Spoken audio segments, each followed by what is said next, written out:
Okay. There we go.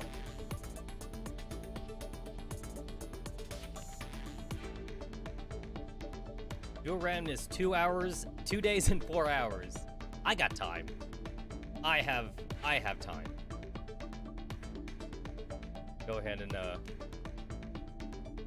need to take a shot of my power shake.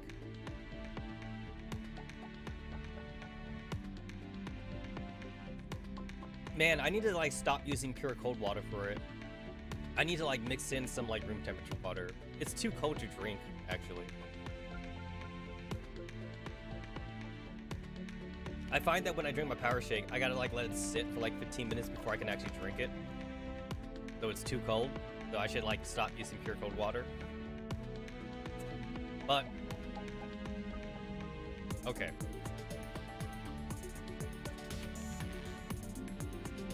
Yeah, I haven't even gotten the true core yet. That's how you know I haven't even completed the event yet.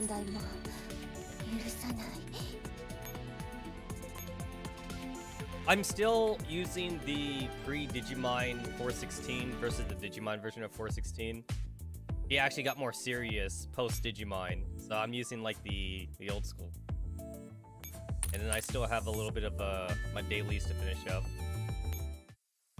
The non-combat dailies. So I will go ahead and pop some of those in. I have to enhance like 2 more times. I get rid of that works. The first world problem of just popping in a regular T-doll and enhancement, even though it won't do anything. Because most of my girls are already maxed out. There we go. That should work. One day I will like mass dismantle all these FNCs, but that day is not today. That day is not today. Oh wow! Because of my farmings, I'm getting all these weird dolls that like I don't use, which is also something for me to like throw into the level 100 thing. For girls I don't typically use. Oh goody, a fairy. Still trying to work on that 5-star parachute fairy. Anyone that had like a 5-star parachute fairy when fairies first came out definitely had to have been whaling. I have 11 energy points, so I'm gonna need to use these before I forget. I mean, would I like to get Executioner? I would like to. Do I need Executioner? Probably not. I have most of all the 1-star SF already at times 5 dummy or whatever, or like 4 stars or whatever they're called. So I'm just going to be dismantling most of these SF anyway. It's the 2 stars that like I don't have like fully dummy linked. Oh god, I already have 2 of the 2 stars already. And I'm pretty sure I have Brute and the Aegis unit at times 5 dummy, so I don't exactly need any more of those. Well, thankfully, it only takes 3 days to reset the rescan counter. So I'm pretty sure I'm already below the threshold, so that way, like, if I get like another all 2-star on the field, I can go ahead and reskin in 3 days. We still got a lot of time for Executioner. It's too bad I can't throw the SF at Logistics, because that's basically where Executioner would go. Unless you're like super desperate for ringleaders, you really wouldn't even use Executioner. You would actually rather use like a freaking Dagger or something than Executioner. You'd rather use a Dragoon, man.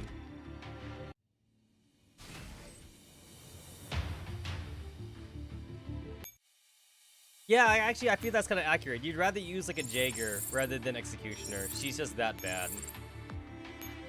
I'd rather use a Bean Factory or use the Free Scarecrow. I'm thinking of like the desperate situation where like you already have Scarecrow fielded, but you want like a second ringleader out, but then like your second ringleader is Executioner though. That's basically the desperate situation I'm thinking of. You don't have any of the other ones. You just have Scarecrow and Executioner. It's like, dang, I want to send another one out, but it's Executioner though, the worst one. I mean, it's sad that Manticore is better than Executioner. It's like, why? Why is she better?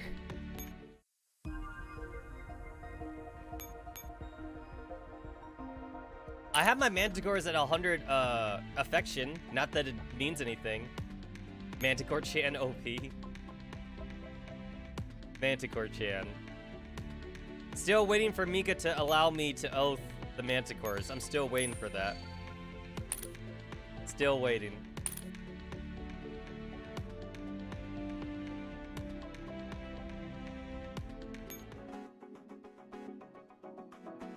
There's no way to see in game what the affection for Kalina is. You basically have to go off of like costumes and like her lines.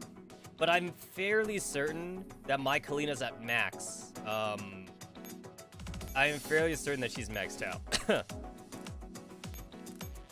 I'm pretty sure it's the Rock and Spanner outfit that signifies if you're max or not or something. Or like close to max. Rack and Spanner outfit is like close to max, and then she has like one last line of dialogue when she's maxed out. I'm pretty sure mine's maxed out, but there's no way to see it in game though.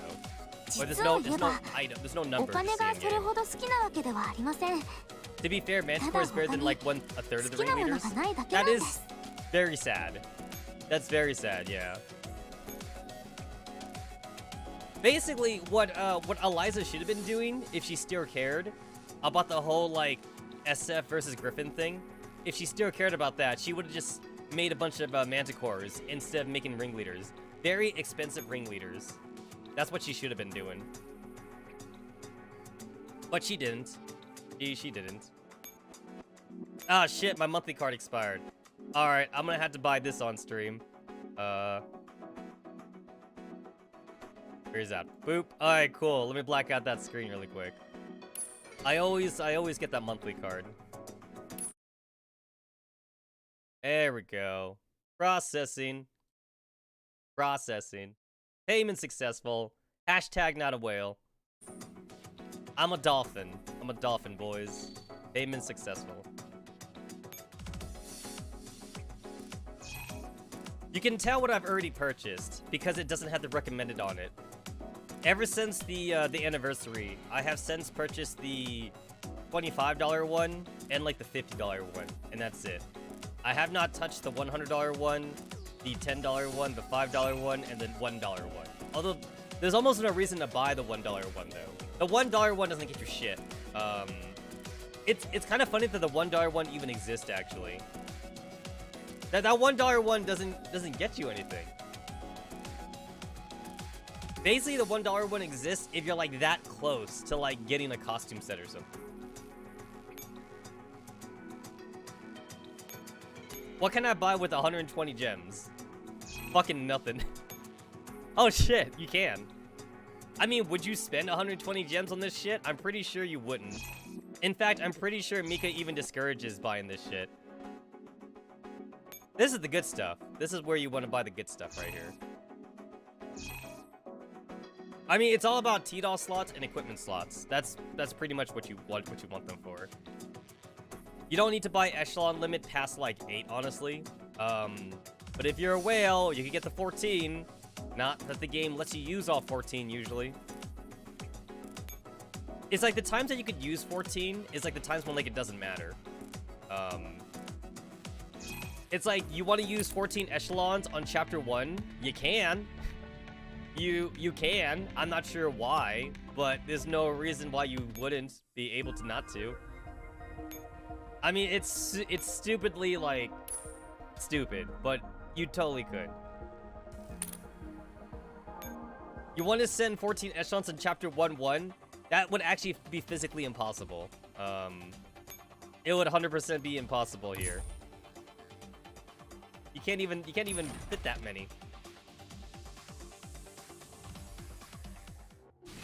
You could fit 1, 2, 3.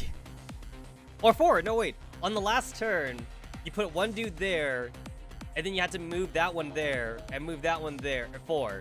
So your echelon limit here is technically 4, but there isn't actually an echelon limit though. There is a coalition limit though. You're 4 for the SF units, but there's actually no actual limit for the regular T-dolls, but you can't fit 14 though. The starting maps are so tiny that like you wouldn't be able to fit that many on there. They just don't have enough nodes basically. 1, 2, 3, 4, 5, 6, 7. Wow. You remember when maps were only 7 nodes big? I can't even fit 10 echelons on this map. At what point could I use all my echelons? Oh my god. Fucking outdated shit. 439 attempts in 1-3. That's how you know how old this account is. That was before they gave away free combat reports to newbie players.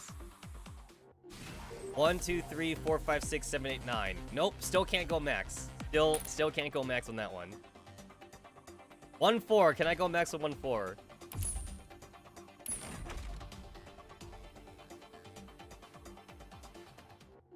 One, 2, 3, 4, 5, 6, 7, 8, 9, 10, 11. I can fit 11. Not that I would need to, but I can fit 11 echelons on 1-4. But what if I have 14 though? I have 11 actually, so I could actually do that. So this one's 14 then? So 1-6 is the very first map where you can fit 14 echelons on. Not that would be gross overkill on Scarecrow though. Scarecrow will be like, yo, what the fuck, bro? 1, 2, 3, 4, 5, 6, 7, 8, 9, 10, 11, 12, 13, 14, 15, 16. 16! We have 16 nodes. And Scarecrow has random movement, I believe. Yeah, Scarecrow is actually random movement. Assuming that, like, I move my units so that way they don't kill Scarecrow, it's like, I could surround Scarecrow with 14 level 100 echelons and not capture the command post. And then I could capture the command post and decide not to kill Scarecrow anyway. Because you actually don't need to kill Scarecrow on this map. You could just cap the command post. Sometimes Scarecrow is weird. She like go like all the way like up in this node up here, and then like you could just like go to the command post without fighting her. I mean, you want that G17 though. Obviously, you want that G17. Actually, you know what kind of disappoints me about some of those some of these limited dolls for these maps? They don't appear in the story. I feel like there should be like a story thing for like these limited doll girls, because it'd be all like, oh, like they're limited for a reason. Maybe they got kidnapped by the ringleader. But usually they're just not there though. This FMG9, she's not anywhere in chapter 6. I think they only start showing up. I think I can't remember if PSM appears in chapter 7. I know that like one of the machine gun girls appears in her own chapter. Not that one. Not that one. Oh my god, how far is it? This one. I know that MK46, she does actually appear in chapter 11. She does appear in this one. But I'm not sure. I don't think all the other girls appear. All these other limited drop dolls. And they don't really have any reason. They're not even meta anyway. You wouldn't even use them. Mat 49. XM6 also appears? Ah, okay. I don't remember then. Gotcha. That's XM3.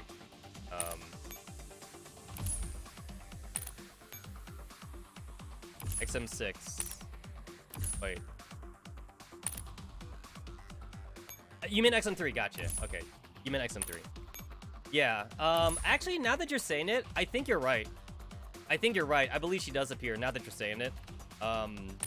She probably does. She probably has like 3 spoken lines though. She's probably like not that important. She probably has like maybe 3 or 4 spoken lines and that's it. She probably gets capped by like a random squad or something. You know what? I will remember chapter 6 a lot for some reason. I guess this is probably like the part where like the story actually gets interesting. I feel like I remember chapter 6 story a lot. I remember Star 15. I remember Negev.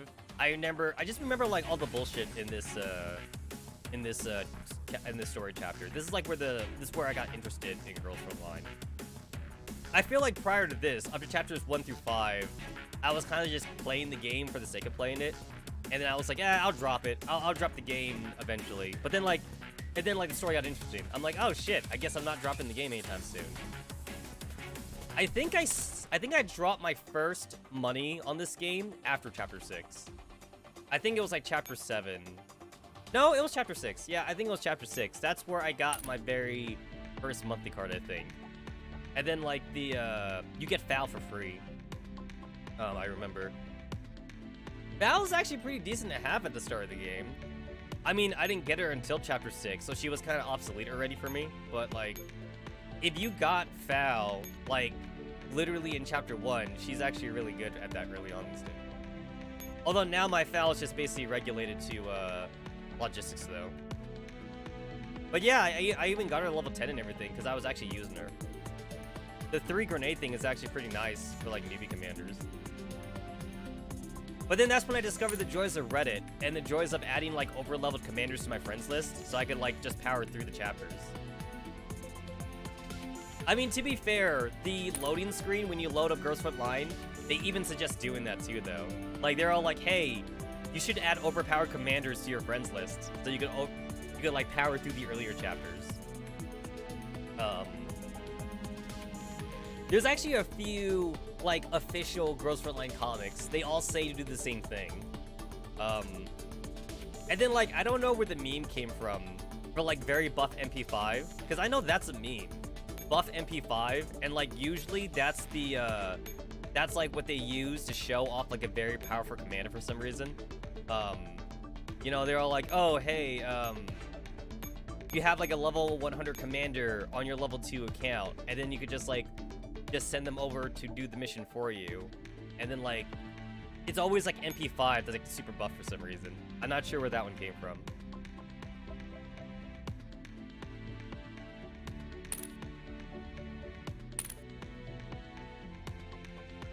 There was a time when they super teased Digimon early on in the game because the neural upgrade thing, the button was right here in the research, but we couldn't do anything with it. So we knew it was coming, but like half of us hated that the button was here though, because like we would click on it, but like the button would just be worthless. It's like, oh my god, Mika, hurry up and give us a Digimon. We already read about it on like on the Reddit and shit. If I remember right, the fairy calibration and the neural upgrade, these buttons were added a good like 2 months on EN server before like we even got a chance to actually use them. And then like we already knew that M4 was the OP one to get, so like everyone was like already ready to like get M4 Digimon. But then it turns out there's this little thing called memory fragments. So it's like everybody already had like enough cores, but the whole memory fragment thing definitely kind of sucked. We're like, ah shit, we couldn't get her to Digimon 3 anyway because we don't have memory fragments. So everybody had to farm memory fragments at the very start. I remember using up all of my my extra simulation points for like the Neural Cloud Corridor. I used like, I think I had 120. I had 120 extra energy, and that still wasn't enough. It was not enough to get M4 to Digimon 3. And I was like, oh my god, I used up all my shit. And I haven't used my extra energy since I first started the game. So like, I've been slowly procuring all that extra energy, and it barely got me to like Digimon 2, I think. But that's like old school vanilla Girls Frontline. A time before fairies and shit. It's funny to think of like how vanilla this game used to be. It's also kind of funny to realize that for new players, how early on that you can get some of the new mechanics. Because you unlock SF capture like literally after Arctic Warfare. It's funny how early on you get SF capture, because like if you've been playing the game for a while, obviously we didn't get it after Arctic Warfare. We had to wait like so many events to get SF capture. If you were a new player, everything is like already available to you. And then your batteries too. It's like all the extra like rooms and dorms and everything. Like as a new player, like your batteries, like you don't know what to do with them. You got the forward base camp, you have the data center, you have the intelligence center, you have the ferry chamber, you got like all the shit that uses so many batteries. If I remember right, I think for a lot of these rooms, on average, it's like you need around like 12,000 batteries to max out a lot of these rooms. So if you need to max out like all the rooms, you would need like maybe 30,000. I think you need like 30,000 batteries to try and max out all the rooms or something. I know that the forward base camp doesn't require that much, but the rescue station, the data room, and the ferry chamber require the most though. That has like the most like batteries to use. And then the garage is constantly using up batteries, since you need batteries to actually train the Hawks. Yeah. I literally have no usage for combat reports now for Hawks. It's like when a new Hawk gets added in, like I'm just gonna be ready to like max out the Hawk right away. I have 15,625 special combat reports. I'm pretty sure that's more than enough needed. It's like, I wish I could even just give this away to like a new commander or something. It's too bad that's not a thing. Like, just to give T-dolls or shit to like your people on your friends list or something. I mean, considering that this game is like mostly single player with like a very small hint of PvP, I don't think it'd break the game too much. Obviously, they want people to spend money, though, like on resources and shit like that, so that way they can try to get them down their own in the factory. But, you know, it's too bad there's not, like, a button in here that says, oh, give friend T-doll. And then, like, I would give people, like, you know, collaboration T-dolls or shit. Because, like, I hoard everything. So, like, I still have, like, collaboration T-dolls that I haven't done anything with, but, like, I don't want to get rid of them either. I have like these 3 extra Medusas and Minos from the Jashin collab. And then like if I wanted to, like I probably could have farmed more Stellas during the Valhalla collab or something. Like dude, I would do that. I'd give away collaboration units to like newbie commanders. I would do it. Obviously though, it's not in the game. But if you could. I don't think any gacha game in existence has that as a feature, though. I don't think I've played a single gacha game where you could give away units. That doesn't exist.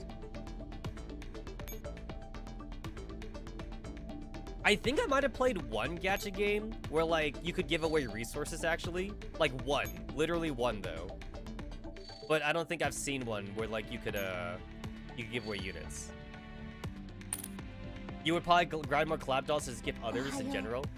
Right? Isn't that kind of like a fun, cool thing to do for newbie commanders, especially ones that like got in the game late and shit? As a streamer, I would definitely do it. As a streamer, like I would give away collab dolls on stream and shit. That sounds like a fun thing to do. Alrighty. I think I did all my other random bullshit I need to do. And I don't have any gacha to do, so let's get to it.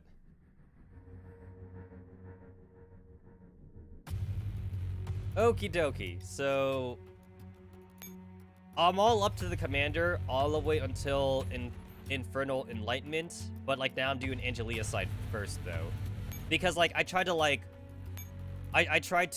marathon Angelia's thing, so I wanted to get a lot done on the commander side first. Now we are on Angelia's side. Oh god, I still have so much to do for Angelia's side. I have so much to do.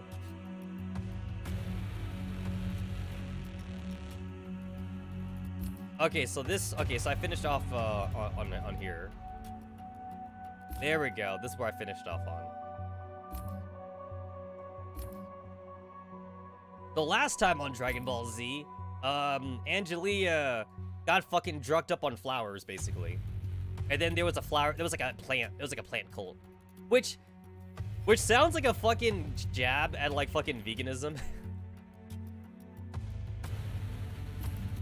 Here's the thing, I have no problem with vegans. I don't. I just hate it when vegans, like, throw it in your face about killing animals. It's like, bitch, our ancestors have been killing animals for, like, thousands of years. If your ancestors wasn't killing animals, then, like, you wouldn't be here. That's basically my argument for vegans. It's like, if you don't want to eat meat, then, like, that's totally okay. I'm just saying, though, is that your ancestors ate meat. They most definitely ate meat. There is no record of a fucking vegan caveman cult or anything like that, you know? We needed to eat meat to fucking survive, because sometimes there just wasn't any plant available, but there was, you know what was available? Meat, though. Meat was available, so I'm just saying. If you want to eat your veggie burgers, that's totally A-okay with me. You do you, alright? You do you, vegans. You do you. Just don't throw it in my face, though. I will eat my bacon. I will eat my steak. Thank you very much. I mean, here's the thing. I have tried vegan food, and they're actually tasty. But you know what's the reason why I don't get it all the time, though?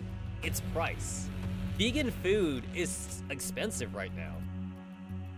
It takes more work right now to make vegan food than it does to make meat. Meat is cheaper, ironically enough. So basically, the moment when vegan food starts getting cheaper, that's when I'll buy vegan food, not because I would believe in veganism, but more so because I would save money. That's basically the defining factor.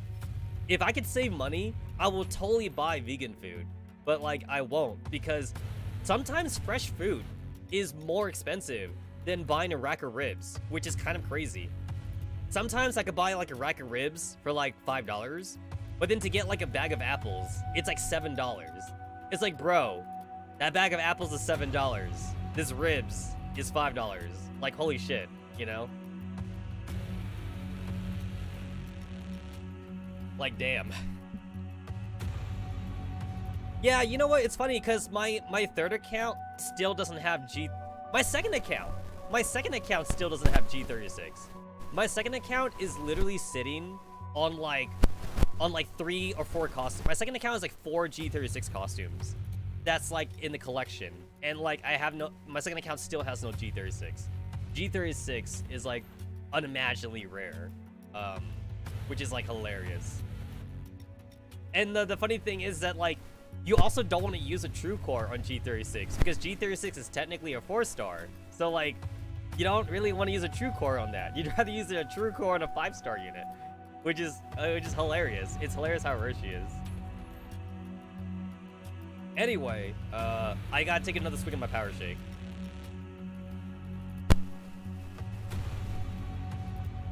This is like my post-dinner, this power shake right here. It's got like a lot of proteins and vitamins in it.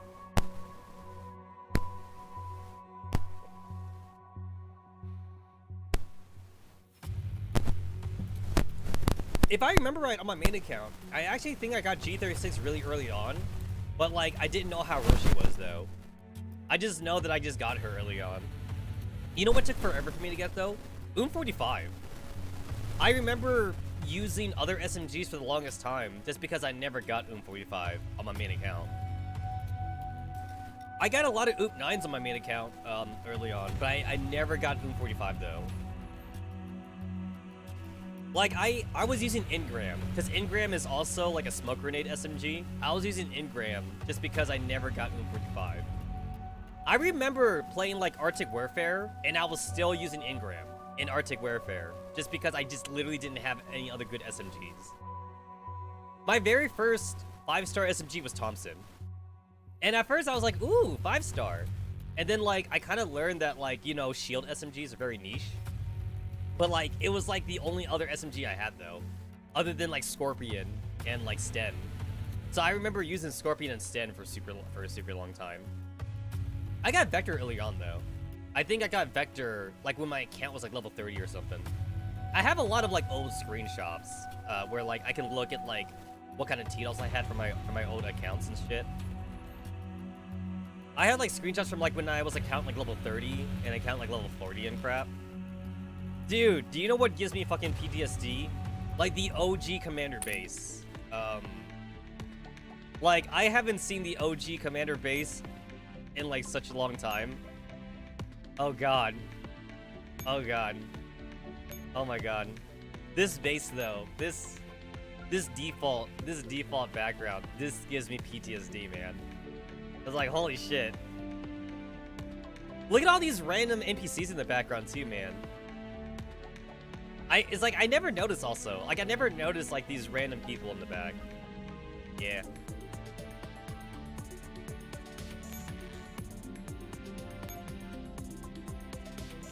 Oh. I remember being so happy when I could finally get out of like the default background. I think the second background I ever got was this one. It was the fireworks one. Yeah, the fireworks one was like the second one I got. This came around like during like a special New Year's event. This was like a New Year's event I remember for Girls Online. So I like this one.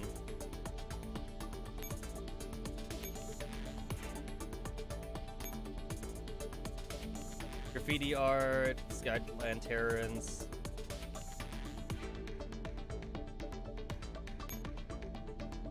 And then we got some of like the Division shit. But I really like the Gunslinger Girls backgrounds though. I like the Gunslinger Girls one. Yeah, this one's my favorite. I like the nighttime. I like the nighttime garden versus the daytime garden. Also, it's easier on my eyes too. This is like night mode and day mode, right?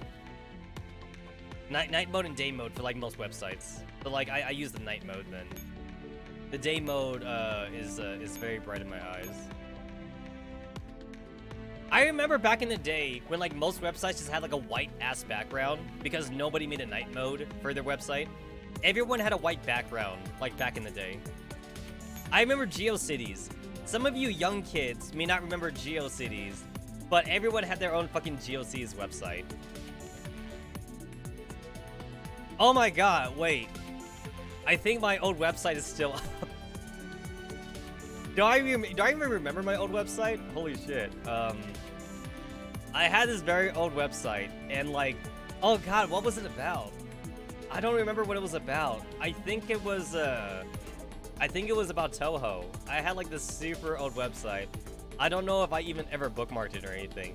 I could probably find it though, assuming it's still there.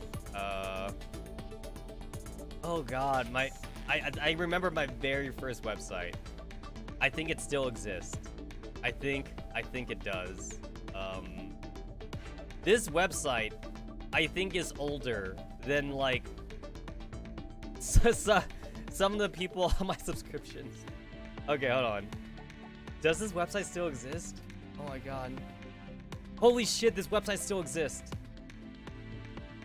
This website still exists. Oh my god. Do I even remember my login? Do I remember my login? Oh my god. Okay, wait. I think I have my username. Oh my god. I got the password wrong, though. I got the password wrong. Let me see if I can get my password in. Do I remember? Oh god, I don't know if I remember. I might have to go on forgot password. I might have to click on the forgot password thing. I need to click on forget password. I don't remember what the password is. Oh my god. I definitely know what the username is though.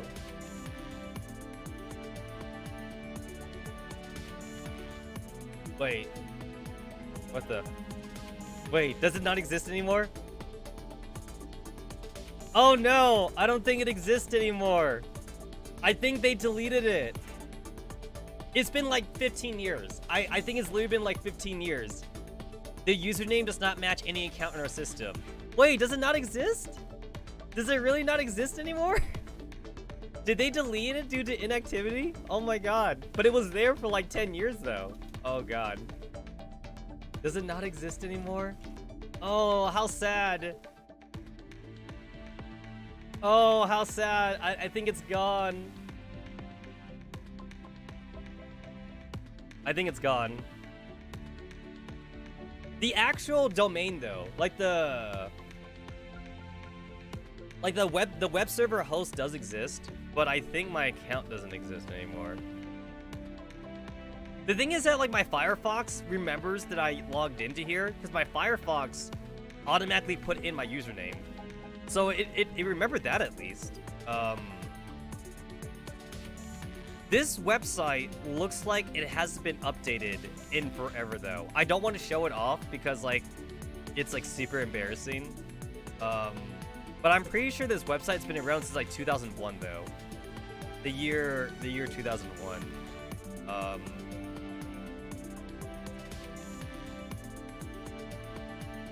Lost password, having trouble logged in. Hold on.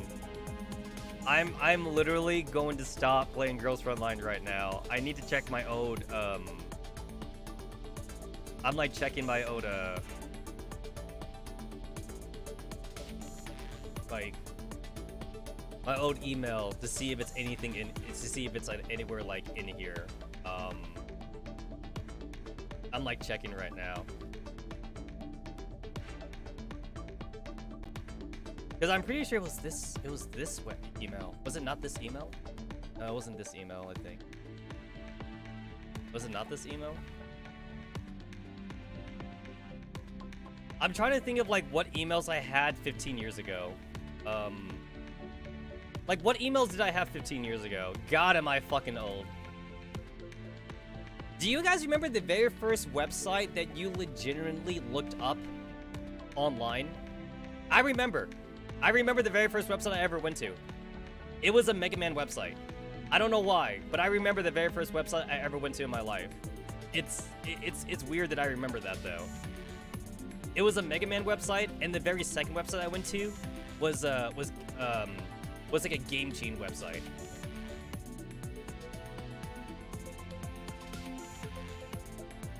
I am checking all of my emails right now, and unfortunately, I don't see any emails, like from this web server host that I have, which is kind of a shame. So I think this may belong to an email that like I stopped using a long time ago. Is it under my Yahoo mail? Oh god, Yahoo. I have a Yahoo mail. I don't use it. I don't use it. I use my Yahoo mail for one reason.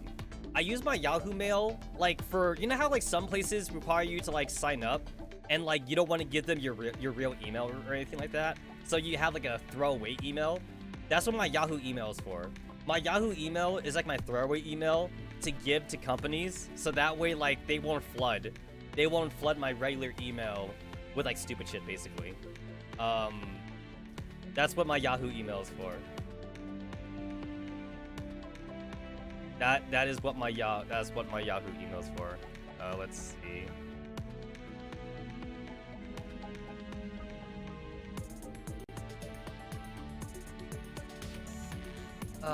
I think this is very sad, but I think I might have to yeah, I think I have to actually cope with the fact that my very first website might be gone. I think it's actually gone. I did go, funny enough, I did show it off on stream one time though. I remember actually showing it off on stream.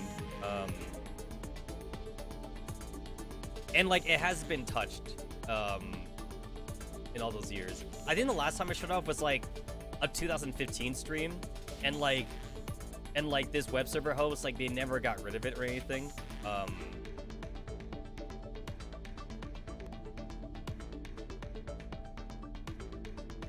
It's like I'm trying to remember what my password could possibly be.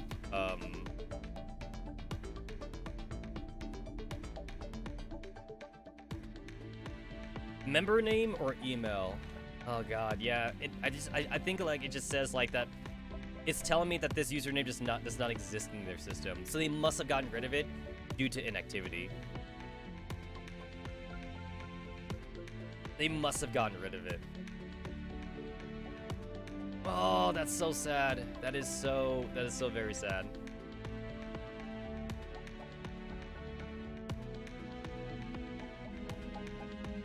I remember though. I do remember what was on it, and it was the ugliest website you have ever seen.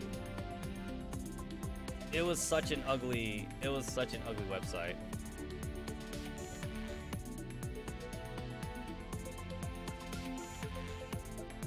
Yep. I just went through the gambit of like all my emails, and like this website's telling me that like none of those accounts exist. That's too bad.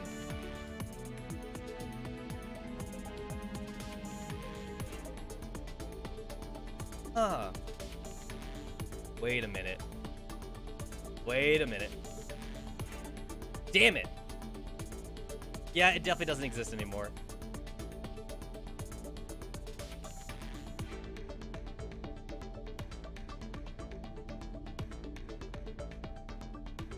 Because I just remember the URL. I literally just remember the URL to my old website, and it's giving me a 404 error. It says we couldn't find the page requested. So yeah, I remember the URL for it, and I'm getting good old 404.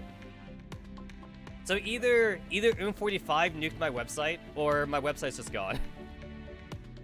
Oh, how sad. How sad. Okay.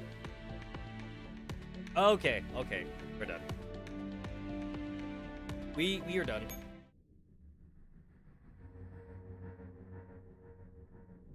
Okay, cool. Angie, right? Angie. Last time, Angie got, like, fucked by a bunch of pollen. And then, Angie got fucked by a bunch of pollen. And, then, like, we came to... There was a cult of plants, and the plants was being used by, you know, who other than, like, William, I guess.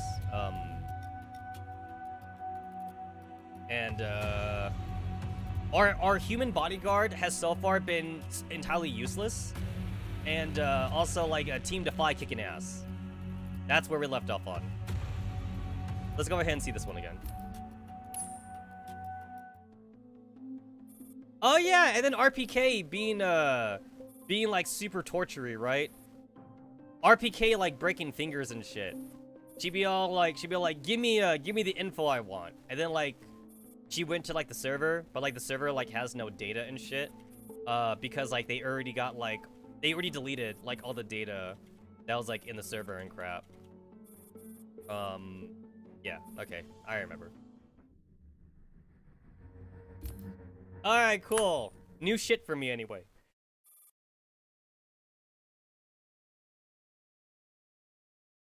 For the sake of continuity... Please read the excerpt after you have completed Sweet Dreams box beginning. Oh. Well, that's awfully nice of Mika to put in. That's awfully nice. So don't read that one until after I read Sweet Dreams beginning? Okay.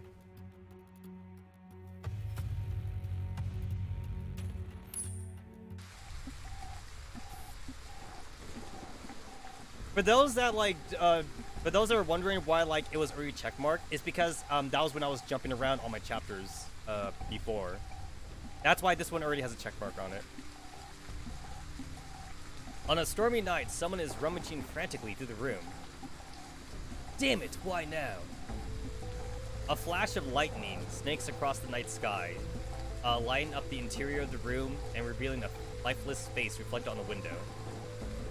In a brief second of illumination, something seems to have caught the man's eyes. He steps over messy stacks of documents to reach it. I can't believe you'd betray us, but I won't let you get away with it. It thunders just as the clock on the wall strikes the hour and starts chiming.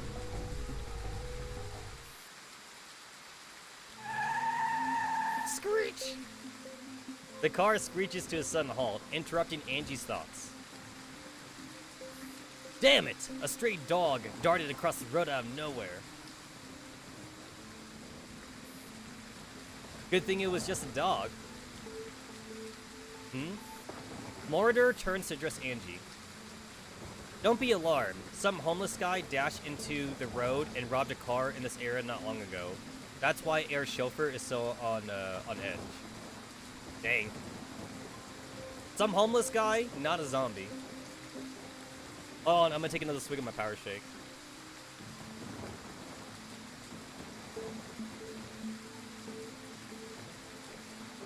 All right.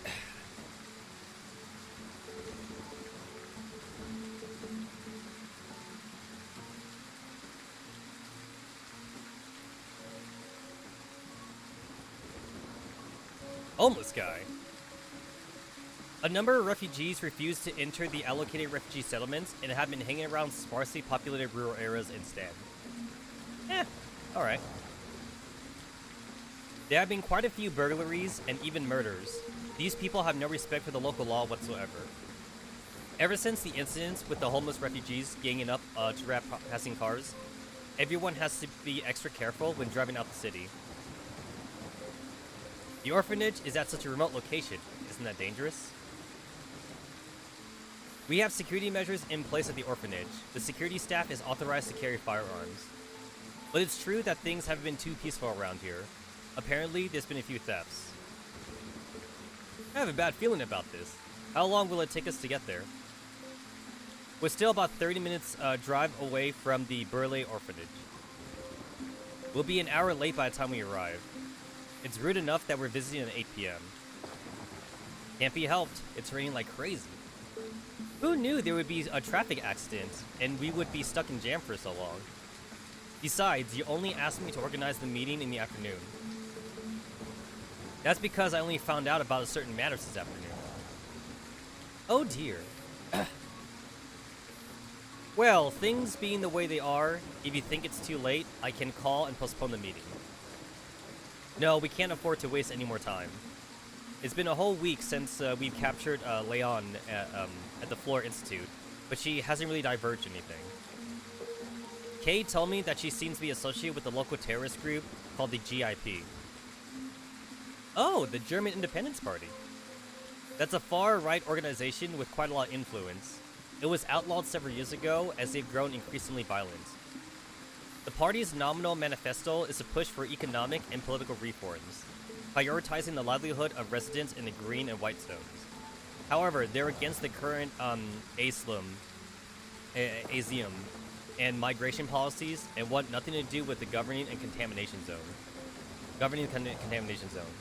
Basically, they're a bunch of racists. I mean, to be fair, we've seen that racism is run rampant in this girl's Frontline timeline. Ever since refugee camps were set up in Bremen, murders targeting refugees have skyrocketed. All evidence uncovered by the police points towards this organization. Why would Leon be associated with the GIP? The GIP has always had some odd capital flow. The Floor Institute might be one of their money laundering channels. Even though the party has been outlawed, they still seem to have lost support from different organizations. Many citizens also aid them in secret. Well, I certainly wasn't expecting this. How unsettling. This GIP isn't directly related to our current investigation. If we're to go down this route, our only lead is the call logs on her phone. So, you screened all the individuals who have had dealings with her? But of all her callers, why the director of the Burley orphanage? I received a tip-off. And it tells you the orphanage smells fishy? That's why you think the house mother may be one of Leon's collaborators? That sounds a bit far-fetched. A cultist who studies plants and an orphanage director who takes care of kids. I just don't see a connection. That's why it's so suspicious. I hope the house mother will satisfy our curiosity. You're right. We'll find out when we meet her. Frau Isabel is a very venerable figure in the neighborhood. I'm sure she can give us a lot of information. I have a feeling this would be our breakthrough. I just hope you're not mistaken. Oh, we're here. 9:10. Not too bad. We're 10 minutes later later than your ETA. As the car drives through the main gates, they see a few dozen children standing in two lines. Led by a graceful woman with silver hair, they start waving at the car. Hey, it's the same, it's like the same, character model that, like, we saw, like, in all the past, like, collaboration events. I guess this is like their generic, like, old lady model, I suppose. Also, we've also seen this one, too, in the, KSVK, Digimon story as well. I guess it's just Mika reusing assets again. Remember, guys, small indie team. You can't harp on them too much. At least for Mika, I could give them some leeway. I'm still really salty with the way Game Freak handles their games, though. Hashtag Game Freak small indie team, because Nintendo doesn't give them any money. Game Freak might as well be an indie team with how Nintendo treats them. Ready, children? Let's see. All right, let's see how I could butcher this one. Nyash Revis, C, Salateris, Q, Nos, Protagent, Contre, Totus, Les Piers. Well, I gave him my good shot. I'm pretty sure I gave every French person here cancer. At least I'm pretty sure that's cancer. I'm pretty sure that's French, I mean. I think that's French. No, you're right, Kitsune. I think it's also French. Oh, shit. Okay, more for me to butcher. Nyas Revis, C, Sinceres, Queen Nas, Evelient, Nos, Nodonet, Des Az. Angie gets out of the car and follows Mordor towards the entourage. Among the group of mostly blonde children, a few dark-haired ones stand out and draw her eyes. Anne, noble, jamas, les saders, des soirs. Noel says, I thought it was German since we're in Germany. You know what? I don't know. I'm pretty sure there's overlap. All those countries around in that area, I'm sure like there's some overlap in like word usage or possibly grammar usage. Probably.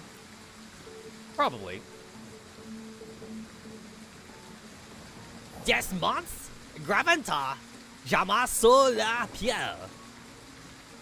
I mean, that Pierre part makes me think French. If it's German, though, then again, I'm sure there's some overlap. L'espoir de nun de retrouver. Belgium would like to know your location. La la la la la. Kitsune says still French. The silver-haired woman gestures with her hand, and the children's singing comes to a stop. That was wonderful. Thank you, Frau Krone, for treating us to a such sweet music. We apologize for keeping you waiting for so long. There was an accident on the road. Please do forgive us. There is nothing to forgive, Frau Mardo. It is our greatest honor that Pekmar representatives deem our humble orphanage worth a visit. These children really do desperately need the convention's aid. We haven't been waiting for long, so it's no trouble at all. Oh no, yes they were. That's a lie. That's totally a lie. I bet you the kids were like waiting in the fucking rain for like an hour or something. Nah, they were waiting. Totally. Thank you for being so understanding, Frau Krone. Yeah, I feel sorry for the kids. Hello, children. We are representatives of the Pan-European Convention on Mutual Assistance and Reconstruction. Damn, that is a mouthful. Here on behalf of Chairwoman Ulrich, I am Moradal, her personal secretary, and this is Frau Angelia. The Chairwoman has sent us to hear you out. Feel free to tell us whatever you need and how we may help you. The children seem to be exhausted. They stare at Moradal blankly. Krone immediately jumps in. Haha, these children still have much to learn about manners. Please don't take this personally. It must have been a rough journey. The house mother is still waiting for you, Frau Moradal. Frau Angelia. This way, please. Braun turns abruptly. Her smile vanishes and her face grows stern. Kneel, Karen. Lead the rest of the children back to the classroom. Hands behind your back. Start walking. Lillian, stop crying. Sobs. I want house mother. Oh, this is sad. This is so sad. Gonna take another shot of my power shake.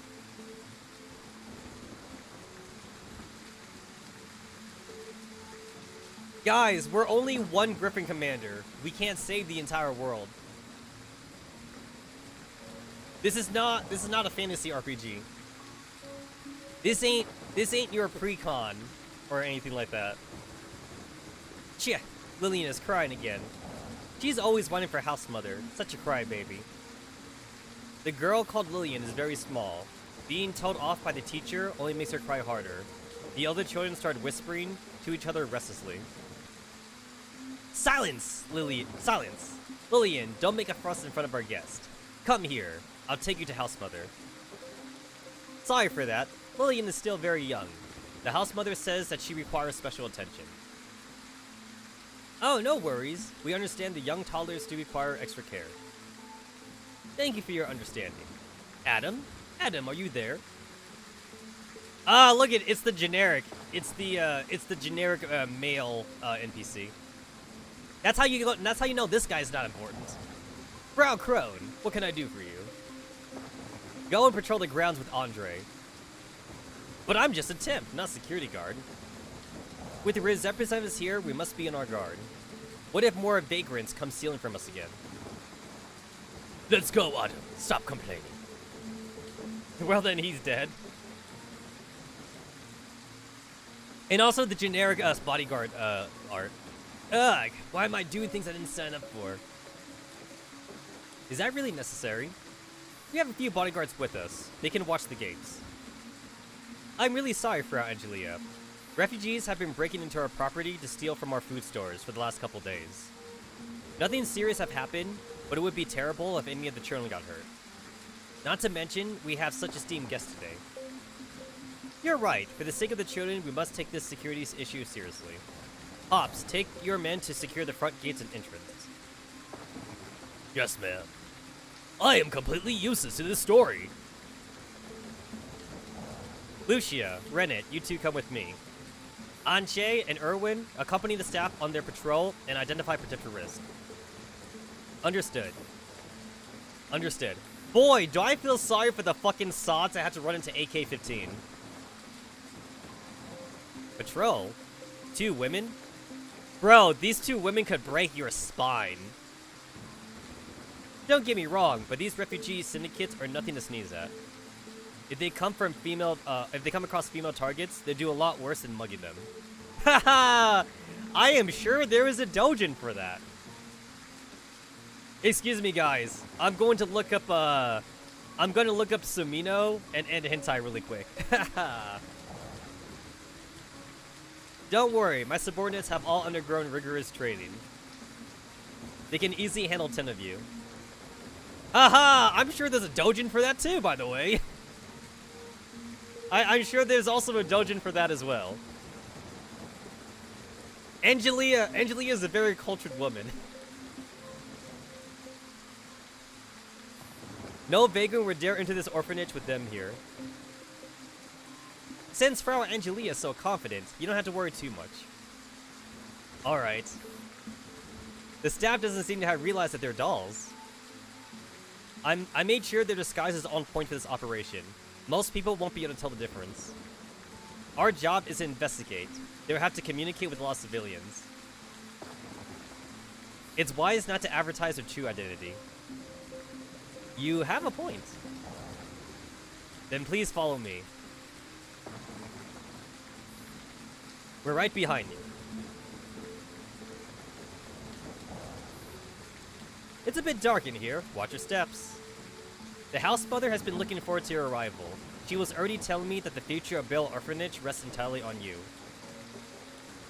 Right. Sharon sent us here to see what there is that we can do.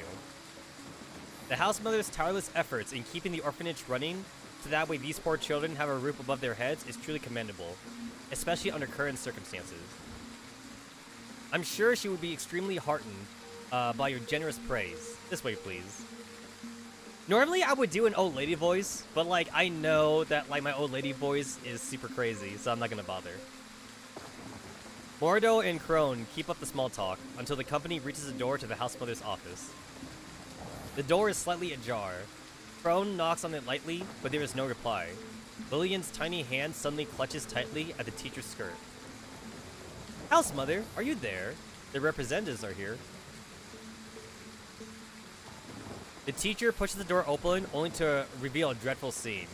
Oh no! House mother?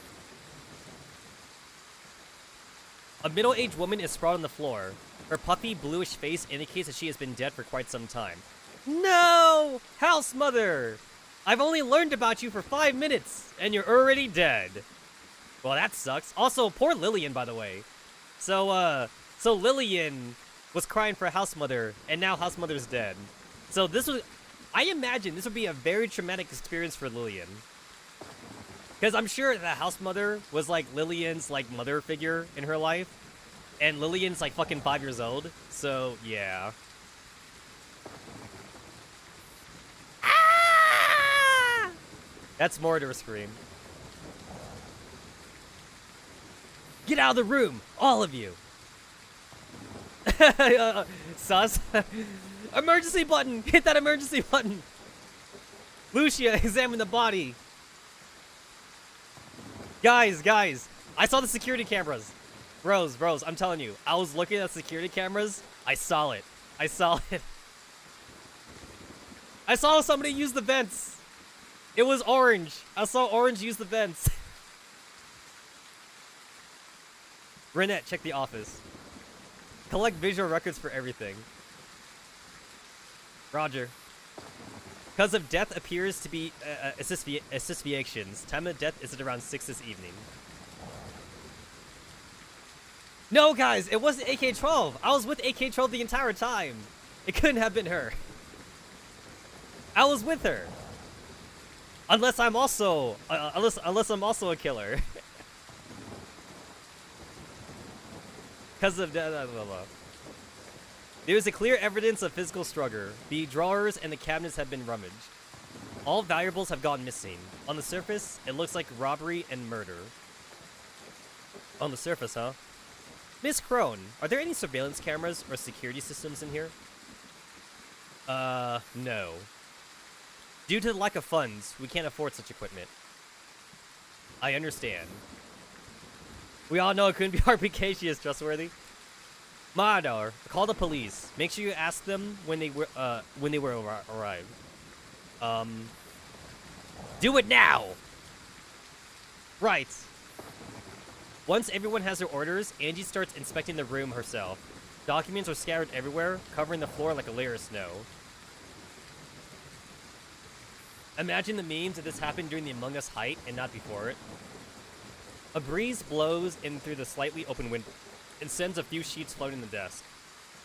She studies the corpse on the floor and frowns. A robbery and a murder. The timing seems too much of a coincidence. Frau Angelia, the house mother. She's not breathing. Oh God. How did this happen? Just then, Hops, having heard Maurador Star's scream, comes charging in through the hallway. What's going on? Moradal told me the house mother was murdered in her office. Has there been a robbery? We can't tell for certain, but judging by the preliminary assessment of the crime scene, that does seem to be the case. I need your help. Seal the orphanage and don't let anyone in or out. I'm on it. A robbery? Why would anyone do such a thing to the house mother? We've been devoting all of our efforts in doing good. What have we done to deserve this? Could it be the thieving refugees? We didn't pursue the matter any further, but they still killed the house mother in cold blood. The refugees don't care what kind of charity you've done to them. All locals are fair game. Angie, are you still outside? Yes. Check the surroundings. If someone had broken into the orphanage, they must have left traces. Understood. Erwin and I will start looking for clues. No! Not the house mother! Not house mother! This can't be real! Lillian, having slipped into the office, clung to her stuffed toy in a death grip. Lillian, what are you doing in here? Get out! House mother wouldn't want you to see this. This can't be real! Go back to the others. Don't make a scene. I'm not! Lillian drops her stuffed toy as Crone forcibly drags her out of the room. Angie walks towards it to pick it up. It looks raggedy and almost silly, but as she holds it in her hand, she has a feeling that there's more to this doll. Give it back! House mother made it for me! Is Lillian a Shakespearean? You know what? They are in Europe, though. I'm just saying, they are in Europe. She gave it to me herself. Angie walks over to Lillian, kneels down, and hands the stuffed toy back to the girl. Lillian hugs it vehemently. She is practically burying her head into it. I'm sorry. It must be very important to you. Lillian glances at Angie quickly out of the corner of her eye and gives a small nod. I'm very sorry, Frau Angelia. I'll get the girl out of here. Imagine this scene in the anime. Dude, imagine there being, like, sad music also, right? The music is really what sets it apart, too. The music and everything. Angie pats Lillian gently on the head and notices a slight change in the way the girl looks at her. Just as she is about to say something, Crone whisks her out of the room and slams the door behind her. Cool. Oh. Alright, so the game said that, like, I'm not supposed to do that one until after I see that one. Sweet Dreams box beginning. So I'm just making sure I did that. So that's Sweet Dreams box. Yep, I'm just making sure. Alright, so now I can do this one. $10, Lillian is next to die. Let's see. Andre, the security guard, reporting to the signs of intruders last night. Angie has sent AN-94 to the security room to investigate. AN-94 arrives at the security room just as Andre is seen hops off. Mr. Andre, Miss Angelia sent me. Apparently you have clues pertaining to the intruders. Frau Anche, right? Yes, that is my name. I did discover something unusual, but most of it has been washed away by the rain. It's probably nothing, to be honest. It doesn't matter. Let's take a look at the scene. Say, shouldn't we leave this kind of stuff to the police? I know you're represented bodyguards, but is it really necessary for you to get involved? Miss Moridow has contacted the police, but their arrival is being delayed by the storm. That's why we would like to conduct a preliminary investigation ourselves. Fine. But don't say I didn't warn you, young lady. Refugees have been banding together to rob properties in this area for quite a while now. The house mother most probably also died at their hands. I hate the idea of going beyond the fence in the middle of the night. Don't worry, just take me to the general location. Alright, you're not giving me much of a choice. Come along then. You know what, guys? I legit, though, could imagine a hentai doujin where, like, Team Defy, like, lets themselves get gangbanged only to keep up their human appearance. I could actually imagine that. That's kind of like how, like, a lot of NTR and, like, blackmail hentais get made, too. It's like, you have, like, a super strong character, and then, like, she quote-unquote, like, lets herself get gangbanged because she has to, like, she's undercover or some shit. I mean, unless you're in a Tamarin Asagi, hentai or something. It's funny how, like, they keep... Tamarin Asagi keeps saying how, like, how strong Asagi and Sakura are. They're like, oh, did you know that Asagi and Sakura are, like, the two strongest ninjas, like, in the ninja clan? It's like, really? Are they the strongest? Because they get fucking gangbang, like, every other cutscene. I'm finding it really hard to take the story seriously when they keep saying how strong they are. I feel like you only get to see Asagi, like, killing, like one ogre, like, per chapter or something. She kills, like, one ogre, and then she immediately gets gangbanged by, like, a bunch of other orcs or some shit. Same thing, too, for Ouroboros. Ouroboros is also supposed to be ridiculously strong, too, right? And then Ouroboros gets just as gangbanged as Team Asagi does. You know, they keep saying how strong these characters are. You see, Tetsa Orcock beats Kunoichi. I guess so, right? Pretty much any other woman in a shonen. You're totally right. You're totally right. No, what really gets me too, though, is like, oh, but the pure chocolate chipper sinker, that's not a new flavor, though.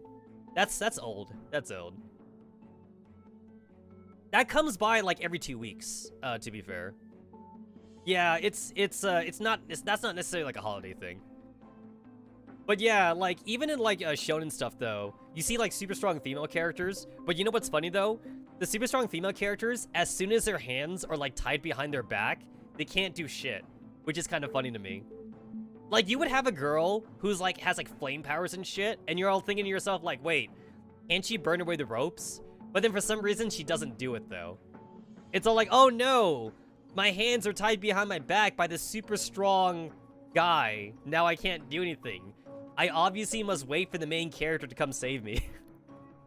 You know, like as soon as their hands get tied behind their back, it's like the female strong characters basically are useless at that point. Stop randomly nerfing them, basically.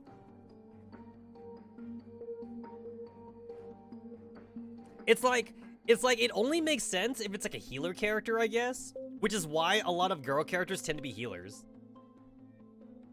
That's like the only time it seems to like make somewhat sense. Unfortunately, now we have the stereotype though. We have a stereotype now that all female characters have to be healers, basically.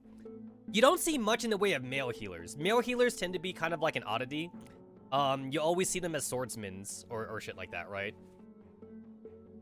No, you know what also gets me too? Tomboy characters, right? They would show like a tomboy like martial artist character or something, right? She's like maybe just as strong as the main character, and then like she gets gut punched or something. She would get like gut punched like one time, and then like all of a sudden she's like gasping like on the floor. It's like, oh my god, I've been punched in the stomach too hard, and you're all like, really, girl, really? You're supposed to be representing the strong female characters. You got hit like one time. No, I have to wait for the fucking main character to save us now. Yeah, that kind of annoys me sometimes. You know what I also hate too, by the way? So here's the thing. I know that we're all supposed to be about like female like gender equality and shit like that.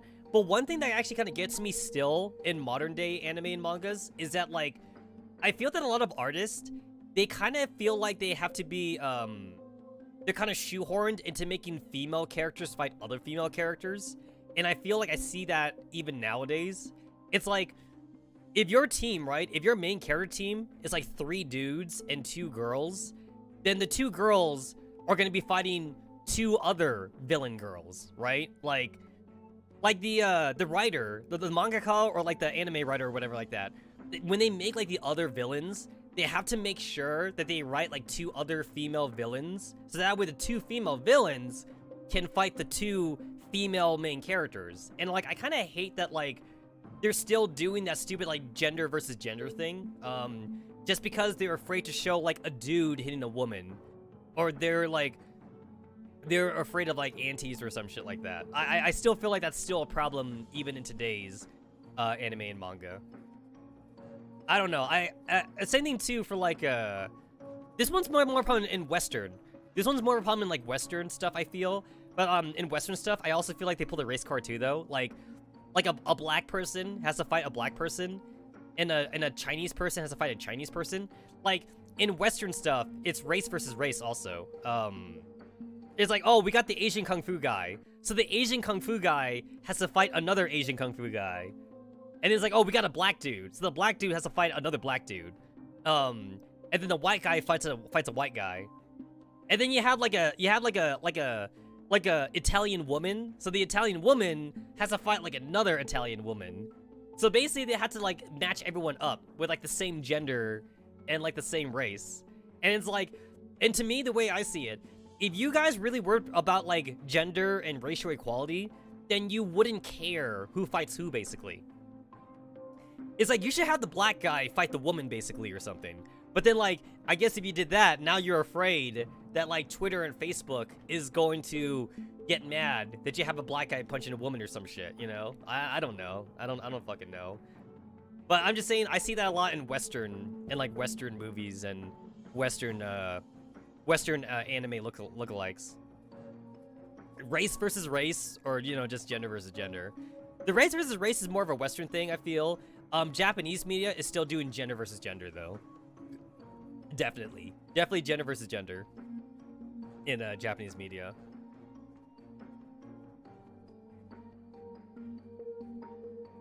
On the other hand, though, to be fair, some mangakas also admit too that they don't know how to draw female characters sometimes, and that kind of makes sense. Like Akira Toriyama. Akira Toriyama doesn't know how to draw female characters. Like, literally. That's why Bulma was like legit the only female character like in the entirety of Dragon Ball and Dragon Ball Z. He doesn't know how to draw women. He really doesn't. That's why like every other female character in Dragon Ball Z and shit, they look like Bulma. They basically look like Bulma. But Tetsu, you see a homie find a bitch and end on homie winning like 99% of the time. But what if the bitch is like main character status? Plot armor has to save her, right? Surely plot armor saves her. Maybe she's a cyborg. Maybe she's like a cyborg or some crap. I don't know. That's also why in Dragon Ball Z, Android 18 is like the only female fighter too. Because again, Akira Toriyama don't know shit. Akira Toriyama's really bad at that kind of thing. Oda too. Oda for One Piece. Like, that's why the only two female characters you see on like the Straw Hat Gang, they're fucking support characters. They're not fucking like frontliners or anything. Okay, they do have a new chick. They do have a new chick in the recent chapters, and she's a frontliner.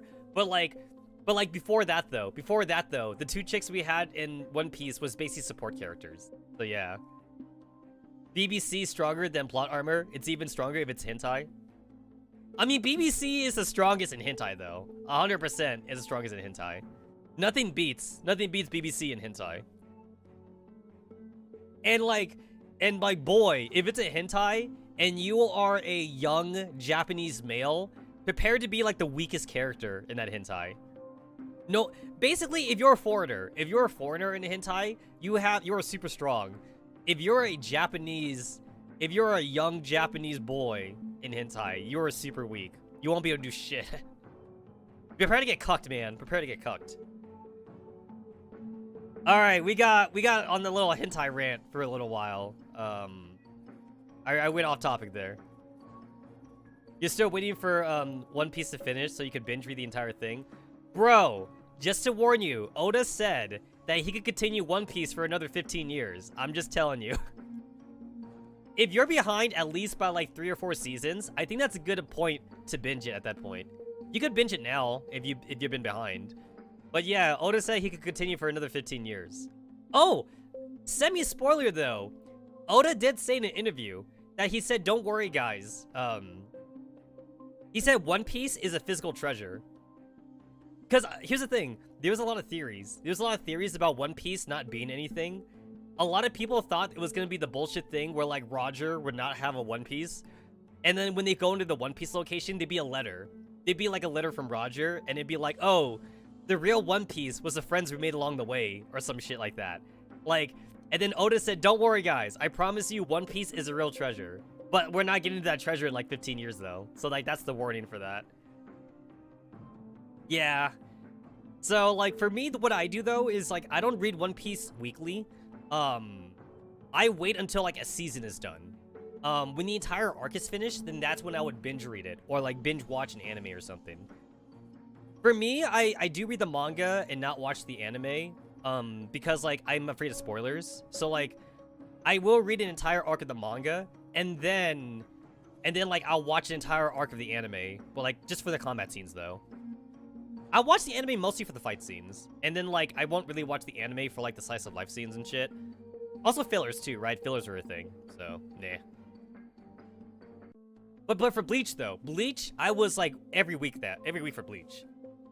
I never missed a single week of Bleach though. I was a super Bleach fanboy. I'm still sad that like they kind of forced Kubo Tight to finish it earlier though.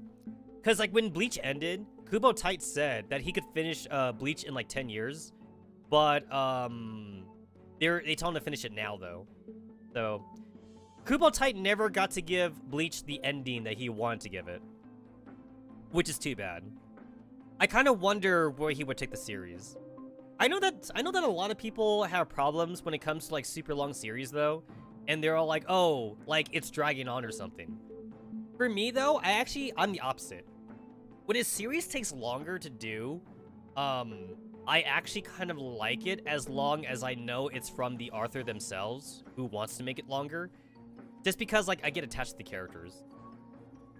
It's one thing if the artist wants to finish it, but then like he doesn't get to finish it, like Akira Toriyama. Akira Toriyama is the opposite end of the spectrum. Akira Toriyama has wanted to end Dragon Ball, like, a lot of times, but, like, Shonen Jump wouldn't let him, though. So that's the opposite. Whereas, like, for Bleach and, like, One Piece, for example, and Naruto, those guys often were, like, pressured to end a series earlier than, like, when it was supposed to. The only reason they would even get to keep going is because of money, basically. For as far as I know, for Naruto got to finish where he wanted to finish it on. Kishimoto, thankfully wasn't forced to end it too early. And then, like, same thing too for One Piece. One Piece, Oda is able to keep on making it for One Piece. Unfortunately, Bleach stopped making money, though. I don't know why, but I guess Bleach has started getting less popular, so, like, they pulled the plug. They pulled the plug on it. And then, like, they kind of told people inside, hey, you got, like, 2 weeks to finish it. And he's like, what? So he really had to, like, rush, like, the final fight scene, which is too bad. I mean, like, if I hear any authors say they got, like, 10 years worth of their story, I'd be like, sure, fam, let's go.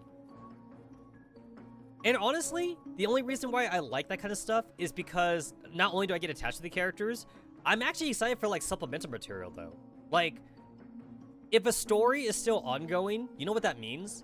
That means, like, we have the potential to get, like, more anime movies or games. Video games, actually. I'm actually really excited about that. Because, like, for Bleach, for example, when Bleach was going on, we got a lot of Bleach video games, and I always had fun with those things. And then Naruto, we got, like, a lot of Naruto video games, too. And then One Piece, we got One Piece video games. So, I'm actually excited more for the supplemental material. Because, like, when a series ends, you're not going to get anything else from that series. You're not going to get movies, you're not going to get video games, you're not really going to get, like, figurines or posters or anything. Once a series is done in Japan, it's kind of just done. You might see, like, the odd, like, limited time figurine every once in a while, but usually when it's dead, and they don't waste their money making, like, figurines or anything for a dead series. Which is kind of too bad. It's kind of like the opposite of milking, like you see it, like, in the Western side of things. Like for Western companies, even when a series is done, they will continue milking the series, like, forever. So you will continue seeing merchandise for that series in the Western side of things. And I'm a merchandise whore, kind of. So, like, I kind of like to see that kind of stuff. But that's just me. Alrighty, let's get back to this. I went off topic again. We've been staring at this house for a good 10 minutes, if even then. Let's see, Andre leads A94 North. She didn't know this before, but mountains form a natural barrier that spans across the northern side of the orphanage. The surrounding fence is only built on the other 3 sides. So, there are mountains behind Bale Orphanage. I didn't know so on the way here. Those mountains are a serious security issue for us. We've discovered that refugees use them as shelters.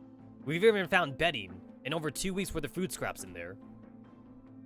If there are hideouts in the mountains, then it's a lot more likely that the intruder broke into the house mother's office from the outside. Did the house mother not take any measures to tighten security in the north? That costs money. I'm still owed several months worth of my salary. But I didn't make a fuss for the sake of the kids. It was very kind of the house mother to provide for orphans who came from contamination zones. It's always the poor who try to save the others, while the rich only think about their own comfort. I see. You know what? It's kind of sad that, like, I'm pretty sure a good portion of these kids are slated to become Naitos. The house mother was really down on her luck. Those refugees must have had their eyes on her for some time. I doubt I can stay here for much longer. I better look for another job at a safer place. You've done your best. Right, we're here. Damn it, the rain has washed everything away. There were a few footprints here before. I understand. Just leave the rest to me and return to the orphanage. Huh? You're heading into the mountains? That's way too dangerous. It's alright. For your safety, please return to the hall and wait for me. I will return, I promise. Good luck then. Ah, guys, that's a death flag. She says, I will return, I promise. That's a death flag right there. Say goodbye to AN94. Erwin, do you copy? Loud and clear. What's the situation? The security guard led me to the location where he had previously discovered evidence left behind by a possible intruder. The soil has definitely been disturbed here. I suspect it bears footprints that were erased by the rain. I'm about to follow them. Do you require backup? Keep up your own investigation. I'll get in touch if I need help. Understood. Be careful. AN94 follows the trail into the mountains. She finally finds what she's after deep inside. She pushes a patch of shrubbery aside and reveals a round black manhole cover made of metal with a ring pull attached. The ring pull feels a little greasy. Somebody must have used it recently. A manhole cover? Why would there be a manhole cover in such a place? Angie, are you seeing this? Yes, look around and show me your surroundings. The grass here looks like it's been stepped on. The ring pull has also been used. There shouldn't be a manhole in the mountains. Open the cover and see what's down there. Roger. A94 lifts the metal cover with a single hand. A pungent odor of decay wafts through the opening. The hole looks pitch dark and bottomless. It's big, a meter in diameter. Shine your flashlight in there. Okay. All of a sudden, someone clamps a hand over A94's mouth and slashes her throat with a blade. Ayo! I'm a robot, bitch! A94 loses her balance and tumbles in a dark manhole. Then the manhole cover is put back in place and sealed tight. A94 finds her bearing at the bottom of the pit. Her aromatic self-diagnosis indicate that she has only suffered minor damage. What happened, Angie? Are you alright? I'm fine. I was attacked. I didn't sense anyone behind me at all. Glad to hear you're okay. Damage report. My assailant tried to slash my throat, but the cut wasn't deep, and didn't damage any important components. I would close the wound temporarily with some sealing gel. They must have thought I was human, or they wouldn't have attacked me with this method. You're lucky you're a doll. Stay where you are. Erwin and I are coming to get you. Acknowledge, but this doesn't seem like a nice place at all. A94 turns on her flashlight. The illuminated scene confirms what her other senses have suggested. The bottom of the manhole is covered by a layer of countless white bones. On the top of the pile are two little skeletons garbed in uniforms of the orphanage. Their hollow gaze seems to bore right into her. Oh, what? Dude, that's messed up! Oh, that's messed up, man. Oh, shit! Wow.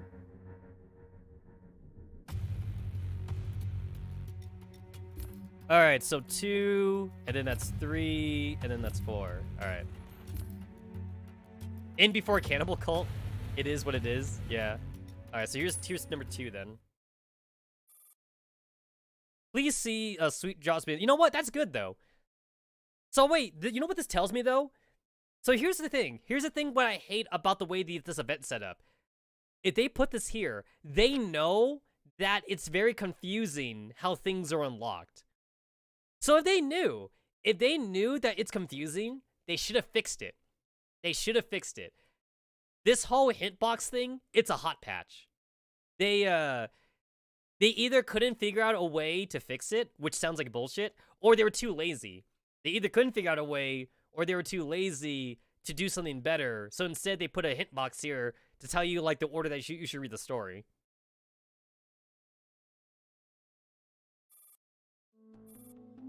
Even before the police arrive at the scene, Angie has already got Brillo Orphanage sealed off as Task Force Defy starts collecting evidence.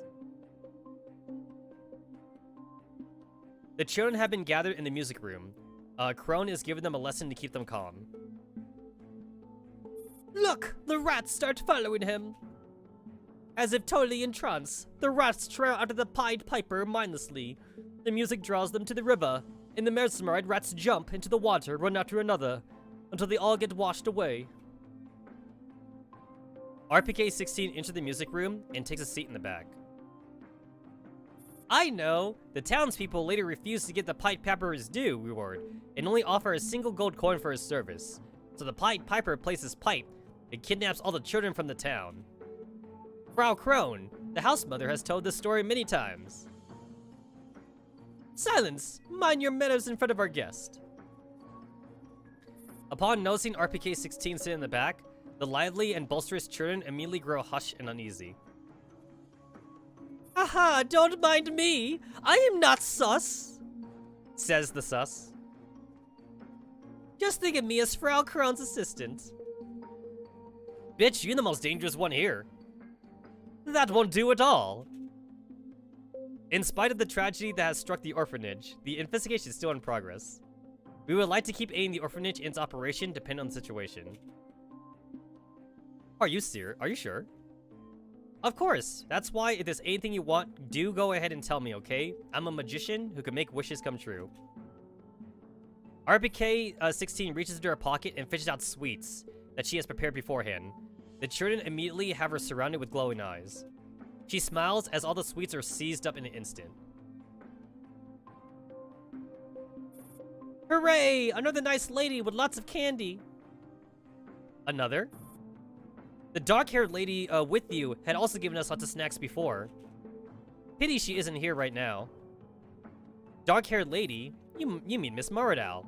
Yeah, she also had candy with her. Hello, children. Would you like some candy? I have more candy in my van. Would you like to come in my van and see what other dark candies I have? A girl with light blonde hair shuffles closer. RPK sees her and hands her another piece of candy. The girl shakes her head and does not accept it.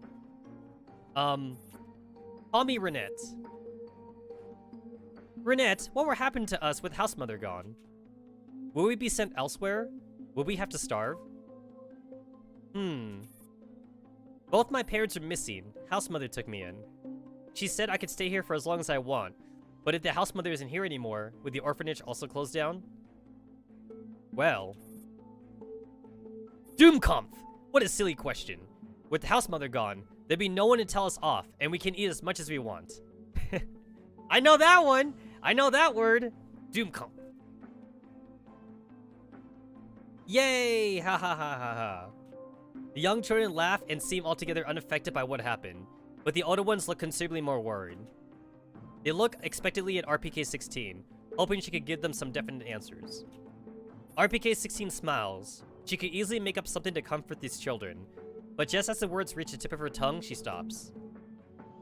Don't worry, there will be a way. The blonde girl looks visibly disappointed. She has heard such perfunctory reassurance all too many times. House mother said we had to stay where she could see us or the demons would snatch us away. The demons have already got a few of my friends. Now that house mother is gone, will the demons come again? Well, we know what those demons have already done to the first few children. Demons? The children fall silent, their fear is palpable. Tears are trailing down the blonde girl's face. Even the blue-eyed boy looks down with unease. Miss Crone, what's to do with these demons? I'm sorry, we shouldn't talk about things in front of the children. Let's speak somewhere else. Crone gestures to RPK-16. The doll gets the message and follows her out of the music room. Apologies. Oh shit, I kinda like double tapped. I'm using spacebar right now. That must have been very confusing. Huh, it didn't sound like mere fairy tales. I would like to know more about their demons. I suppose there's no way we could hide this from you any longer. Now that the house mother's dead, there's no point in hiding it anyway. What have you been hiding? To tell the truth, there have been 4 cases of missing children at the orphanage. Every time it happened, the child was present at dinner, but nowhere to be found the next morning during the roll call. After the first child had gone missing, in an attempt to prevent it from happening again, we gathered all the children and kept them in one place at a time. However, children still kept on going missing. Did you not call the police? We did, but police investigation was inconclusive. They couldn't care less that a few orphans disappeared. I once suggested to house mother that we could hire journalists to report the cases to the papers, but she was worried that the bad press would endanger the operation of the orphanage, so I gave up on that idea. Still, weird rumors started circulating that our orphanage was involved in child trafficking. Child trafficking? They were all baseless rumors. You must believe me. The house mother handpicked all of our teachers and caretakers from the local churches. I swear to God, we would never do something so abominable. We really do love these children. We don't want any harm to come to them. Has security been tightened since the incidents? We have arranged for the security guards to rotate shifts. I myself has also patrolled the dormitories through the nights a few times. But whenever it happened, I would always find myself passed out for some reason. And by the time I woke up, a child would be gone. The guards would also say they hadn't noticed anything unusual. Well, I mean, we all know what's happening, right? I mean, this is a fucking setup. So it's like somebody here is not being honest. Either it's fucking Crone, it's the house mother, or like it's like one of the bodyguards or some shit. Somebody here is a fucking mole. So we gotta figure out like who the fucking sus as fuck is. The house mother was devastated. I could sense her dismay. I've always heard that some refugees would resort to abducting children and selling them for money. Now they even had the audacity to target the house mother. You believe this was the refugees doing? It was just a guess. I can't think of anyone who would be so ruthless. So here's the thing though. So we know that from Leon, Angie said that like, they looked at Leon's like phone or some shit and they found that like the orphanage was like on that phone. So that's why we're here. We're here because of Leon. So there's definitely ties to experimentation. And since they also had the flowers, they had the flowers at the laboratory. This means that they're probably doing like Naito research, or they're doing like Paradias research and shit. So somebody's not being entirely honest here. We Danganronpa now? I've never livestreamed Danganronpa, and I've never even played it or watched the anime. I know about it, but I've actually never dived into it though. I guess I just never got a chance to, I suppose. The art style does interest me, but I've never played it or watched the anime. Yeah, I never touched the series. Did the house mother have any enemies or rivals? From what you hear is trash. It got a large following, definitely though. It's definitely like one of those titles that like look like it wouldn't get that popular, but then it got super popular though. She devoted her life to doing good. How could she have any enemies? I've heard one person describe Danganronpa as basically Phoenix Wright, but more anime, basically. Because Phoenix Wright is very Western styled, basically. And then like Danganronpa is like very anime. Danganronpa is like very weeabo. It's like a very weeabo version of like Phoenix Wright. That's like one way I heard about it. Your sister didn't like it and she was pretty optimistic. For me, I tend to not like mystery shows that much in the first place.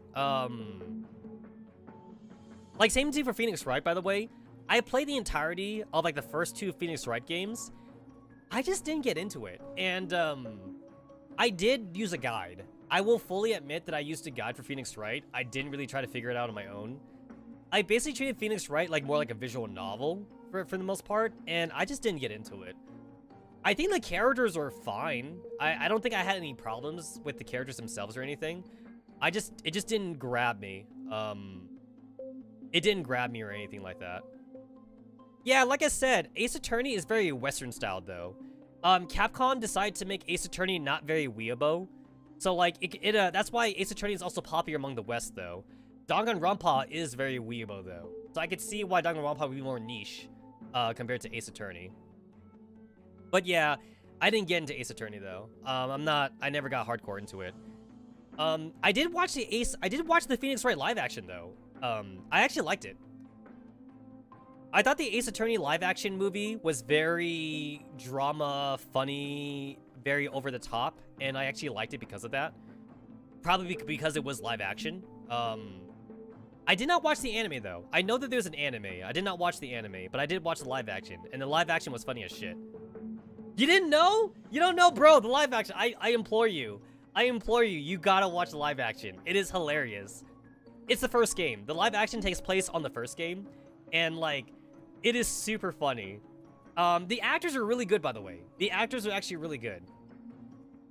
The only thing I would say about the live action is that like, They did Japaneseify the foreign characters though. Like, you know, like the blonde characters and shit like that. The foreigner characters, they're like obviously supposed to be like American or something. They did Japanify. They did Japanify those characters. Because obviously these are Japanese actors, right? There's only so much Japanese actors could do. I will say this though. It's actually really well made, and actually it's also like very shit, what's the word I'm looking for? It's very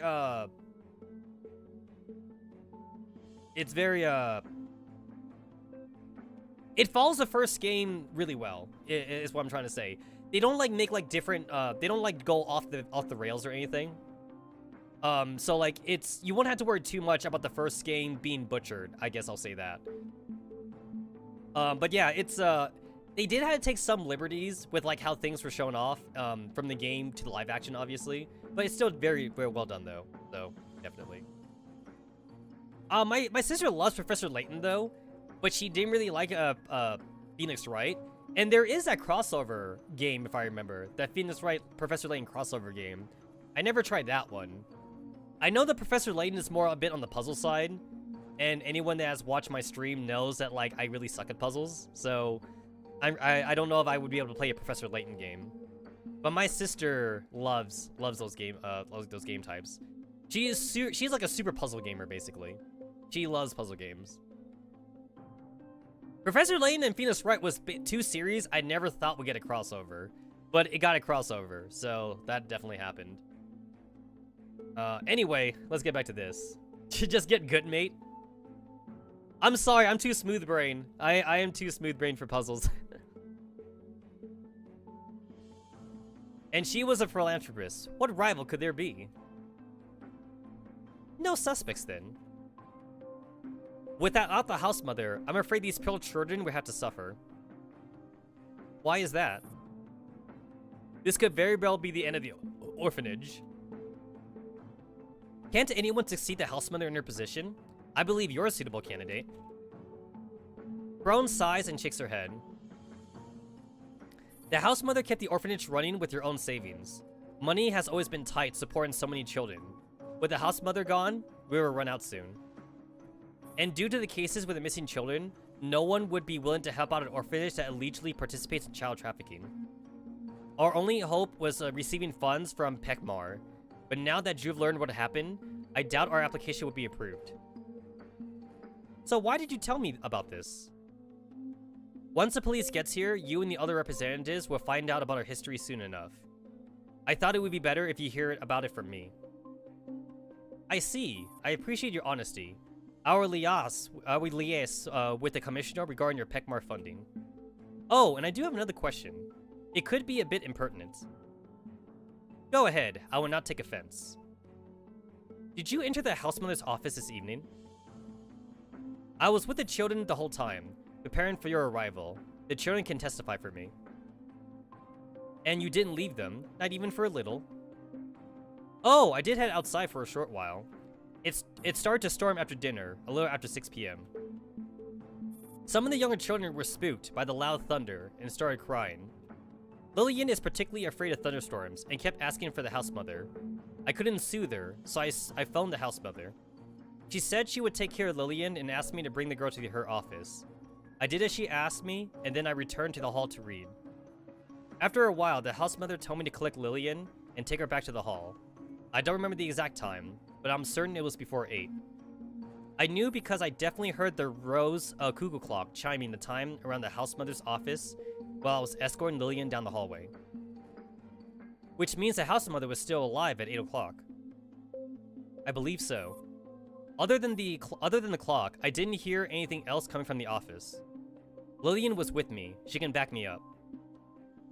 Whoever broke into the house mother's office must have made quite a ruckus. Didn't anyone hear anything at all? Her office is located in the deepest section of the building and some distance away from the hall. Besides, it's been raining very heavily throughout the evening.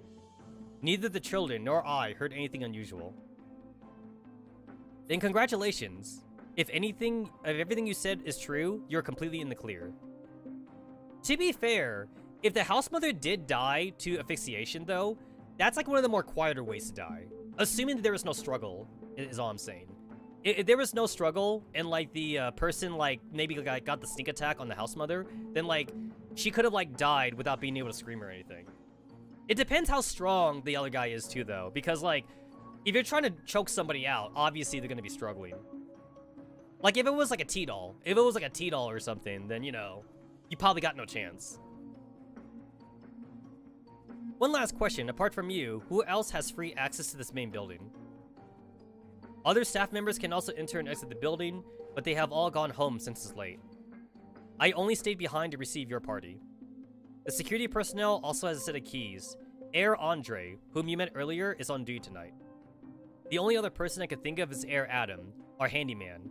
The house mother occasionally had him run some errands, so he has the keys to the rooms. Thank you. I now have a general picture of the situation. That's all for now. I feel somewhat better, having come clean about what happened. The world is cruel enough as it is, so why are the kind-hearted never rewarded for their good deeds? Even the previous house mother passed away because of heart disease. Poor woman, she was still so young. I wish God had more mercy on the good. Angie, I'm sending you everything I've logged. Received. Thanks, this would be very helpful. Have you figured it out? Patience. We are very close to the truth. Alright, so that was Piper. So we go to 3. Cuckoo clock. Ah, shit. So I guess it's around 8 p.m. maybe? Oh, look, you see, we're back in the room. The rain starts to land up at midnight. This is a large tree outside the window of the house mother's office. The dense foliage is reflected on the glass, blocking out most of the light. Well, it said midnight, so whatever.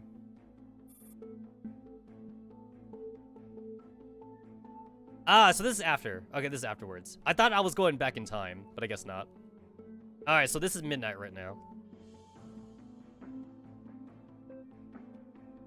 You know what? This is kind of when I wish, like, the artist would actually draw more facial expressions for the characters sometimes. Because this kind of makes me think that, like, AK-12 is, like, just walking in, like, all, like, nonchalantly and shit. I'm going to assume that AK-12 has a serious look on her face. But instead, she has this very, like, I don't give a shit attitude walking into this room. So, yeah, I could have done with more facial expressions for the characters. Smug. Alright, let's see. The body. The office desk. The floor. The walls. We gotta check the body first. We always check the body first. Time of death, around 9 p.m. yesterday. Cause of death, asphyxiation. There are clear strangulation marks on the neck and bruises on the body. Liquid is found dripping out of the victim's mouth. Smells like anesthetic. A section of her shirt is tucked inside her pants. Next to the body is a piece of sturdy hemp rope, which seems to be the murder weapon. The rope bears signs of having been cut by a sharp implement. Bits of wood is stuck between the pliers in the middle section of the rope. Also close to the body is a fallen chair. One of the legs has been torn off. The broken leg of the chair is found by the house mother's hand. She might have used it to defend herself against her assailant. The struggle did not last long. The house mother was soon overpowered and killed. The office desk. A photo frame lies face down on the desk. Inside the frame is a black and white photograph of a smiling girl. Emma Mein Leb is scribbled in the bottom right corner of the photo. Also on the desk is an empty notebook missing several pages. There was a light imprint of written words on the inside cover. 2 partial footprints can be found on the edge of the desk. The bookshelves have been toppled, books piling all over the place. The safe was pried open and emptied. A purse lies discarded on the floor. It only contains the house mother's identification card, no cash. One of the wooden beams in the office bears signs of abrasion. A receipt has been carefully taped to the bottom of the drawer. It reads W Sweet Dream Box, the very last one. Cosign, Powell. Powell? Really? Huh.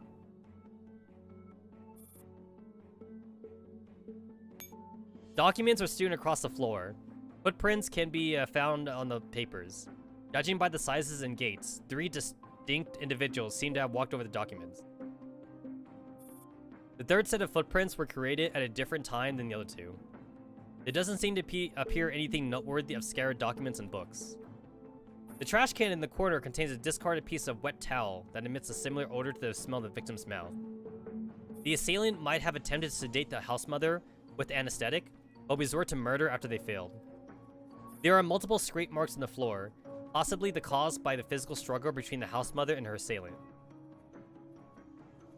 The walls. The door to the office does not seem to have been forced open.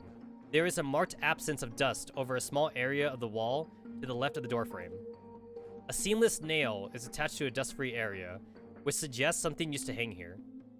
2 greasy fingerprints can be found on the glass of the half-closed window, possibly left by the thumb and index finger of the left hand. A muddy field of grass lies outside the window, but no tracks can be found due to the thunderstorm. On the surface of a dry area, sheltered from the rain outside the window, is a row of footprints, pointing outwards, possibly left by the culprit or fleeing the scene. Search complete. Clues collected include a piece of rope with bits of wood caught in the piles, a receipt mentioning of a consignee, footprints left by 3 people, a dust-free patch on the wall to the left of the doorframe, a set of footprints outside the window.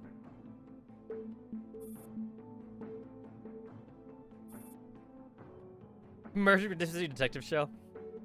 AK-12 leaves the house mother's office. As she reaches the main entrance, Adam, the handyman, is being questioned by Hops. Oh, come on. Come now, kind sir. As I've told you many times already, I've been guarding the gates with you this whole time. How could I be the culprit? What about before we arrived? What were you doing? The house mother summoned me. Since our meeting wasn't going to take place until later in the night, I found a room and took a snooze inside. What did the house mother want with you at such a late hour? She wanted me to help with getting the books in order for this month, and run some errands for her. Bookkeeping? So late at night? What are you hiding? Spit it out. The house mother was usually very busy. Bookkeeping can be done anytime, right? Have you found out anything worth knowing, Mr. Hops? This guy looks pretty suspicious, no matter how you cut it. But you got no evidence! Gosh, what rotten luck! I was hoping I could go home and turn in early tonight. Mr. Hops, why don't you investigate something else and let me chat with Adam for a bit? Alright, but don't let him get away. If he tries to run, he'll have to worry about his femurs. That is very oddly specific. You may be a beauty, but you're a hella scary.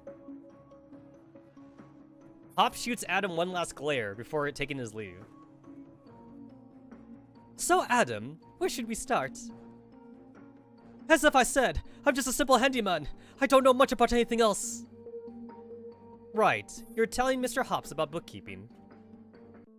I'm guessing you were trying to settle the account for the Sweet Dreams box transaction. AK-12 weighs the receipt in Adam's face. The handyman lets out a sigh at the sight of a slip of paper. I didn't expect you to find it so quickly. Well, aren't you forthcoming? It probably wasn't too difficult to find. From what I know about the house mother, she couldn't have hidden it very well. So what's your working theory? Just to make it clear, I'm honestly not the culprit. Of course you aren't. The house mother asked you to transport something called a Sweet Dream box from the orphanage. The delivery must be carried out under the cover of night, so you showed up at her office at the agreed time. You knocked, but nobody answered the door. You left, but you weren't happy about being stood up, so you returned and peered inside the office through the window. That's when you realized it wasn't locked. You climbed in through the window and found the house mother dead. However, you did not want to leave empty-handed.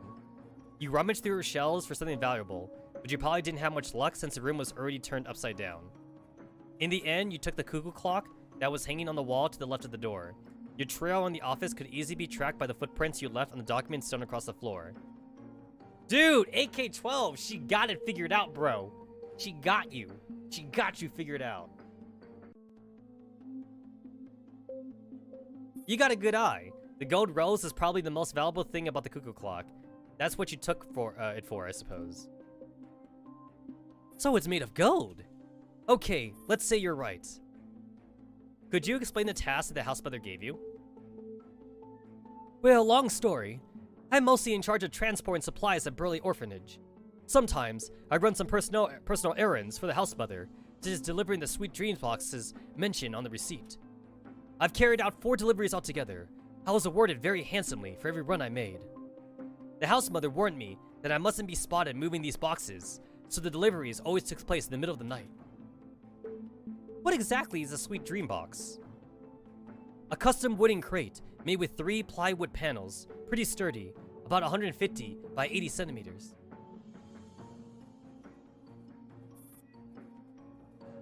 Oh, dude, that's some top-notch fan art. Holy shit, that's some really good shit right there. I like what I see. That is some really good fan art. Wow, I like that. That's cool.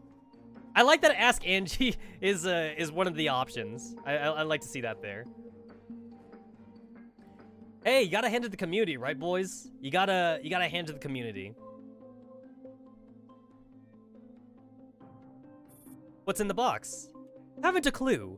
All the boxes were handed to me tightly sealed. She said those are full of knickknacks handmade by the children, gifts for those in high society, urging them to make donations to the orphanage. But the boxes were really heavy. What do you think was inside? This co-signing Powell. Do you know them? Oh, I know. I know who that is. I'd also like to know who that is. They're the reason I'm here. Sadly, I was always told to deliver the boxes to a designated spot, and they would only be moved after I was gone. So God knows who took those boxes where they hauled them. They're the reason you're here? What do you mean? I've already told you everything I know. You've had to figure out the rest for yourself, Frau Lucia. Your enemy seems more stupid than I imagined. Cool. The cuckoo clock. Ragdoll. Guys, ragdoll physics is like the best physics you can add to any game. I'm just gonna say that. If I were to make like any kind of like action adventure game, I would definitely just put in ragdoll physics. What I love about ragdoll physics is like ragdoll physics are stupid, and I love how stupid it is. So like I just love seeing like how certain things can happen with ragdoll physics. Did I jump a number? So I did that one. I did 2. I did 3. You went from 3 to 5. Oh, that's because after I did 1, I did 4. That's why. So I already read 4. Basically, okay, so technically I did 4 first.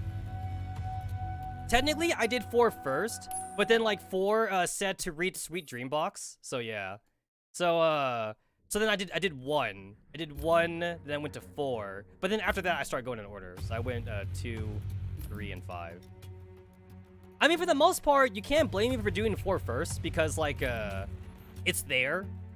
That's why there's a hint. That's why it tells you. It tells you to do the Dream Box thing, which I think is kind of stupid for Mika. If they wanted the Sweet Dream Box to be the first one, they should have put Dream Box, like, I don't know, right here. Like, it seems kind of weird that, like, they put this one here and not, like, over here or something. So, yeah, I clicked on 4 first, technically. So I went kind of, like, all over the place. I guess, technically, though, I guess they are happening all kind of at the same time, though. So, like, I guess it's not too bad for you to go out of order. I guess I'll say that. They seem to be happening around the same time after the Dreambox one. Or close to it. Like, close to around the same time. Like, they seem to be happening, like, literally between, like, 10 minutes apart of each other. Like, 10 to 15 minutes apart. The girl that got led away, she seemed a little unusual. Frau Krohn told me that Lillian, why does it say beginning? Because that's what it says, doesn't it? Yeah, it says right here, Sweet Dreambox beginning. So basically every hint is telling you do this one first, just in case you didn't do it. Which kind of goes to what I was saying earlier, though. If Mika knows how confusing this shit is, then they should have, like, put it in a line or something. Because look at this. If we were to go by left to right, guys, 4, 1, 6, 3, 5, 2. Like, it's very... And 6 wasn't there. That one popped up just now, by the way. So this was like 4, 1, 3, 5. 4, 1, 3, 5. And then 6 pops up, and then 2 is over here. So, like, this is in a very weird positioning. So, yeah. So, Mika knew, though. I guess not maybe no Roman numerals nowadays. You know what? Kitsune probably has it. You probably have it, bro. Yeah. Like, I bet you that's a second. I bet you that's a second reason. The whole Roman numeral thing. That probably is. Probably the second reason.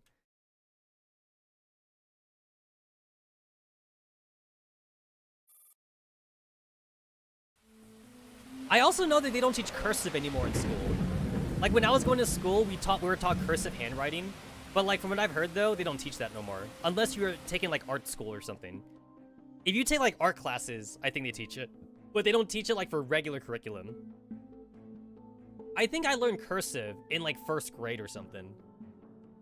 I know I was in elementary school. Like, I either learned it, like, in 1st grade or 2nd grade. I learned cursive.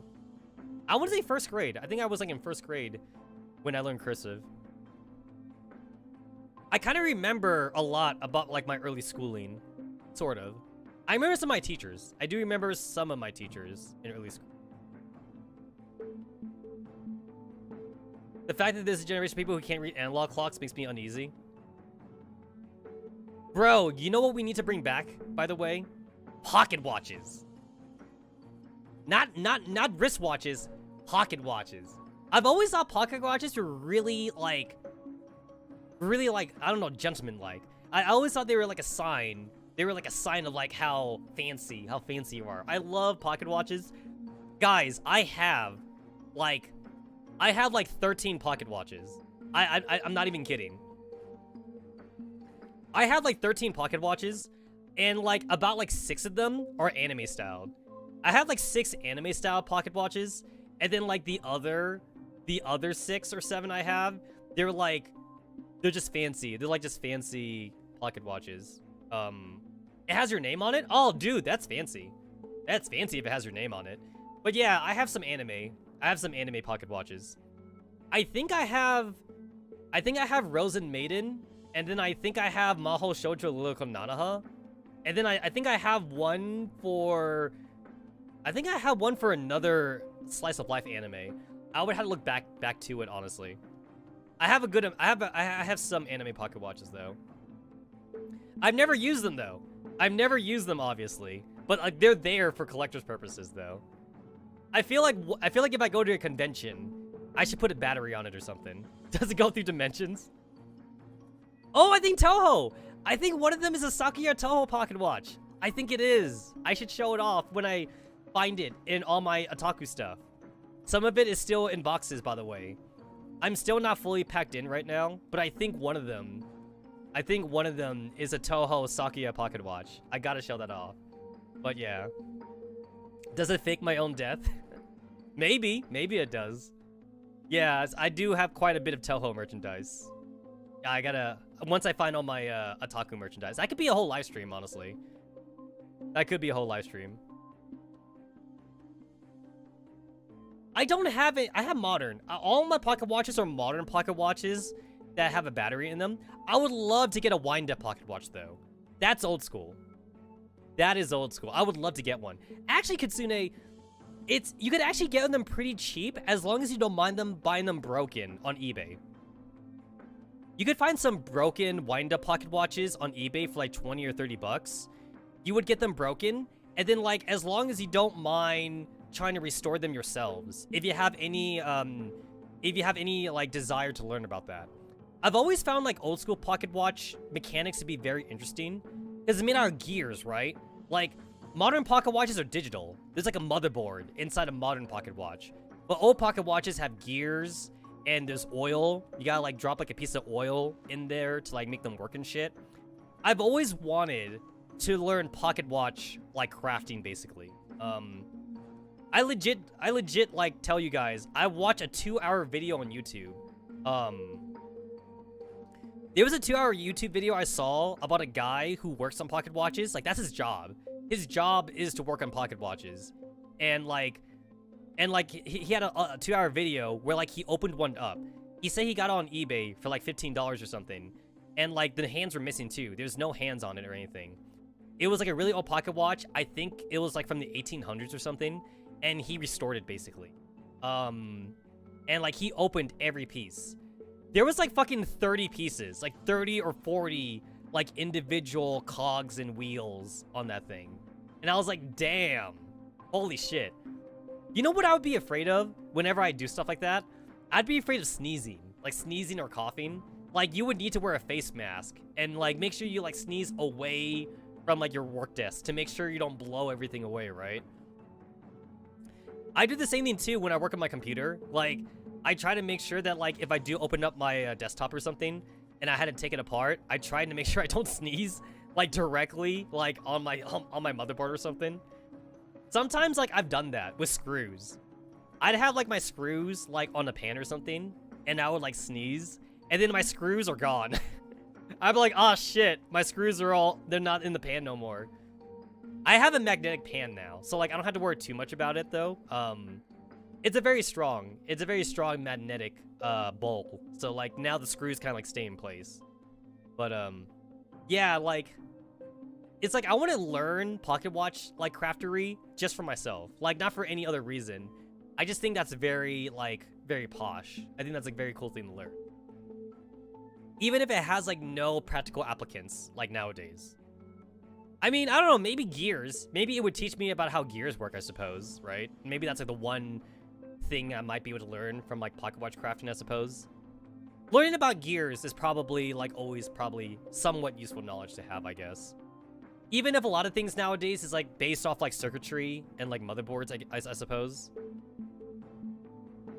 But yeah, one day though, if I ever get like time and spare income, I would love to buy an old wind-up pocket watch made from like the fucking like 1700s, 1600s or some shit like that. And a lot of them you can actually buy cheap just because like they're not family heirlooms or anything. They're just like something that like just people just have and like they just want to like get rid of it or something. I would love to have one of those. I feel like though, like actually what I would want to do though, I want a wind-up pocket watch, but I would make it Weibo style though. Like, so I have a lot of woodworking experience, and I have mild metalworking. I have very mild metalworking experience. So like, I feel like with the experience I have right now, I probably could make the parts for like a pocket watch, but I need to learn what the parts for a pocket watch are first though, before I ever make that kind of project for myself. Because like things I've made for myself, I made myself like a bookcase, I made myself like a bedpost, I made a computer desktop. Oh, not a computer desk, not a desktop. I made a computer desk is what I should be saying. I made shelving units for myself, so like I've made quite a few things for myself with all my tools. I think I could make a pocket watch if I just knew what parts a pocket watch used though. I'd have to like learn more about it though. And I would definitely make it Weibo. I'd probably make it like Weibo styled. I made my own arcade stick from scratch though. I mean, mildly from scratch. As long as you don't count like, you know, buying the control stick and buying the buttons online, I guess. But like everything else though, like I made like the box and like I already had wires on hand to like make the rest and shit. Of course I had to buy the joystick because I'm not nearly smart enough to make my own fucking motherboard from scratch, obviously. But yeah. Yeah, no, you're right. Those parts are tiny, though. Yeah, those watch parts are tiny. Funny enough, I have opened up all my digital watches before, though. And it's like, it's not very fun. It's like, it's not very interesting is what I should be saying. It's like, oh, it's a tiny motherboard circuit. You know, it's like, there's nothing going on there. It's like, oh, yeah, it's like, I don't know what I was expecting. I remember the very first digital watch I opened up. I was like 16. I was like 16 years old. And my watch stopped working. But the battery though, like I put a new battery in it and like it still didn't work. So I just figured it was broken at that point. So like I opened it up and shit, look at the insides, and I'm like, oh, it's literally just a bunch of circuitry. Like it wasn't very interesting. And then I threw it away. I just threw it away afterwards. If I remember right, I think I left my watch in my pocket when I put it through the washer and dryer, and I think that's why it broke basically. I think it broke in the washer and dryer, I think. But yeah.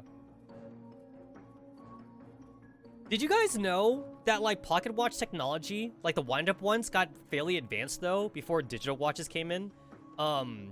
There was a pocket watch mechanicry where like just by moving your hand in your day-to-day life, it winds up the pocket watch. Did you guys know that's a thing? It sounds very interesting to me how that works. Like okay, obviously you could wind up manually, but there's also like a secondary gear inside.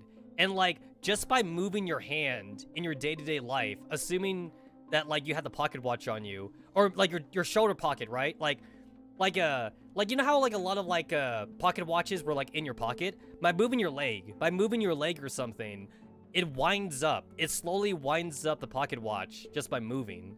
So yeah. Yeah, exactly. Automatic winding. Yeah. That's why rich people have those fancy watch storage things that constantly move watches. Ah, that's cool. That's cool. Yeah, I definitely want to have one of those. I would love to have that, except as a modern though. As a modern anime weeaboo watch. It's like, basically like when you ask someone to look at the time, nowadays, they just look on their smartphone, which you probably have anyway. I remember though, like back in my day, if you didn't have a watch though, you would ask somebody for the time and they'd look at their wrist. They would look on their wrist, right? And be like, it's 3:15, you know? Like that's how people used to tell you the time. If you were to ask like a perfect stranger, like what time it is. Excuse me, good sir, do you have the time? Oh, yes, my fellow chap. It is 5:15. Ah, thank you, good sir. I do not have my watch on me right now. My dad loves having Rolex watches. My dad has like 20. He has like 20 Rolex watches. And I'm like, why? And he's like, I don't know, they're nice. He also has wallets too. My dad has a lot of fancy wallets. But like, he only uses one wallet, obviously. And he's been using like the same dank-ass wallet for like 20 years or something. He has like fancy wallets that he doesn't want to use. But like, he's been using the same wallet though. Since like, I've been like in middle school though. Actually, I'm the same way, by the way. I think I've been using the same wallet myself since I've been in high school. It's like, I do have the opportunity to get new wallets, but I don't want to, though. My old wallet still works. My old wallet, I think right now that I'm using, I think it's 18 years old. My wallet is fucking legal. If one of these days, if my wallet wants to turn into like a demon waifu, I'll just say that like, my wallet is at least 18 years old, so my wallet is perfectly legal. My wallet won't be a loli, I guess. If I think about some of the stuff I still have nowadays, it just goes to show how old I am and how long some things I've kept. Some of the things I've kept is at least 25 years old, and like they still work, so I don't throw them away. I have a hard time throwing shit away if I know they work. Alright, let's get back into this. The girl that got lit away seems a little unusual. Frau Cronier told me that Lillian bears a very close resemblance to the house mother's own daughter. The house mother has a daughter? Had. I believe the child is deceased. I see. No wonder the house mother has a soft spot for her. It must be devastating for the girl to lose someone so close to her again. The only thing that we can do is find the culprit. Come to think of it, you've been sticking to me like glue the whole time. That was quite a fright for you too, wasn't it? Why don't you find somewhere to sit down and take a break? The chairwoman has bade me to make myself useful. I can't fall apart at such a crucial moment. There might be something you need my help with. In that case, you could do me a favor. Outside the music room, a few of the Biggle children have Lillian surrounded. Oh dear, Lillian crybaby Lillian without a house mother. Who's going to indulge as a crybaby now? Crybaby Lillian, tattletale Lillian. Let's see who will come to your rescue this time. You're so mean. Stop bullying Lillian. Lillian, your singing Emma is so hideous. Why don't you give it to me, and I'll make the others leave you in peace? How about that? Damn, children are ruthless. Damn. No, I'm not letting you have Emma. House mother. What are you playing, children? May I join you? Humph, the representative is running to Lillian's rescue. Gotta hand it to you. Somehow you always manage to summon help with your pathetic crying. We're not playing with you. You're taking Lillian's side. I know you're kids, but you got to learn some respect. You must not bully your friend. Moradao widens her eyes dramatically as she admonishes the children bullying Lillian. They pause for a moment in surprise before finally scattering. With tear-streaked face, Lillian is led up to Angie, clutching her doll tightly. She rubs at her eyes with the grimy hand and looks up at Angie. You can call me Angie. And I'm Moradao. Lillian remains silent. Perceiving her timidness, Moradao fishes out a sweet and places it in the girl's hand. Lillian accepts the sweet and carefully slips it into her pocket. Angie, Moradao, have you caught the person who hurt house mother? Not yet, but I think we'll find them very soon. There's something you want to tell me before you left the room, right? Huh? I saw it in your eyes. Frau Angie, you're one of the delegates, right? That's right.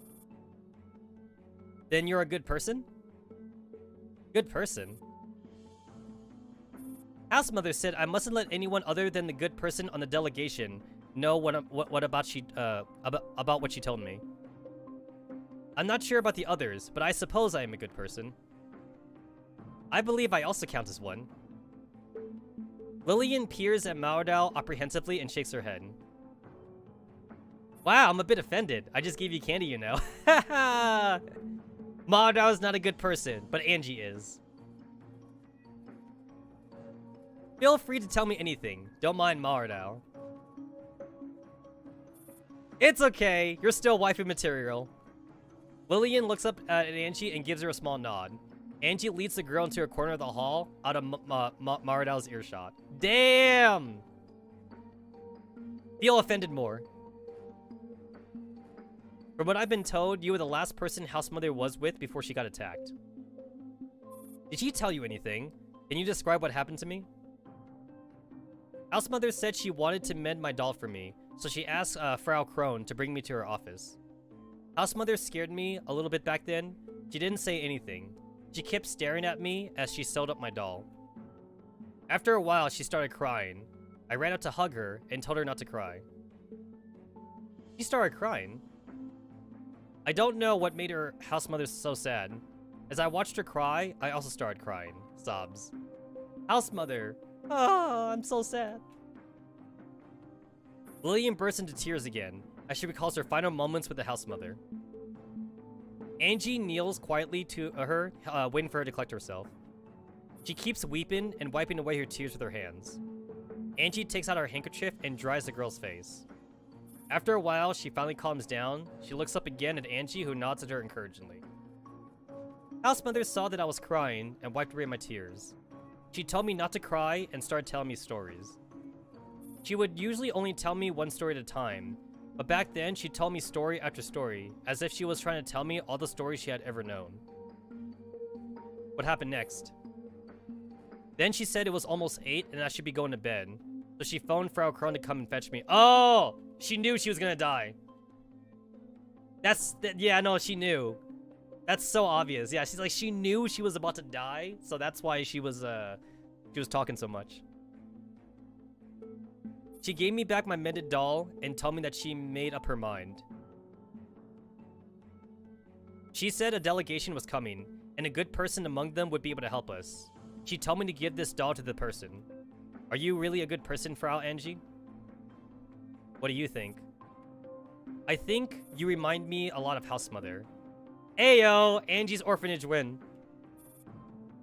Heck, 45 already is running an orphanage at this point. He's got the whole Naito sisters to look after.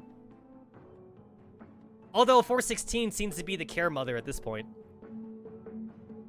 If I were to talk about Team 404 and the Naito girls, it's like 45 would be like the house father, and 416 is like the house mother. That's what I would say. And then G11 is like the older sister. 416's retirement plan. That dude, that's awesome. 416 Sundermon.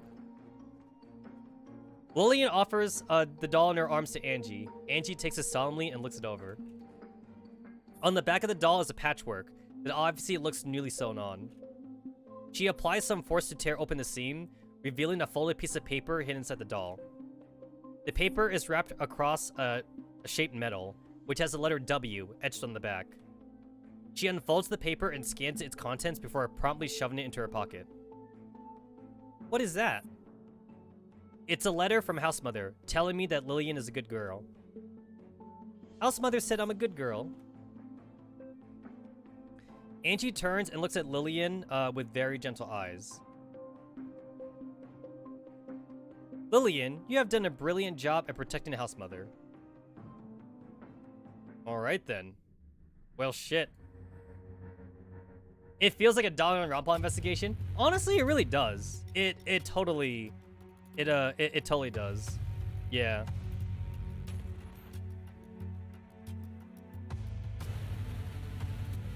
Alright. Ayo, token. Oh, dude, 30 tokens. Can't say no to that. Cannot say no to 30 tokens. That's nice. At daybreak, word finally arrives that the police will be there soon. Angie's visit to Burley Orphanage also comes to an end.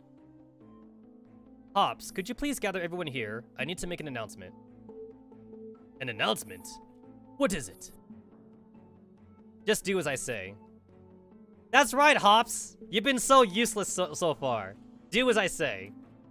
Okay, right away. 12, 16, and 15, Crone, Mardau, Adam, and finally Andre fall into the hall one after another. Angie glances at the exhausted Lillian, who has fallen asleep on the sofa, and orders AK-12 to carry her back to bed. Bro, Angie! Well, that's everyone. The police will be here soon. I've already questioned the suspects. I believe this was a robbery and a murder perpetrated by refugees. The police can take over from here. What brings you to that conclusion? While the orphanage was in lockdown, I looked into all the suspects' alibis. Members of the delegation are obviously not suspects. Andre and Adam only arrived at the orphanage after the housemother's death. Crone was with the children the whole time. Nobody present has any motive for murdering the housemother. Who could it be if not an intruder? Angie shakes her head. It's true that nobody present has a motive for murdering the housemother, but that doesn't mean the killer is an outsider. Then who murdered the housemother? Angie sighs. Nobody murdered her. The housemother committed suicide. Ayo! The revelation triggers an immediate uproar. Crone cannot contain her shock. That does make sense, though, of the rope, though. That made the whole rope and chair makes sense. Suicide? How could that be? The housemother took her own life to expose the truth, whereas the person who pushed her into making this decision destroyed the scene afterwards to undermine what she was trying to achieve. Expose the truth! This case has been fraught with unexpected developments, but it was these developments that pointed me in the right direction. I've got to admit, this culprit was extremely clever to have come up with a plan to derail investigation in such a short time. Derail or what do you mean? They led us in a wild goose chase to look for the housemother's murderer, when this murderer doesn't even exist. And while we were all distracted, the message that the housemother wanted to convey remained hidden. Angie's gaze sweeps over everyone gathered in the hall, taking in their different expressions. What she seems to find have confirmed her suspicion. She clears her throat and continues. Let's start with their methods. They drew our attention using the crime scene. The book, the broken chair leg, the messy footprints, the tower soaked with anesthetic. These were just decoys. The culprit destroyed the objects that truly mattered. What object? The housemother's final confession. Confession? Good thing I came across this medal she left behind. Angie reveals the cross-shaped medal she found in Lillian's doll. It flashes black and crimson under the lights. This is the Iron Cross, a military decoration reintroduced by the former German Federation during the war and an insignia of the GIP. Many members of the organization are retired veterans, so those terrorists tend to identify themselves and each other using this medal. I believe it was no coincidence that the house mother was in possession of an Iron Cross. There was a GIP spy in this orphanage. The GIP? You mean the terrorist organization? Exactly. There is a terrorist among you who has no business being in a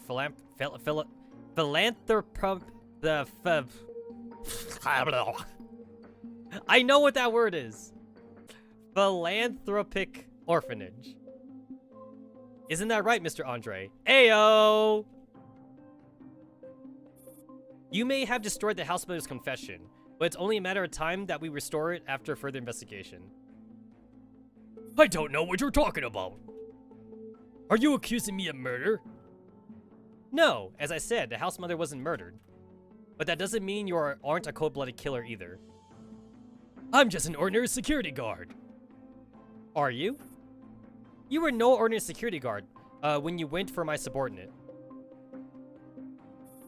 You managed to sneak up on her unnoticed. That's pretty impressive. You kept trying to blame this on refugees, but I gather you've already rounded up and killed all the refugees in the area. All those remains in the air raid shelter must have been your handiwork, eh? I honestly have no idea what this is all about. Can you even prove I had anything to do with what happened to your subordinate? She would have kicked the bucket if she were human. Unfortunately for you, she isn't, in fact, human, and you left your fingerprints all over her face. Make sure you know the difference between a human and a doll next time you decide to attack one. Tja! Got nothing else to say? Hands in the air. Andre suddenly draws a pistol and fires at Angie. Much to everyone's surprise, Adam, who is standing closest to Angie, throws himself on her with unbelievable speed. The bullets passes through where Angie was standing. Hops immediately draws his own weapon and shoots Andre in the head, killing him instantly. So it really was you, Jay. I didn't know you were into playing dress-up. What? Okay, I did not see this coming. I did not see this coming. Oh god. Jay was Andre the whole Jay was fucking this dude. Oh my god. Am I so handsome that no disguise can hide my charm? You prattled too much with Lucia. Thought no one would notice, did you? Return the fuckboy?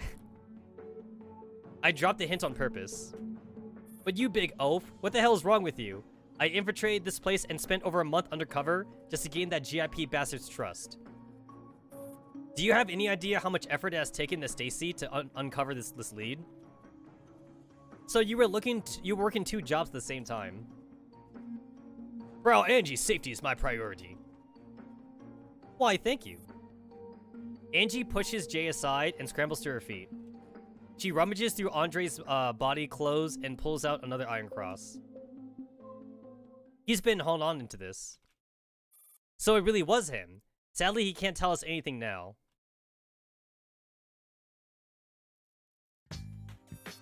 Yo, bro, though. Yo, that's kind of cool, actually. That's kind of cool. That's kind of cool. So Adam, man. Adam was Jay the whole time. And Andre was a spy. Andre was a spy. Ricky says, at least don't kill a goddamn suspect. You know what? You actually had to kind of hand it to Hops, though, for getting that instant head kill shot. You gotta hand it to him for that instant kill.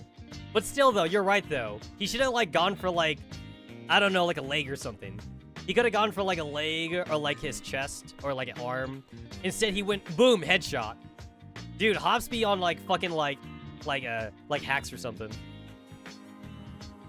He went straight for the kill. The police has the orphanage completely cordoned off. Vehicles dispatched by the Stacy soon also arrive at the scene. The other staff had been brought into the hall where Angie's company can keep an eye on Crone and the frightened children on the second floor. We found Anche, she's fine. But she did pick up very interesting stench while she was in that hole. It probably won't come off even if she spends a whole night in the shower. bluffing him with his fingerprints when Angie was still trapped underground? Very well played. Likewise, run a full diagnostics on her. We have more to do tomorrow. Always a slave driver. But I'm afraid Captain Lucia won't let me do the honors. Just run the diagnostics and stand by. We'll be going soon. There's a light knock on the door and Jay enters the room. He has shed his disguise and returned to his usual appearance. Where's Hops? Being questioned by the police. You may be sent by Pekbar, but the proper procedures must still be observed. Proper procedures? These cops with greasy palms had better not cover up the whole thing once we're gone. Nonsense. The Stacy is involved in this case, you know. Since the Stacy is involved, why didn't you just bust this GIP then? We're the Stacy, not your regular flatfoots. There's no point in capturing a peon. Surely I don't need to explain that to you. Why are you always so eager to ruin my cases? How long has the Stacy been preparing the sting operation? About half a year. We were hoping I could make my way into their mid-level cadre. I've already told Frau Lucia all the insequential details of my story. I've even got my hands on the delivery man, and would have soon got to the bottom of this. But then you lot came charging in, and here we are, in the middle of this mess. Why did you enter the housemother's office at the risk of contaminating the scene? I hid my voice recorder in that clock. This orphanage may look pretty run down, but the EM protection is top tier. All the camera and bug signals are jammed. I'm guessing those in the GIP don't want any evidence to go on record. While you were all busy fooling around, I saw Andre scurrying out of the trashed office. After he left, I retrieved the recorder to see what really happened inside the office. Can I listen to the recording? It's mostly the housemother telling Lillian stories in the first part, and I doubt you'd be interested in her shuffling about shortly before she died. This is what you're after, isn't it? Damn it! Why now? I can't believe you'd betray us, but I won't let you get away with it. It thunders just as the clock on the wall strikes the hour and starts chiming. The time checks out. This confirms my hypothesis. Now I'm confused. So did Andre kill the housemother? Weren't you listening? The housemother committed suicide. Mardo! Angelia said that literally 5 times. Are you not listening? She keeps saying suicide. Stop trying to pin this on murder. Then why did Andre suddenly try to shoot you? Because he knew I saw through his ploy. What on earth does that even mean? Read the housemother's letter. Angie brings up a document on her tablet and shows it to Mardau. Dear Frau Angelia, I am Isabel, housemother of Berlaire Orphanage. I initially established this orphanage to make ends meet for myself. But as I got to know these children better, I became more and more determined to extend a helping hand to people who are not so fortunate. Times are hard, and keeping this institution running is extremely challenging. To safeguard the children's happiness, I have done something unforgivable to some of them. I knew that Herr Powell is a member of the German Independence Party, but he made me an offer I simply could not refuse. He told me that someone in high society would like to take custody of a few exceptional children. In return, they would make a very generous donation that would keep the orphanage afloat. So yeah. So that's what I thought. So I knew that this orphanage had to be given away children for the Naito experimentation. So I knew that had to be it. I just couldn't figure out who it was. But it was a housemother. But not because the housemother was a bad person though. It was just because she was kind of put in a very bad position. Just as I thought, I had secured all the children's happiness. I saw the corpses of the ones whom I had handpicked for adoption. I realized that it was all a lie. If wealthy families wanted to adopt children, why would they be carried out in boxes? I tried to report them to the authorities, but everyone, even the police, had been bought off. I am under constant surveillance as I helplessly watch the children disappear one after another. At this rate, the same fate will befall all the children here, and it would be my ignorance and stupidity that sends them to their deaths. I am in a whirlpool that I cannot escape. My only option is to pay for my sins with my life. I hope my death will shed light on the wicked crimes that have been committed in this orphanage. I beg you to protect the remaining children. It may be impertinent of me to ask this favor of you, even though we have never met. Please do forgive me. Do you understand now? So the house mother only killed herself because we were coming? She said in the letter she had no other way of getting out of her predicament, so she pinned all her hopes on us. But didn't you say that Andre had destroyed her confession? Then what is this? The house mother was going to take her own life before we arrived, but it then occurred to her that someone might dispose of her letter, so she wrote another copy and stuffed it into Lillian's doll. We only notified her shortly before our visit, which didn't give her much time to plan out everything carefully. But she must have been living in constant fear and anguish to have resolved to give her life in exchange for the children's safety. Or a woman. So she left another copy of her letter. Yeah, good thing she took this precaution. Otherwise, the unexpected turn of events would have made it impossible for the culprit to get away. Or made it possible for the culprit to get away. Unexpected turn of events? The fact that we showed up an hour late. The house mother was under surveillance 24/7. She had to time her suicide very carefully so that her plan wouldn't be discovered too soon by the people watching her. Lillian left her office at 8. The house mother was still alive then. She was planning to make her move shortly before our appointment to make sure no one could tamper with the scene. Unfortunately, we were delayed by an hour because of the storm and the traffic. According to Jay's recording, Andre found out that the house mother had killed herself at 9, but we were almost here already.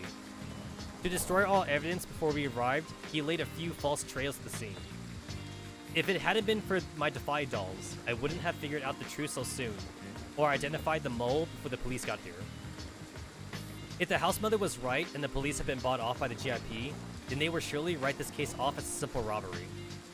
And once we're gone, the child trafficking operation will once again become obscured. The house mother would have died for nothing. I will report this to the chairwoman, and she will put the police department from another region into this case. But what's the deal with the remains in the underground air raid shelter? The GIP hates refugees with a vengeance. I'm guessing Andre often buried himself with cleaning up the homeless refugees in the area.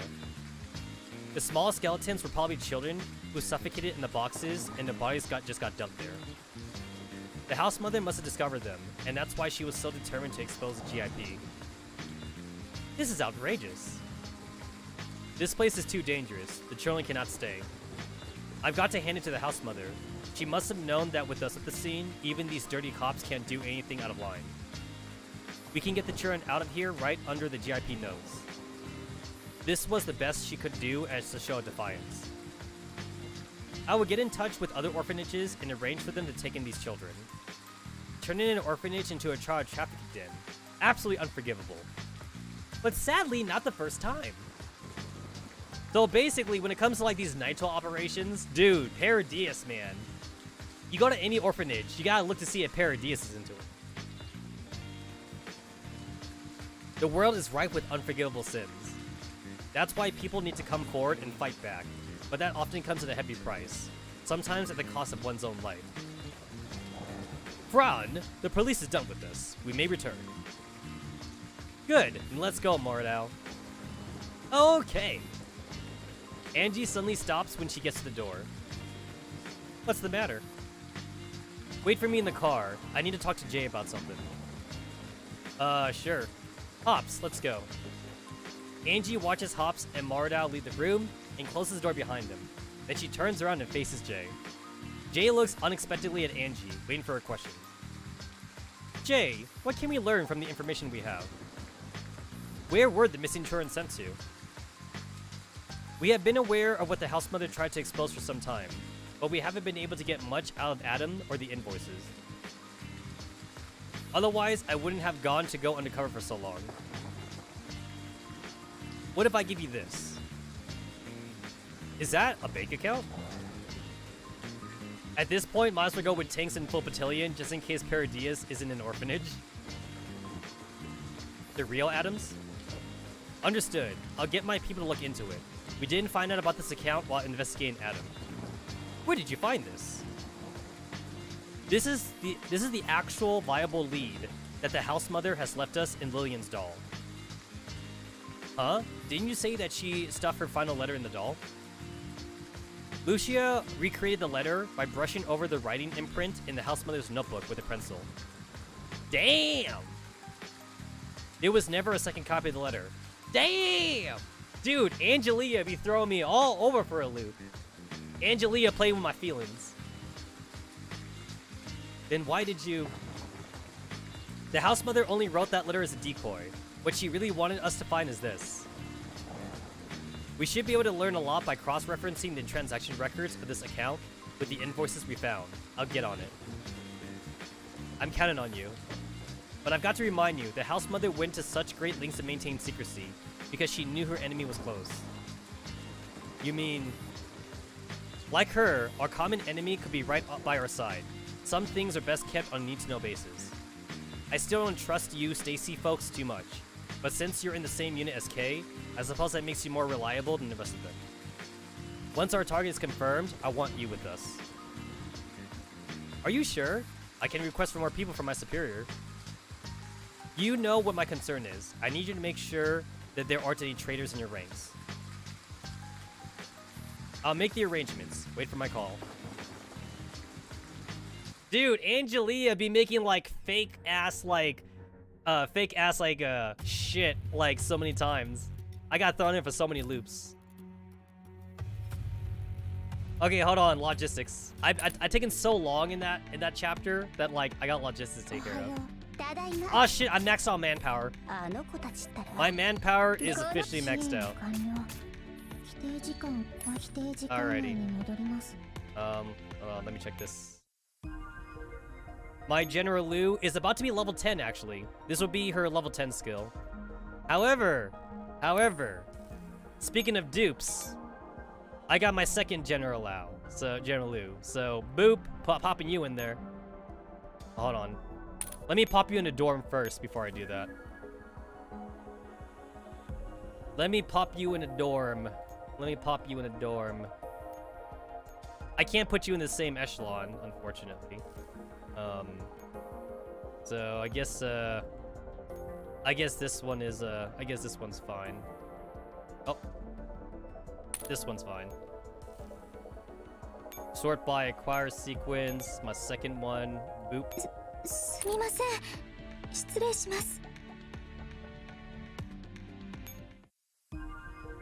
Alright. 2 for the price of 1. Or something like that. Look at that! Hey, look at Simonova! I love this little Easter egg. This is the only way to train level 10. You spend 24 hours just shooting her. I still want, like, a funny comic backstory. No, you know what I need? I need a Digimon story. No, that'd be awesome. I want a Digimon story for Simonova, and I want that Digimon story to say that she goes in the training grounds by accident, but she goes on the wrong side, though. Like, she'll enter on the side where, like, everyone's shooting at, and then that's why you see her sometimes in the training area. No, here's my Digimon story. Simonova basically has very bad direction. Like basically she gets lost. She will get lost all the time. And that's why she shows up on the wrong side of like the skill training exercise. She'd be like, uh-oh, I'm here again. And then like everyone's shooting at her basically. I want that to be your Digimon story. I want her to have like a bad sense of direction. I better see that. I better see that canonized. That would be amazing.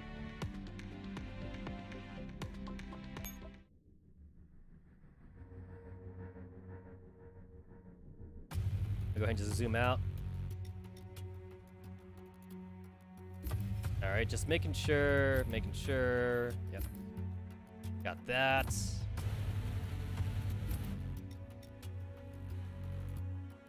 So there's Delta attack beginning, and then there's spider web.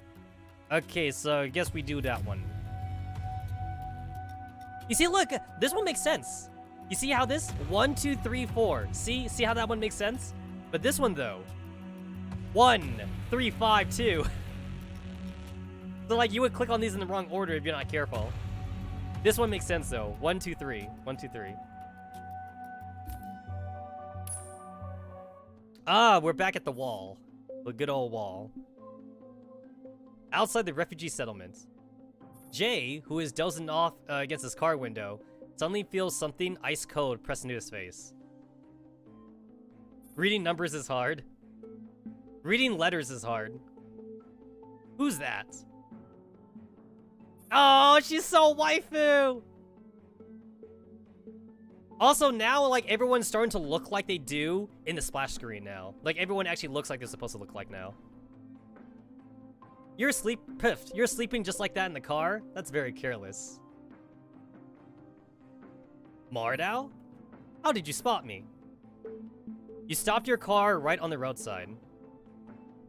But it's disguised. Oh, so you're also here with Angie. I thought that we got left behind. No way we could let that happen. The chairwoman ordered us to keep Frau Angie safe. We can't possibly let her walk into danger on her own. Somehow it feels more dangerous to have you along. Haha, very funny. I'm a pro, you know. Besides, Hops is also with us. He'll make sure we're safe. I don't know, man. So far, Hops has not done shit. That big oaf? Are you sure he can handle this? I mean, he mostly used to be in the GSG-9. That sounds very reassuring. Hops shot a man? Yeah, like any of the Team Defy members could have done that, though.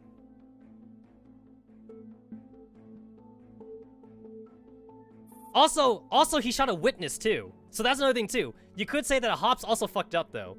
Hops headshotted the dude. If Hops wanted to make himself useful, he would have, like, taken down the dude. He wouldn't have killed him. Hops did ruin Jay's, undercover shit. He did ruin that. Jay was all like, yo, bro, I've been here for months. You wouldn't have fucking killed my dude. So yeah. So Hops is still making mistakes. Also, I'm still blaming Hops for the whole like pollination, for the whole like flower thing. Hops also got pollinated too, along with Angie and Mordor and shit. Basically, Team Defy has done most of the work. You, on the other hand, doesn't strike me as a special agent at all. On the other hand, too, I will say that Jay is about as worthful as K is so far. Because, like, K has been useful, but K has also been deadweight a couple times, too, though. Jay is about the same. So far, he's been both deadweight, and he's also been useful. So, he's in the middle. J and K have done more for the story than what Hops has done for the story for now. And J just got introduced, too. That's the thing. So, K's been in the story longer. J just got introduced, but I do feel that J has been more useful than Hops has. That's just a job. I don't want to turn into a boring stuffed shirt with a poker face like that dude. You mean Herr Schwabman? I think he looks much more like a proper agent, don't you agree? If an agent is instantly recognizable as an agent, he might as well be a dead man. You know what? That's kind of he's out of line, but you know what? He kind of right though. A lot of ninjas actually. A lot of real ninjas back in the day, they didn't actually dress up as ninjas. They dressed up as farmers. Ninjas would basically dress up as anybody except ninjas.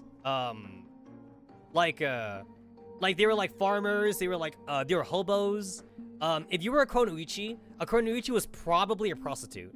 Ninjas don't wear ninja garb. Ninjas were basically anybody. Ninjas were like the ultimate like assassin in Japan.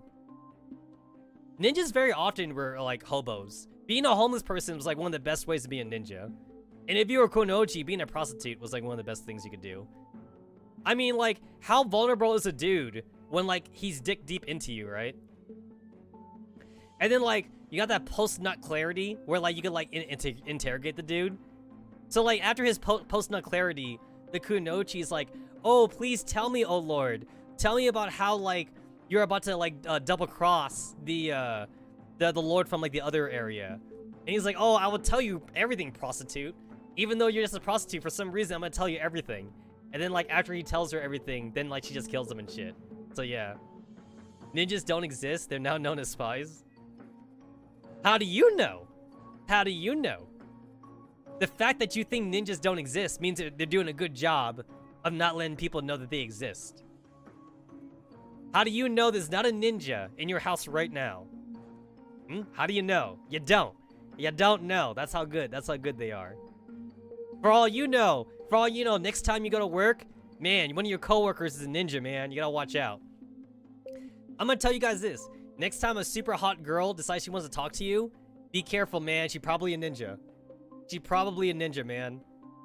Guys, think about it like this. No hot girl would ever talk to you. So when a hot girl does talk to you, something's sus. Something is definitely sus.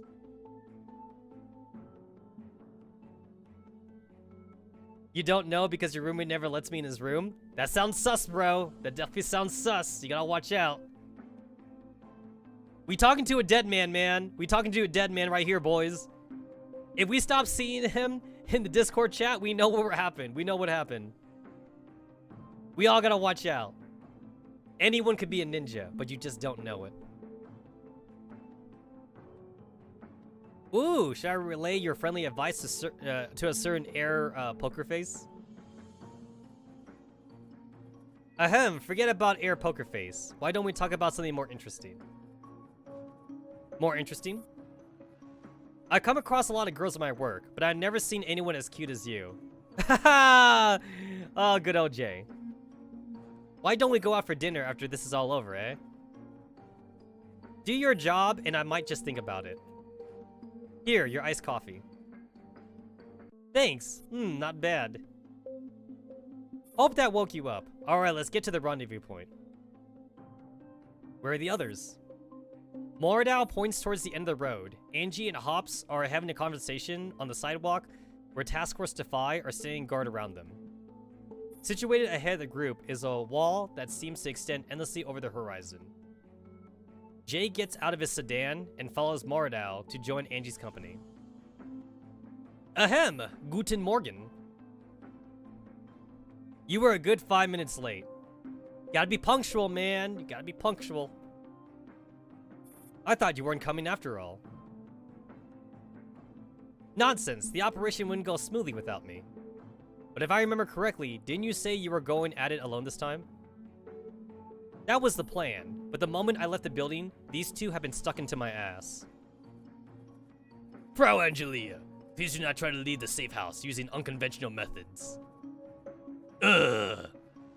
I'm so badass. We are under Chairwoman Ert's strictest orders to ensure your personal safety. Do not make her job any more difficult than it already is. Ahaha. Here, here. The chairwoman would have have my head if you managed to shake us off. Besides, my assistance is essential when it comes to coordinating multiple departments. Well, you heard them. Fine, very convincing. So, are you guys fully prepared? It's just a simple capture mission. Are you certain this Powell is still inside the Bremen refugee settlement? I accessed the security records here. There were records of him entering the settlements yesterday, but no records of him exiting. If nothing goes wrong, he should still be inside.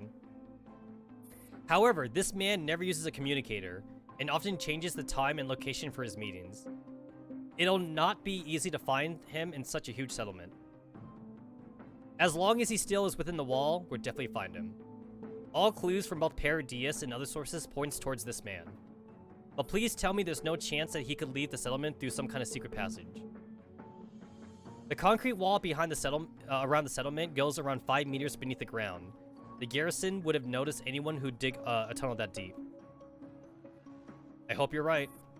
So how do we get in? We've already contacted them and made all the necessary arrangements, including securing permits for the doll ladies. Oh, actually, I had a hunch that you would want to enter the settlement, so I made preparations. Are the permits so important? These are more than permits, they're also identifications. If you approach the restricted area outside the wall without one, the gun fixtures up there would take you for an outlaw and shoot you full of holes. You Germans are real friendly to refugees. Well, it's necessary for maintaining order. With these permits, the soldiers in there won't give us a hard time, and the refugees won't dare lift a hand against us either. It's a lot safer to carry them. Speaking of safety, considering the location, this investigation would be considerably riskier than your previous ones. Frau Moradau, I think it'd be better if you wait outside. Huh? That won't do. I told you Chairwoman Ulrich wants me to accompany Frau Angie at all times. Actually, I agree with Jay. We've only been making visits so far. We've had accidents, but they're still relatively harmless.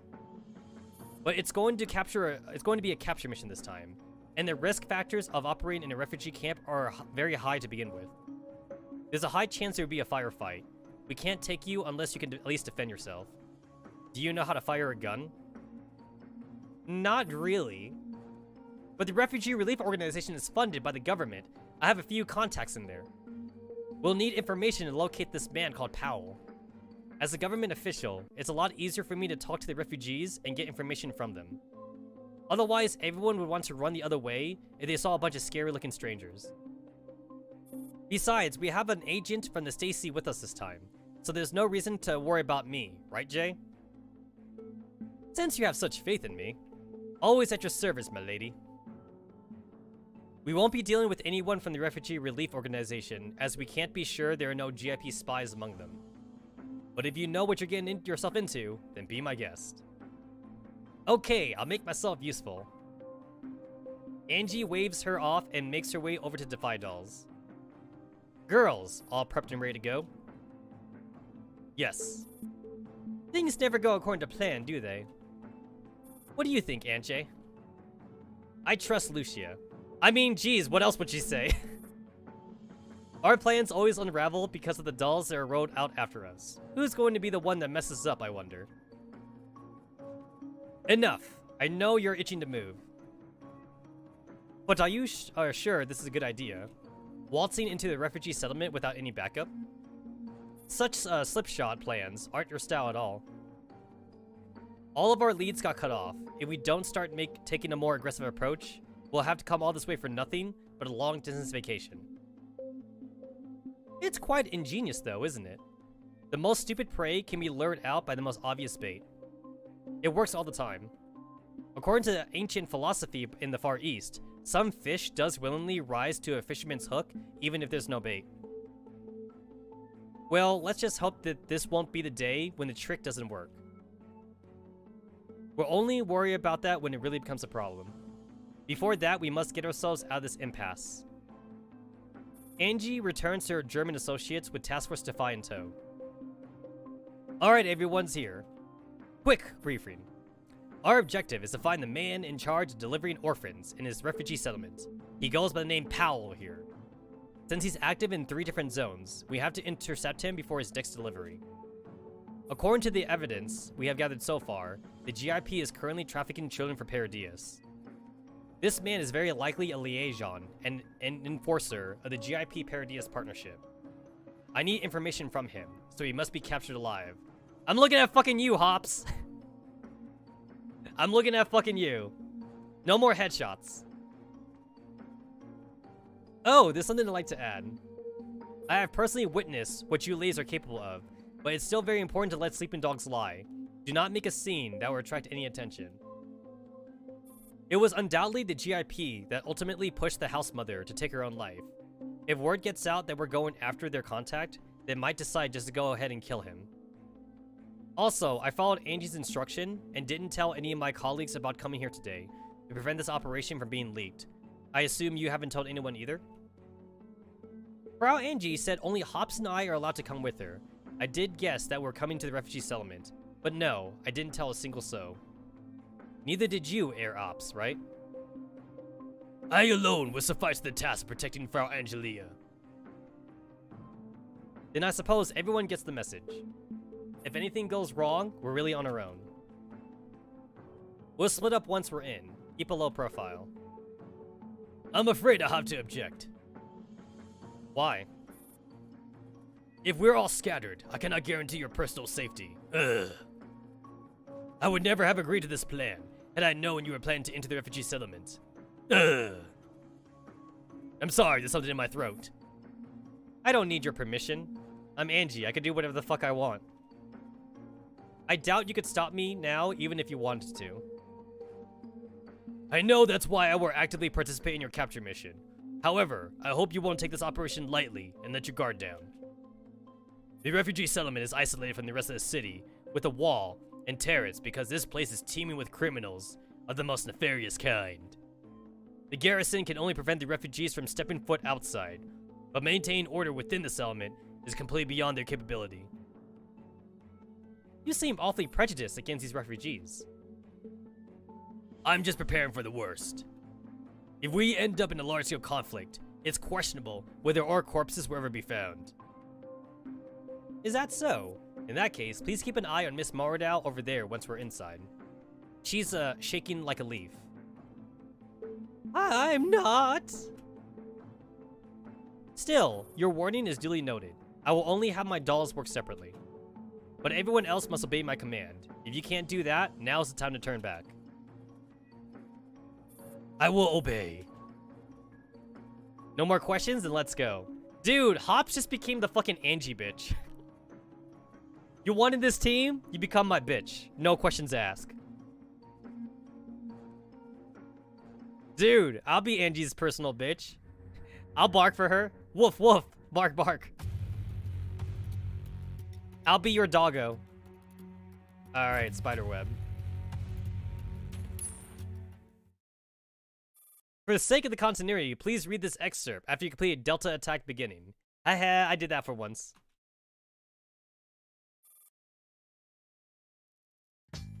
Oh shit, we got the nice music now.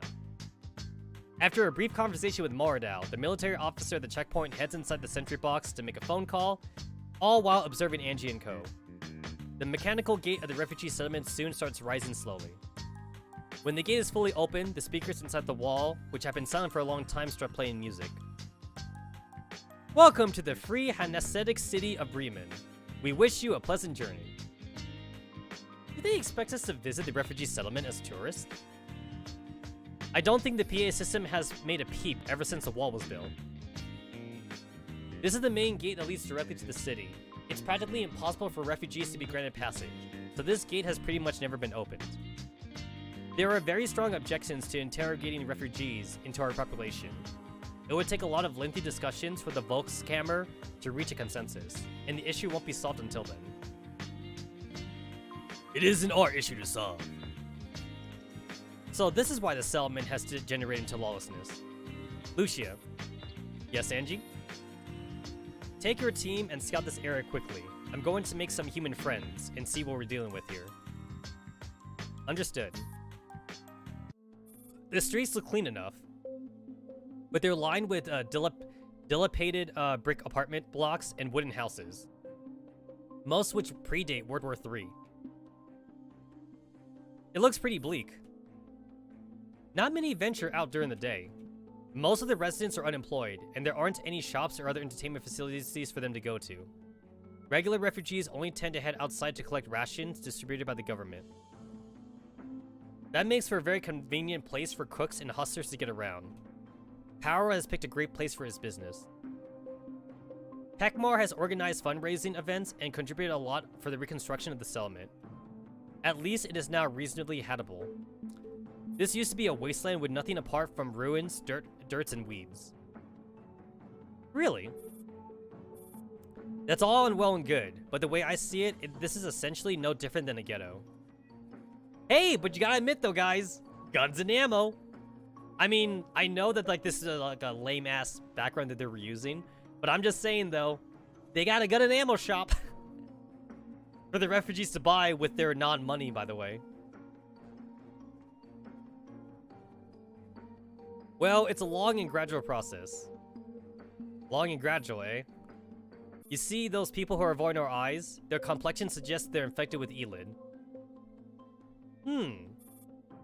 Angie picks a hand-rolled cigarette butt off the ground and gives it a sniff. Also, they're on drugs. Drugs? Painkillers, psychedelics, drugs that cannot cure their sickness, but gives them a false sense of comfort. Angie lowers the cigarette butt and looks around.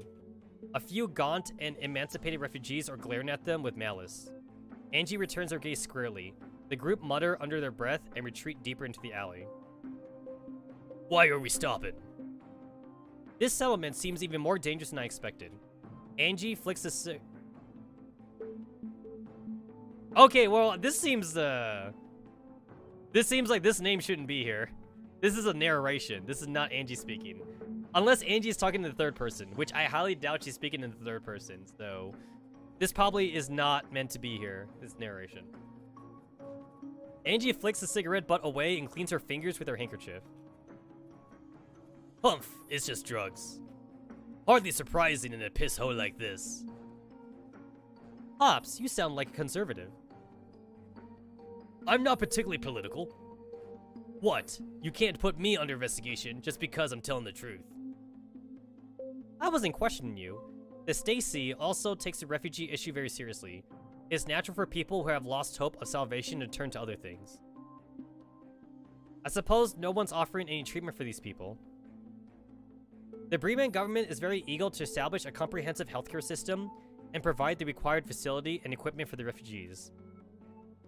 Unfortunately, it is extremely difficult to obtain medical resources outside the White Zone. There is only limited healthcare services even for German citizens. Not to mention the shortage of medical staff. Makes sense? That's why the only thing the government can do for the settlements is to support the efforts of the local refugee relief organizations and give them what little medical supplies we can spare. Even so, the government shouldn't be wasting our tax revenue on places like this. Is that why your superiors have decided to leave these people here to die? It can't be helped. Pekmar has been trying to push a bill to solve the refugee issue, but nobody wants to invest in necessary resources. Before we can secure healthcare and basic welfare for the refugees, a strict quarantine is the best measure we can take at the moment. We can't let the ELID epidemic spread into the city. Even unaffected refugees would require sufficient education and training to integrate into society. In our current situation, we simply do not have the funding or the human resources for that. This settlement is pretty much a microcosm of what's happening in the world. Angie, we're onto something. Go on. We've scanned the relevant areas and detected a target that appears to be Powell. Our analysis of his facial features and gait give us reason to believe that this is the high-value target we're looking for. The HVT is currently heading towards the Refugee Support Center, which is his rendezvous point, according to our intel. Understood, we're coming your way. Tail him from a safe distance, don't get spotted. We are fairly far away from the HVT, but the refugees nearby are starting to congregate, and they don't look too friendly. Stay low, this is just a refugee settlement, but the GIP must have people in here. I'm sure they're already heard of what happened yesterday. You mean they're waiting for us to come? That's exactly what I want. Give me visuals on the target. I need to confirm it. Hold on. You are now in sync to my vision. Connection established. An overweight man peers left, and right before entering a small alley, he knocks on the door, which opens to let him in, and he disappears from sight. Further down the alley, a group of young refugees are beating up a middle-aged man. A ration can rolls out of a paper bag that he is desperately trying to protect. He reaches for the can, but one of his attackers pins a foot firmly on his hand. We've lost sight of the HVT, but that man over there. We're not here to do the police's job. We know better than to get sidetracked. It just doesn't sit right with Anche. Brunette, can you see the target from your location? He's in our blind spot. We have our eyes firmly on him. It's absolutely delightful to see him so flustered. Enjoy the view. Anche, we're switching locations. Roger. Ushia and the others have spotted Powell. He is on his way to the Refugee Support Center. That was quick. Our recon people could really take a page out of a doll's lady's book. Ready your weapons. The GIP may show themselves. They would not be giving us a warm welcome. No, they're already here. Following Angie's gaze, her associates notice a group of people heading their way. They appear as physically unkempt as the other refugees, but they hold themselves in a completely different way. These people mean business. Unfriendly business. Keep moving and maintain a safe distance. Huh? Who are they? What do they want? They don't look like local gangsters. Their tailing method reminds me more of plainclothes. In any case, they're definitely not here to welcome us, though I certainly didn't expect an attack so soon. Aren't they your friends? My friends? I have no such friends. The Stacy and the Polizzi don't really see eye to eye. But one thing's for sure, I'm the only one the Stacy sent. There are many who have a stake in the refugee settlement. We are being watched by multiple factions. Someone might have decided to intervene to protect their own interest. Humph, interest. Lucia, we're being stalked. Track them down. Piece of cake. The disguise is pretty flimsy. What should we do with them? Do we engage? I don't want to cause a commotion if I can help it, but I don't think they really care. Judging by the way they're moving, they're definitely armed. We can't afford to be bogged down here. Renette, keep pursuing the HVT. Anjay, get to the rooftop and watch the surroundings. Lucia, go and help out the poor fellow. Huh, another good deed of the day. Yep, we are the good guys after all. Hey, they're gonna help out the old man who's being beat up for his rations. By the time Angie gets off the comms, their pursuers have already closed the distance between them. Both Jay and Hops move their hands towards their concealed weapons and look at Angie for instructions. What's the plan? We split up at the alley up ahead to scatter them. Defy will then pick them off. Morador, we're going this way. Huh? Did we really have to split up? What a shame. Guess I'll team up with the big burly man then. Angie puts her arms around Morador and guides her down a small path while Jay and Hops turn the other way into a different alley. The refugees follow suit. They stop at the junction uncertainly. After a brief discussion, they also break into two teams. Angie glances in Jay and Hop's direction. As she expected, some of the other pursuers have splintered off to follow them. Only 3 are still on Angie and Morador's trail. They probably think the woman would be easy pickings. I'm in position. Make it clean. There are only 3 of them. Don't insult me. With Morador in tow, Angie suddenly darts into the alley. She picks up a piece of brick from the ground when she's temporarily out of the enemy's sight. At the end of the alley, the group of young refugees have already seized the middle-aged man's paper bag. Angie watches as they take pleasure in tormenting the victim, who is curled up in the ground. 10 seconds. Copy that. What? What are you planning to do? Hush. Stay close. With a brick in hand, Angie starts walking towards the group of thugs. Completely engrossed in pulverizing their victim, the young men remain oblivious to Angie's advance. She raises the piece of brick and bashes it hard into one of the thugs' skull. Damn, Angie! You brutal! The thug lets out a cry and collapses. The others immediately straighten up and turn around to confront the attacker. Meanwhile, Angie has already dragged Morador out of their sight. All they see are the refugees who have come running this way upon hearing the yelp of pain. These refugees have no idea what has transpired mere seconds ago, but when the young men come charging at them with knives unsheathed, they realize they're in danger and immediately draw their wet pistols. The thugs freeze at the sight of firearms, while the refugees also hesitate bemusely at the sudden turn of events. Before the refugees can figure out the situation, AK-12 suddenly leaps down from the rooftop and lands behind the last man in the file. Using her momentum, she jabs him in the back of the neck. The man crumples to the ground in a heap. His 2 associates realize immediately that this is a trap, but just as they are about to turn around, AK-12 punches one of them squarely in the jaw. The other tries to take aim at her, so she grabs the man with a recently broken jaw by the arm and flings him into the one still with a pistol. As he loses his balance, AK-12 strikes him in the waist. His grip loosens out of the pain and the pistol falls in the ground with a clatter. That's a broken spine. Finally, she gives him a shove. Giving her last space to execute a roundhouse kick, she sends the last refugee and his friends all hurtling to the back alley bins, rendering them unconscious. Viola! That was insanely fast! Check their stuff. AK-12 nods and starts rummaging through their pockets. Angie picks up their weapons and removes the magazines. Then she dismantles the pistols and tosses the parts into the bin. She shoves the loaded magazines to Mardo's bag, while the latter is still in a daze. Everything happened too quickly. The thugs, the knives still in hand, are still trying to wrap their heads around what just happened. AK-12 simply shoots them a glance. They immediately give a start and scramble away in fright. The middle-aged man huddling on the ground once again hears footsteps approaching. He looks up and sees a woman dressed in a black suit place a ration can that has rolled off right in front of him. Without any word of gratitude, the cell shock man grabs the can and takes off running. Dude, imagine that gets animated. Watching like AK-12 like do all that movement. That'd be pretty cool to see. Animal chess. For the sake of continuity, please read Delta Attack beginning. Thank you, game. That was really interesting, isn't it? Zone A, Refugee Settlement. What?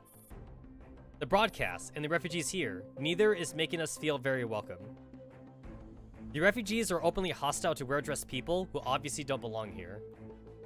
Ever since RPK and AK-15 have entered the residential area, the people here have been giving them dirty looks. Some even spat at them belligerently. They are not armed.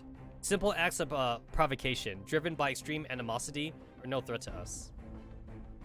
Humans have a tendency of dividing themselves into different classes, and they love finding ways to feel superior. From a doll's point of view, this kind of self-deception is quite amusing. I wonder how they would react if we demonstrate the fact that they are actually inferior. That's not a part of the mission. RPK-16 snatches up a few items of clothing that some refugees have left out to dry. As she walks down the street, she hands AK-15 a coat.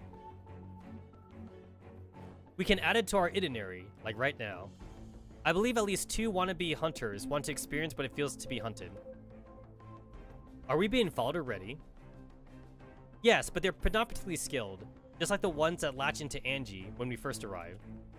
I was hoping someone would show a bit more finesse, but so far, I've only been disappointed. Isn't that kind of demotivating? You're right, I see them. I tapped into their comm links, sharing audio with you.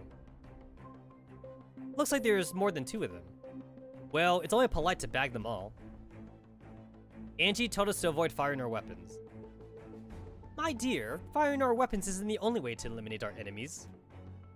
Elimination is just a result. What matters is how we define the process. Ooh, that smile though. You know what? I actually fucking love that RPK smile.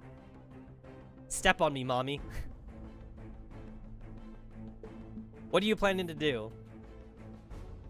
RPK-16 reveals a few black cubes. Camouflage yourself.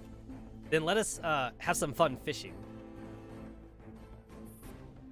Agent target spotted. Again, they're exiting the house. Squad A is tailing them. Copy that. Squad B is right behind you, ready to outflank the 2 dolls. Note that these are not your run-of-the-mill tactical dolls. They've already taken out 2 of our teams. Exercise extreme caution. They have disguised themselves with clothing of local refugees. Observe their physique and don't lose them. Understood. Squad A has stun guns at the ready. We can attack as soon as we come into contact with the targets. Are you sure about using not only the weapons? They are a lot more dangerous than we first expected. Whoever gets tased by a stun gun is knocked right out, be them humans or dolls. Besides, these dolls participated in the operations at that submarine base. Their intel in the neuroclouds is worth much more than your heads. Don't worry. We pinpointed their signals. We had the initiative. Alright, we'll pick up the pace and get to the next junction. Then we can launch a pincer attack with Squad A. Humph! They're still pursuing power doggedly. They have no idea that guy is just a bait. The targets are moving steadily towards their objective. They haven't caught sight of us. We are now hidden in the crowd. Squad A is 15 meters away from the dolls. It's only 2 dolls. Maintain your current speed. We can proceed once everyone is positioned. Attention Squad A, the targets are split up. They are now moving in opposite directions. Using the same trick again. We're not falling for it this time. Something's wrong. One of them is heading towards you. That's perfect. We can do them ahead of a schedule. Disguised as a refugee, the plainclothes agent hides a stun gun in his coat and watches as a figure wearing a hat saunters towards them, completely oblivious to the hidden threat. He confirms the signal. It is his target. The armed agent jabs the stun gun at the person with the hat, who collapses after given a spasm. The other 2 plainclothes agent drags the unconscious victim into the space between 2 buildings. That was easy. Get the hat off. Even with all those layers on, our stun gun's still. The hat is taken off, only to reveal a middle-aged man who is foaming at the mouth. What? Bullying innocent civilians isn't a good habit, Mr. Cop. Huh? The plainclothes tries to attack RPK-16 with a stun gun, but she grabs him by the wrist and twists his arm around, causing him to stun himself instead. He convulses and hits the ground. His colleague pauses for a moment, trying to comprehend what just happened. Then they all charge at RPK-16. Well, that sounded painful. A few plainclothes officers are flung out of the street. RPK-16 pokes her head out and peers left and right before dragging them back into the narrow alley. Squad A! Squad A, respond! This is Squad B. Something's not right. Our targets just multiplied. There are now 4 of them. No, 8. Shish! They deployed signal decoys. They must have slipped signal emitters in the refugee pockets to throw us off. Ignore the signals. Can you spot the dolls by sight? Yes, sir. Hold on, they're coming from behind. Draw weapons. Ugh! Squad B? Squad B? We've lost contact with 2 squads in a matter of seconds. Are we actually the ones being hunted? Dun dun dun. If that's the case, then they must be monitoring our comms. The plainclothes commander wipes away the sweat on his forehead. He throws his radio into the ground and crushes it with a foot. He is just about to turn and run when someone seizes him by the collar from behind. As the commander, you're just going to turn tail and leave your subordinates for dead? Isn't that a bit dishonorable? Beads of sweat start dripping down the man's forehead again.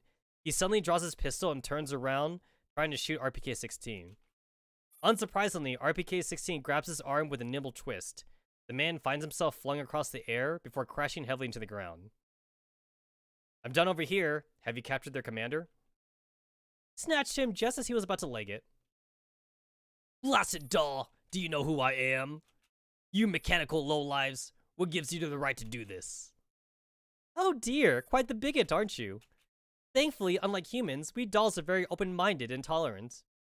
If you tell me who's pulling the strings and what they're planning, I'm happy to pretend I didn't hear what you just said. You've got to be joking. We're the police. If you dare raise a hand against law enforcers, you won't be leaving Bremen at all. Huh, it seems our conscientious public servant doesn't quite understand the situation. Erwin, I'll leave it to you to persuade Fritz over here. This way, please. AK-15 drags the man by the collar into an abandoned house. Oh, damn. That's brutal. The sound of punching landing on flesh can soon be heard. Where is he? The man howls in pain and struggles to break free. He tries to scramble outside, but AK-15 simply seizes him again and hauls him back into the house. Why do people only want to talk after being subjugated to unnecessary pain? Why can't we just come to an understanding with words alone? Don't you agree, Fritz? RPK-16 expresses her dismay theatrically as she strolls in through the door. Blood is flowing from the man's nose, smearing half of his face. He can barely open his eyes. My name isn't Fritz. Doesn't matter. I don't really care what you're called. So can you finally tell us what we want to know? I. Still not talking. Your willpower is truly commendable. Erwin, give him another round. Alright, I'll tell you everything. Don't beat me up anymore. A few minutes later. Fascinating. I didn't expect humans to come up with such an interesting plan. Should we inform Angie? Of course. I also want to tell her about my new idea. Are you sure about that? We would be walking right into their trap. Imagine if someone thinks they're about to go to heaven, but they suddenly find themselves in hell. It's going to be so much fun! As long as we capture the HVGT in the end, Angie won't have a problem no matter what we do, right? In that case, you can't blame me for having some harmless fun while doing a boring task. Fine, do whatever you want. Zone A, Refugee Settlement. In a certain control room, a group of people are working in front of multiple surveillance workstations. There's a steady stream of electronic pings and keyboard clicks. New documents are constantly being printed, held up against the monitors for comparison and calculations. With a fresh cup of coffee in hand, the chief inquires about the last staffs in the mission. What happened? They've obscured their signals after attacking our agents. We're trying to locate them. Guys, again, I gotta talk about how, like, this board says the Griffin Commander Office. Again, it wouldn't have killed Mika to at least, like, obscure this part, at least. Because obviously, we are not a Griffin. We are not a Griffin, so they could have at least covered this part up. I know this is them reusing assets. I get it. But they should have, like, different versions of the asset. Can't believe those Soviet scrap metal robots are capable of that. Anything on the surveillance system? We're looking, but the CCTV cameras around the residential areas are experiencing signal failures. They ought to add a few more SFX. I agree. I totally agree with that. Yeah. Get them back online as fast as you can. They're going to make use of all this opportunity to act, and we can't afford them to be blind. If we still don't have the Soviet bitch and her toys before power gets away, it'll be on our heads. Yes, sir. Wait, I think we have one of them over here. The triumphant shout has attracted everyone's attention. The monitor shows two female dolls on the move, one with short hair and the other with an imposing stature. The smart suits they are wearing make them extremely out of place in the desolate streets and regularly draw the eyes of passing refugee. Powell went inside this building just minutes ago. The dolls in pursuit arrive outside the office of the Refugee AIDS Association, and they look around briefly before slipping into the building. Their appearance matches the description. These are the dolls sent by our target from Zone A. Haha! And they think nobody knows what they're up to? We've already notified our people nearby to stand by for orders. Good! Give them the green light. On the monitor, the armed agents are all in position around the building.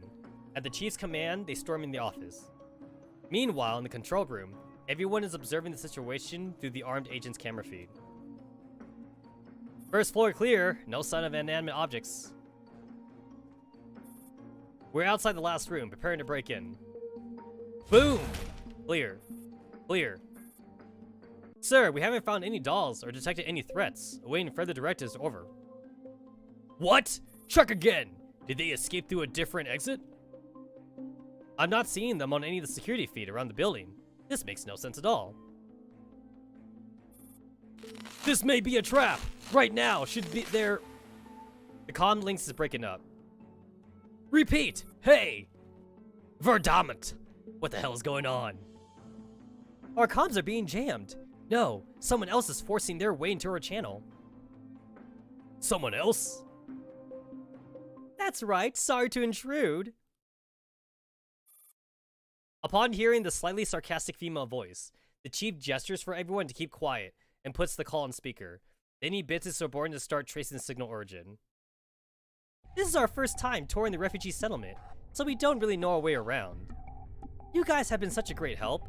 You made things so much easier for us. I don't know what you're talking about. Huh? I thought you knew about our objective here. How about this? Why don't we swap some information? Swap information? Tell me whose side you're on, and who leaked our plans to you. In return, I'll tell you our next objective. Do you think I'm stupid? No deal? Such a pity. How much longer do you need? Another 20 seconds. Alright, I'll think about it, but I expect some gesture of goodwill. Goodwill? Sure.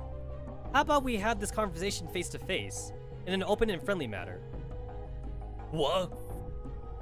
Before he can respond, the closed window is suddenly shattered, and the statuesque doll that was on the CCTV footage comes flying into the control room. The operators, who are quick to react, immediately draw their weapons and fire at her. But their attacks seem to have no effect on their target whatsoever, and the operators are soon knocked out cleanly one after another. The chief, who is several paces away from the intruder, raises his own weapon to shoot the doll, but a slender hand suddenly grips his wrist and dislodges the gun with ease. Ow! How is this possible? Nothing is impossible. It's just a simple matter of planting some fake CCTV footage and working our way to this place. It's all because you have too much faith in your machines, don't you think? The chief tries to break free, but a heavy blow to the back of his skull puts him out like a light, and he slumps to the floor. Oh dear, I barely used any force, but he passed out like that? Aren't we supposed to interrogate him? We're in a hurry. Their equipment would tell us what we need to know. Right, since I've decided to take pity on these bastards, get them all out of here. AK-15 gets to work right away. RPK-16 sits down at one of the stations, plugs itself into the server, and starts scanning. A few minutes later. I see. What did you find? All the communication logs and records are on level 2. The firewall might be, as well as non-existent. These Fritzes have grown complacent in peacetime and gotten out of practice when it comes to being terrorists. If they are willing to pay, I'd gladly teach them how to do this properly. Any important intelligence? It's all really boring stuff. We'll let Angie sort this herself. I've downloaded the entire database. That's it, time to go. They're quite slow to react. They're a bunch of amateurs.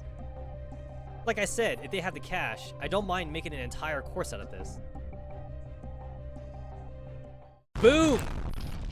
A massive explosion echoes through the settlement. The building where RPK 16 and 15 are instantly engulfed in flames. A figure observes the burning rubble with binoculars from a distance. Julio.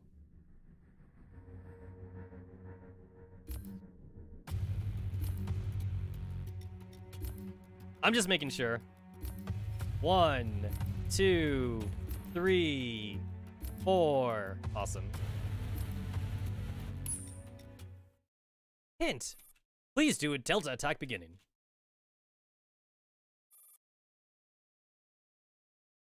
On the rooftop of a building in the refugee settlement, a rat is sniffing around for food in a piece of faded packaging. The loud noise of a main gate opening sends the rat scurrying. It scuttles along a piece of thick cable into the building. Dude, that rat's gonna become someone's dinner, I feel. With how, like, hard up they're on for food, I'm surprised there's even, like, a rat population, actually. Dude, if I was poor like that, dude, I eat a rat. Fucking make a fire, I cook up some rat. The cable is connected to a surveillance display, which is currently showing the open main gate. In a house at a hidden location, the wall is filled with different CCTV live feeds. Angie's group is captured by the camera angled towards the settlement entrance. Our target's here! Right on time. Our intel is accurate. Those 4 around her are dolls, right? Our informant has confirmed that. They are the main impediment that hinders Pigeon's operation. Still, we'll just follow the plan and lure them into our trap, step by step. I didn't expect we'd be officially authorized to deploy the local police. Our comrades are everywhere. Victory will be ours. Once this is settled, it will be just a matter of time. The target is heading towards the predicted location. Slowly, does it? Send the agent to test the waters. Let the game of cat and mouse begin.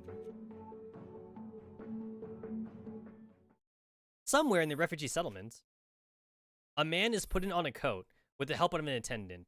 When that's done, he starts adjusting his lapel.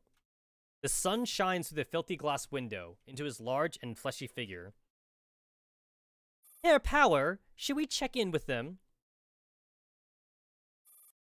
Oh my god.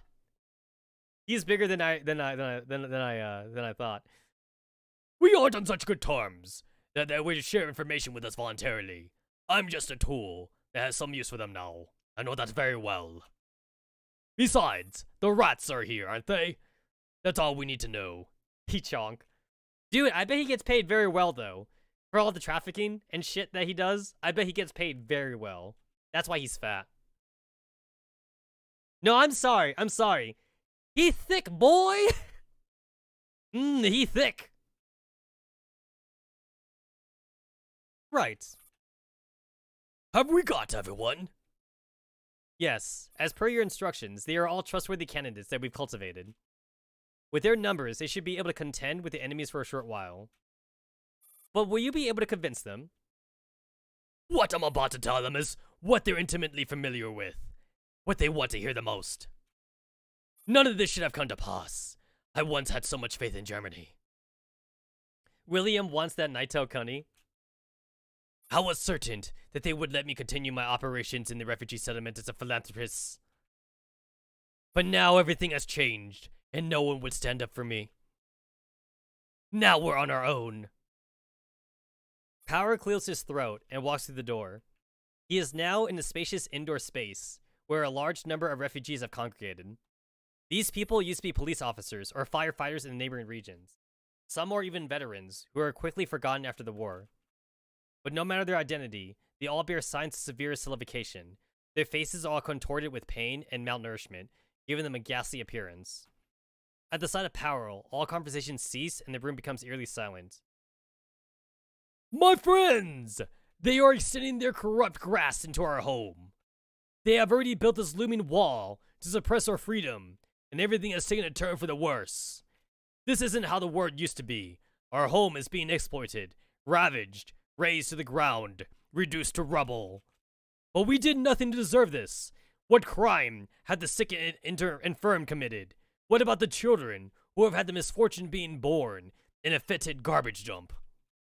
And yet here they come, laying siege on us in dearest moment of need, trying to snuff out our last bit of hope.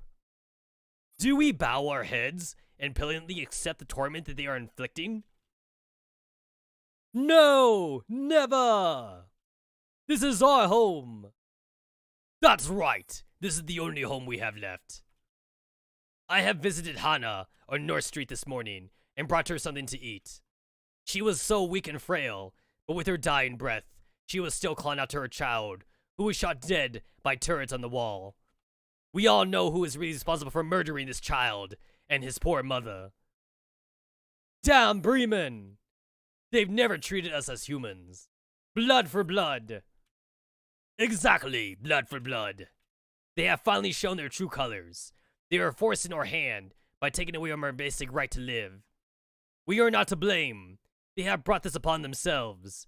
Since they don't treat us like people, they should not be surprised if they find themselves dealing with vengeful beasts instead. We will no longer submit to their oppression.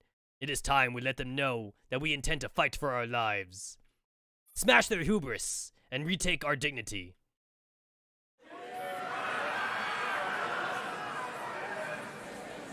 The refugees pump their fists and cheer. The cries resound throughout the chapel and the church, almost breaking through the ceiling and reaching the heavens.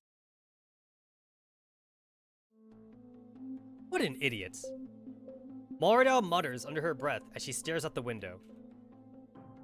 Pardon? Oh, sorry, I was just kicking myself for what I said on the phone.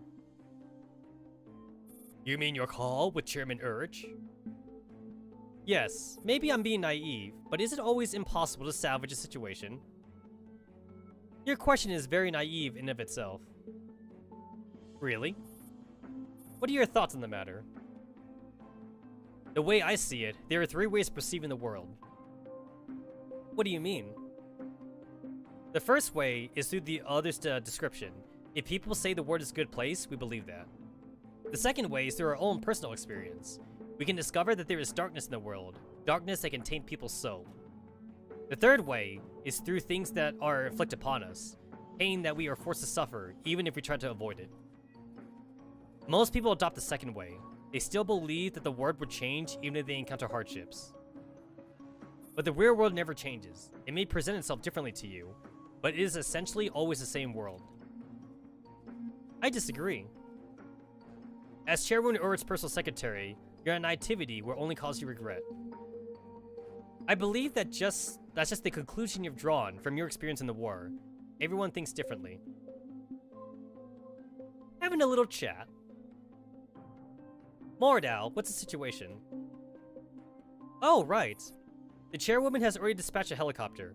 It'll be here in about half an hour. That can't be the only thing she said. It doesn't take that long to talk about sending a helicopter. Oh shit! Dude, that makes me want to play Trauma Center again. I disagree. That really makes me want to replay Trauma Center. I disagree. I disagree. I disagree. You know what? Last time I played Trauma Center, I was sober. You know what that means? That means next time I play Trauma Center, I need to be drinking. I need to be not sober next time I'll be Trauma Center. I wonder how long it would take me just to do, like, the first starting missions in Trauma Center. I disagree. Hashtag not an alcoholic. not an alcoholic. I disagree. Actually, with what I've been hearing from Callie, I've never really watched any of Callie's streams, but she seems like she drinks way more than I do, though. I think I remember hearing about some aunties that, like, have made fun of Callie for being alcoholic. It seems like she drinks, like, honestly, like, almost like every other stream or something. Doesn't she also casually drink on our Just Chatting streams? Like, I don't even do that. The only time that I drink on stream is if I'm doing it for the fun, for the funsies or something. I always drink if, like, I'm either doing it for, like, to like for a bit, or, like, I drink if, like, I have it scheduled that, like, I was gonna do a bit or something. Lammy over there laughing. I don't know much about Lammy, actually. When it came to, like, that generation, I was really more into, like, Botan and Nene, so I don't know much about Lammy, actually. But yeah, Callie, though, I heard that she drinks, like, almost every other stream. So yeah. You don't understand alcohol, it's too bitter? Okay, that means you don't know anything about alcohol then. There is different kinds of alcohol. It sounds like you're either drinking, like, vodka, or, like, you only know about vodka and tequila or something. There is sweet alcohol. There is very tasty alcohol out there. For me, like, I have very girly taste, so, like, I've tried a lot of sweet alcohols, and I've had some that, like, I've definitely loved. I've also tried carbonated sake, and carbonated sake is also, like, really good. But yeah, I've tried a lot of alcohols that, like, I would go back for, plenty of times. But yeah. Just go for vodka, cheeky freaky. But yeah, though, like, you definitely need to go to an actual good bar, and then you need to ask for a bartender to give you a sweet tasting alcohol. Basically, like, I think the best way to, like, taste alcohol, if you're new into it, is to go to a legitimate bar with a well-known bartender and tell them, I don't drink alcohol. I think that's the best way to do it. Go to a real bar and talk to a real nice bartender. Go when it's not busy. Go when it's not busy so they could talk to you and tell them that, like, hey, I don't drink alcohol. Can you give me something that tastes good? And then the bartender could give you something that's good for newbies. So, yeah. That's the way I've always told people. A lot of times if you drink alcohol from friends or something, they're gonna give you alcohol that they like. But alcohol that they like usually tends to not be something that's good for a first timer. I guess if you have to try a few different ones before you like something. Exactly. No, that's 100% true. That's 100% true. The very first alcohols that I've drank, I did not like them. I remember trying, like, some vanilla vodka before, and I didn't really enjoy it that much. Actually, vanilla vodka was the very first drinking stream that we had here on this channel. It was for a Toho game, for anyone that remembers that. But yeah, vanilla vodka, for my uncle. My uncle gave me vanilla vodka, was the very first drinking stream that I did on stream. But the very first alcohol that I tried was beer. It was, like, regular beer that my father had on hand. And I did not like any of the beer that my father drinks. My father is usually not too picky, about what he drinks, honestly. He does it for the buzz, which I remember hearing Callie said. Callie said that she drinks for the buzz, and I think that's a wrong way to look at alcohol. I think the way you should look about alcohol is look at it the way you look at any other drink, and just to see if you find anything that you like. And, like, some people like the bitterness, you know, to be fair. That's one of the reasons why I don't like coffee. Coffee tastes like ass. And, like, that basically is an insult to, like, every fucking, you know, barista out there. But, like, you know, like, I don't like coffee. I've tried coffee in so many ways, and I just haven't liked it. But alcohol, though, I have definitely enjoyed my fair share of alcohols. Now, here's the thing. I will not be a saint, though. I'm not going to say that, like, I've never drank alcohol for the buzz, because I definitely have. I will say, though, that, like, a large majority of the time when I do drink alcohol, it is with the intention of actually enjoying it and not doing it for, like, the burning sensation or, like, the feel or anything. I definitely drink alcohol for taste, and some of the alcohol that I've tried here on stream, it actually makes me sad that I can't find them again.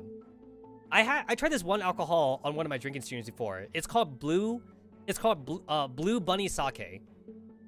It was really good. It was really, really good. It's carbonated.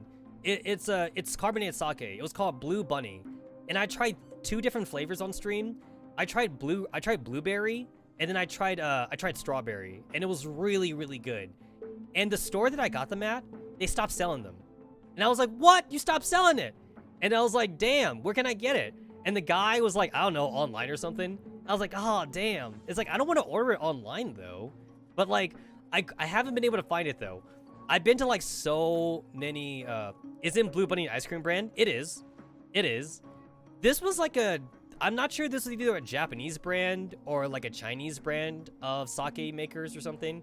All I know is that this was called Blue Bunny Sake, and it was a carbonated sake. It was really good, and probably gonna have to ask Taka's mom to send you some sake. I have no idea.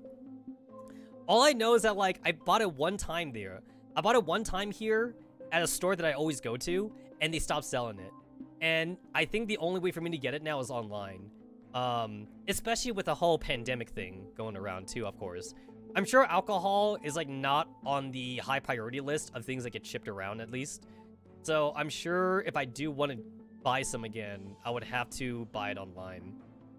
Other than that though, I've tried many different kinds of sakes and different kinds of tonics on stream.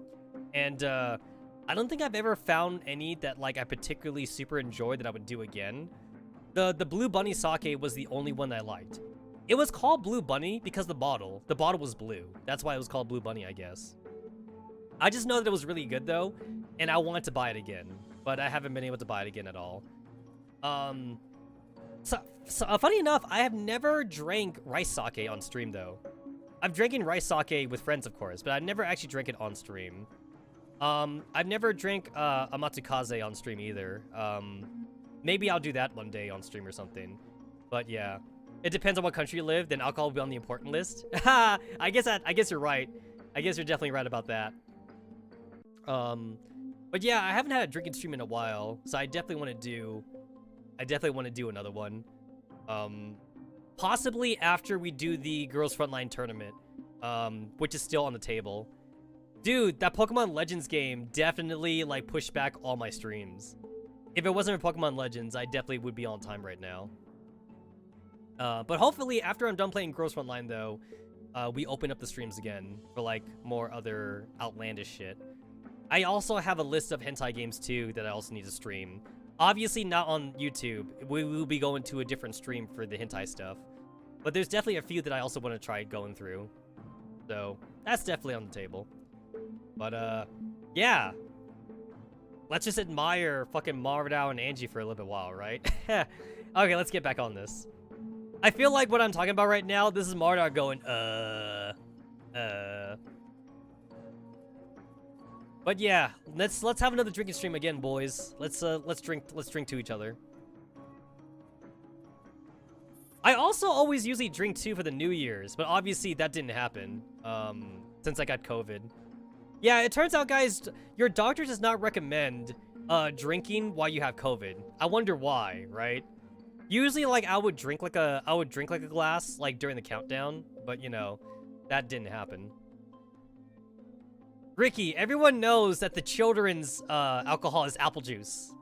Good old apple juice, right? It's either apple juice or like it's like ginger ale, right? Ginger ale and apple juice tends to be the substitute for like underage. You underage kiddies, I can't drink yet. I want to see Pika drunk. Hashtag, I'm not saying that to drug her up or anything. Root beer? Oh yeah, root beer. I totally forgot that was a thing. I don't like root beer soda. That seems to be like an American thing to me. I don't like root beer soda. I tried it a few times. Hashtag, I'm not trying to get Pika drunk, but I would like to see her drunk. I'd like to go drinking with her. Brow Urge also mentioned that someone would like to remind us not to go overboard, as this could jeopardize a lot of people's interest, yeah? There's no end to all this politicking, no matter which country I'm in. In times like this, only those with an iron will and stored strength can find their way out of plight. I'm basically, for me, I'm of the greatest opinion that you don't see a person for their true colors unless they're drunk. That's actually why I think that, like, for me, in any case, I don't consider anyone a true friend until we have taken a drink together. Because, like, you hide stuff, you know? Everyone does that. Everyone is not, you know, entirely honest, and I believe that. I believe that if you go drinking out with anybody in particular, it really shows just how much of a person that you are. And, like, especially me as well. Like, anyone that goes out drinking with me will see the kind of person that I am. And, like, all my security gates basically come crashing down when I'm drunk. Same thing too for Taka. The first time, like, I met Taka in real life, he was, like, kind of like that very stereotypical Japanese herbivore, very quiet. He didn't want to insult me and things like that. First time I went drinking with Taka, I got to, like, learn the kind of person that he truly is. And I was like, yep, this is my BFF right here. This is my BFF, and I love him for it. So yeah, anyone that I've taken a drink with, I consider a true friend, for the most part. Kind of curious what BS you're saying when you're drunk. Honestly, I always tell people too, a true friend will record you. We have smartphones, we all have smartphones. A true friend will record the bullshit that you do when you're drunk, so you can see it later on, just in case you won't remember. One of the places that, like, I went drinking with back in Japan with Taka and his friends, shit, what's the name of that word again? We got a bar to ourselves, basically. God, I sound drunk right now. But, like, we got a bar to ourselves, and, like, there were security cameras and shit. And I remember that, like, after, like, our party and everything, we were all hungover, and we all, like, didn't remember, like, what the fuck that we did. And the bar owner, he was like, hey guys, I got you peeps on the security cameras. Do you want to see it? And we're like, hell yeah, we want to see it. So, like, because, like, we basically sanctioned that bar out for us, the bar owner was super nice because, like, he was one of Taka's uncle's friends, basically. And we got to see how stupid we were during our drunken rampage. We broke 2 tables, by the way. One was by me. Basically, I tried to impress some of the girls in our group.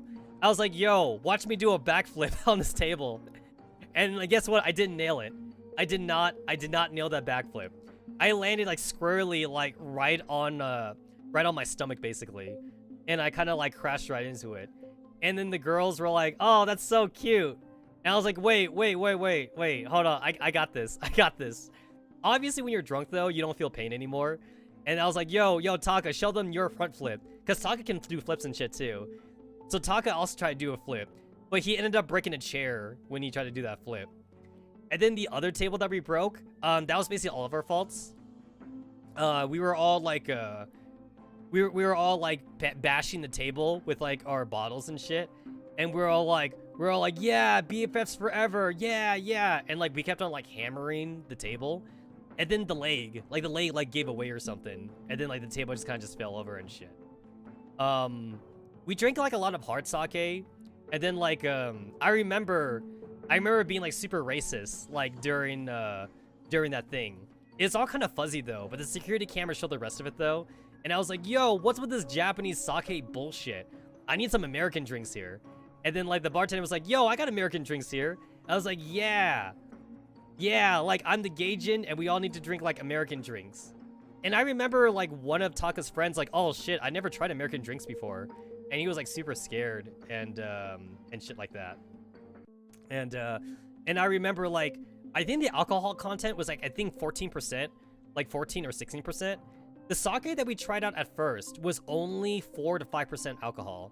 So we went higher. We went from, like, 4 to 5% to, like, 14 to 16%. So definitely a lot more of a higher fringe. I believe after we broke in, like, a chair and 2 tables, I think at that point, I think most of us were, like, passing out at that point. So, like, I think Taka was, like, the last one, like, not to actually fall over. And he was like, yo, y'all fucking lightweights. And then, like, he said that after, like, he proceeded also to, like, fall down and take down the chair with him or something. And then when we woke up, we were like in a hotel or something. The bar owner basically called for someone to pick us up and bring us back to the hotel. And then we're like, yo, where the fuck are we? where the fuck are we? And then I remember the girls, like, literally, like, not wearing a shirt or something. Because, like, it was, like, in the morning. It was, like, 6 a.m. in the morning. I remember getting a fucking an eye full of titty flash. And she was like, oh, shit, I'm not wearing a top. And I was like, cool. I gave her, like, a thumbs up. I gave her, like, a thumbs up at being titty flash. And she's like, I don't have a shirt. God damn it, give me your shirt. So I gave her my shirt. Because we had no idea where her clothes were. And I think all the clothes were left at the bar, basically. I think she might have started stripping or, like, some shit like that. She had a tattoo, by the way. She had, like, a dolphin. She had, like, a dolphin tattoo, like, on her shoulder. Which I did not know. I did not know she had a dolphin tattoo. And I was like, oh, shit, that's kind of cute. And then, like, we all, like, took hair of dog. And, we all got our shit back at the bar. It was, like, you know, like, the bar owner, like, held it on to us. He was, like, in his office. And then, like, we took, like, a taxi back to our places. And then I remember, like, when we went back to Taka's mom's house, Taka's mom's like, sounds like you guys had a good time. And I was like, oh, God, please don't talk. Please don't talk. Everything hurts right now. And then, like, I proceeded to just pass out on the couch. And then Taka needed his mom to, like, kind of, like, shoulder carry him up to his room. Because, like, his room is upstairs. And, like, he was just, like, not... He was crawling. Dude was, like, fucking crawling on the stairs at that point. And I was like, oh, yeah, you go, bro. You go, bro. You don't need no help. But no, his mom helped him up. And then I remember her, like, making, like, fucking eggs and bacon. Like, literally at, like, 5 p.m. when, like, me and Taka were, like, waking up or something. Because, like, we woke up with a hungover at the hotel. We scrambled our way back to his mom's place. And then, like, we kind of passed out again, basically. Or maybe not passed out. Maybe we were still technically conscious, but we were hungover, though. I don't know. I kind of, like, have no memory at that spot at that point. All I remember is, like, waking up at around, like, 5 p.m. And I was like, oh, shit, the hangover is, like, almost gone at this point. At least for me. For me, anyway. It's probably something I got from my dad, because my dad was a raging alcoholic in his time. So I probably, like, got my alcohol tolerance from him. So, like, after, like, 5 p.m., I was starting to feel better. But Taka was, oh, my God, Taka was dying, though. He was like, my brother, where are you? I'm like, dude, you're just hungover. Like, calm down. He's like, I leave all my weep shit to you. I'm like, bro, you're not dying. You're not dying. And he's like, oh, I'm having a heart attack. Oh, my head. I'm like, I mean, you might be having a stroke, but you're not dying. That's what I'm saying to him. So, like, he definitely, like, was not, like, he was like, not in his, like, state of mind at all. I actually gave him sleeping pills, though. Like, I force-fed him sleeping pills, like, down his throat, just for him to fall asleep again. And then I proceeded to have a very nice breakfast dinner with Taka's mom afterward. And then I played video games. I remember playing video games afterwards, after that breakfast dinner. That was like one hell of a Pixiv meeting. That's basically what that was. It was a Pixiv meeting with Taka and his Pixiv friends, basically. That's basically what spiraled that party, basically. And then, like I said, we got a bar to ourselves from, like, his uncle's friend or something. Yeah. That's that story. Let me get a drink of water. That definitely went a little off topic there. Let me get a drink of water.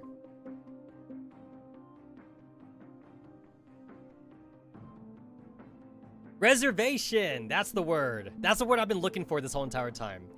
We reserved a bar. We reserved a bar for us. So yeah. Rick May voice, don't you dare die on me. Don't die on me, bruh. Don't die on me.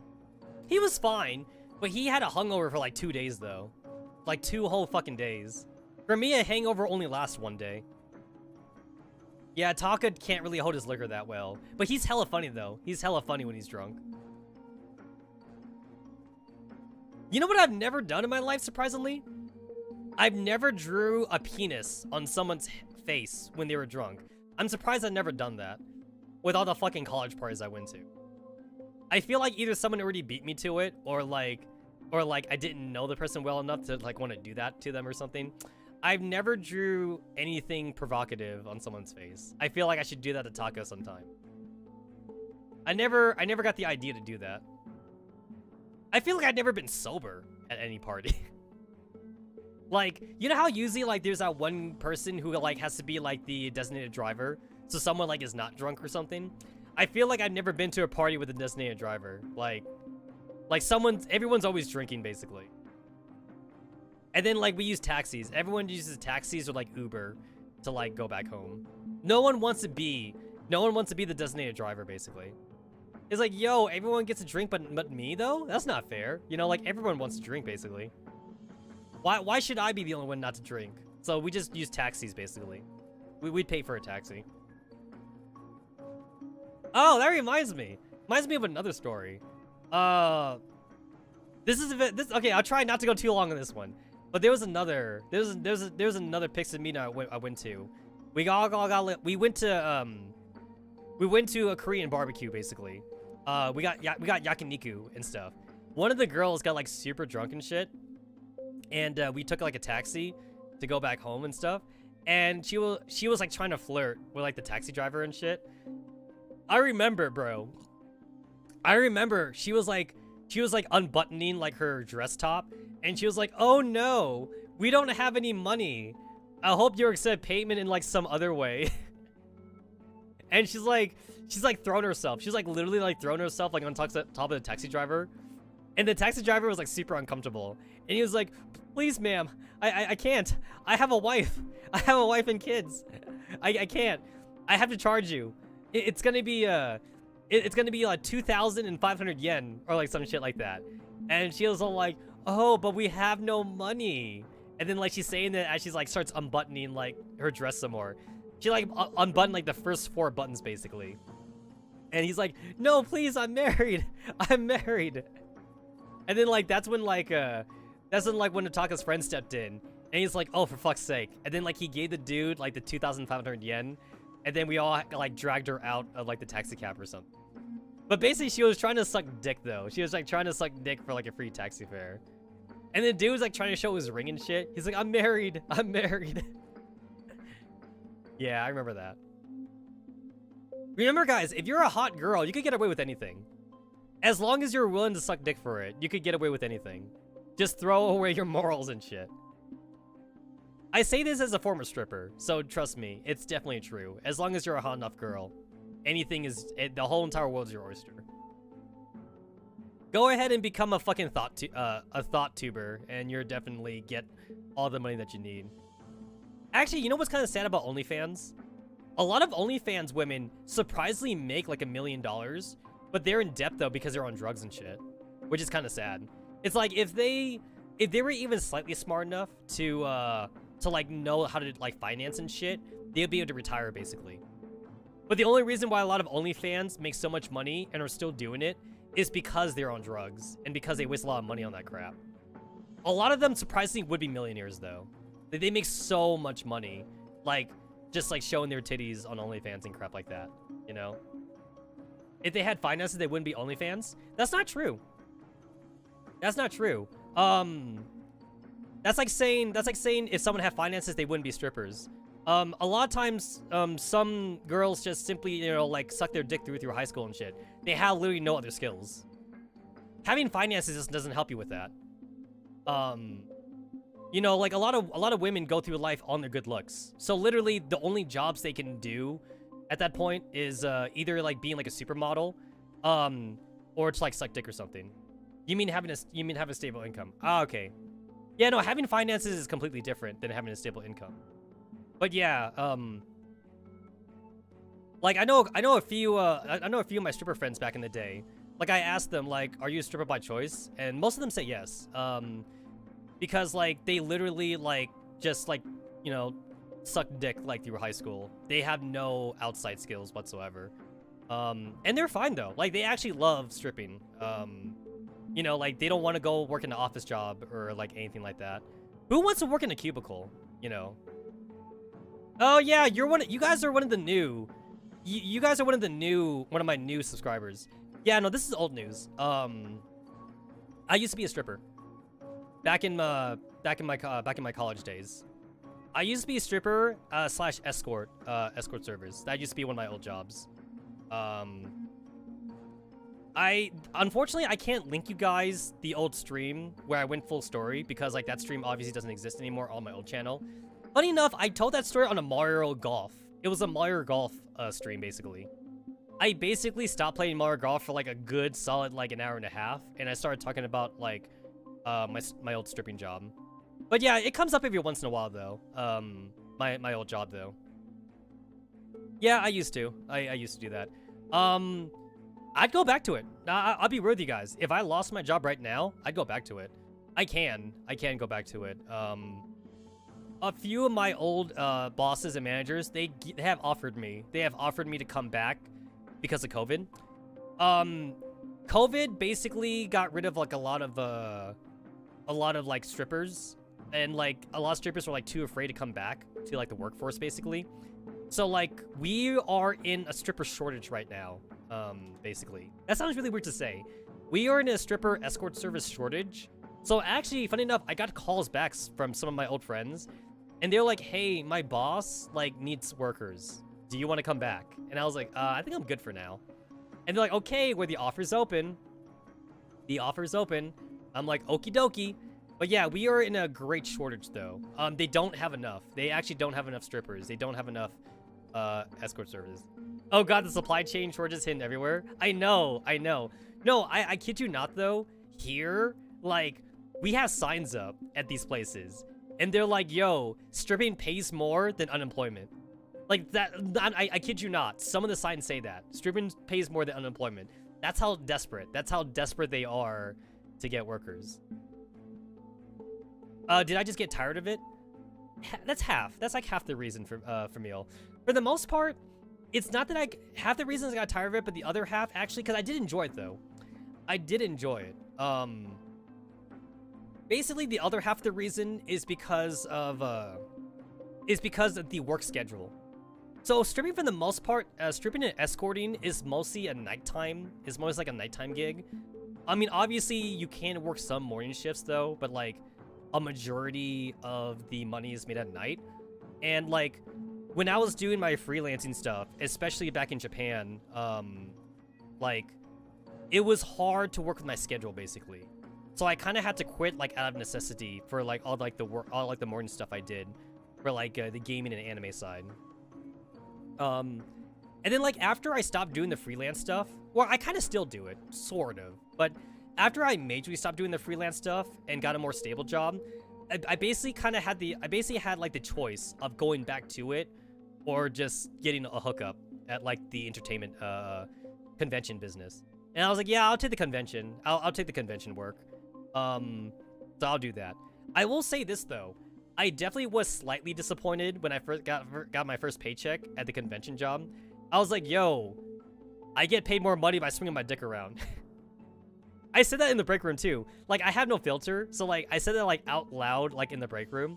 I was like, yo, I can swing my dick and get paid a lot more than this. And like 5 people like looked at me in astonishment. They were like, say what? I'm like, oh yeah, crap. I forgot where I'm at right now. But like eventually though, the money got better. It got better. I guess I'll say this though. It's very physically demanding. That's the thing about stripping though. It's very physically demanding. So I can understand why a lot of people prefer to be like a pencil pusher. I use the word pencil pusher in a very unflattering way, by the way. I can never work in a cubicle. I don't understand how people can do that. I wouldn't be caught dead working in a cubicle. I know that accountants get paid a lot though. Don't get me wrong though. I get it though. Like really high class accountants, they do get paid a lot. But like, I could never work in a cubicle though. That's just not for me. I'd rather work a physically demanding job than to work in a cubicle. But like, also there is like the embarrassment factor too, to be a stripper. Obviously, a lot of people would just get embarrassed to just be naked. I think like once anyone puts themselves in that position though, or if you're already an exhibitionist in the first place, like, you just don't care. You kind of like just don't care anymore. Like I'm very like comfortable with my body. For those of you who are newbies to this stream, I have taken my shirt off stream before, by the way. A long time ago, I played this mobile game. It was called Lose Your Fat or something.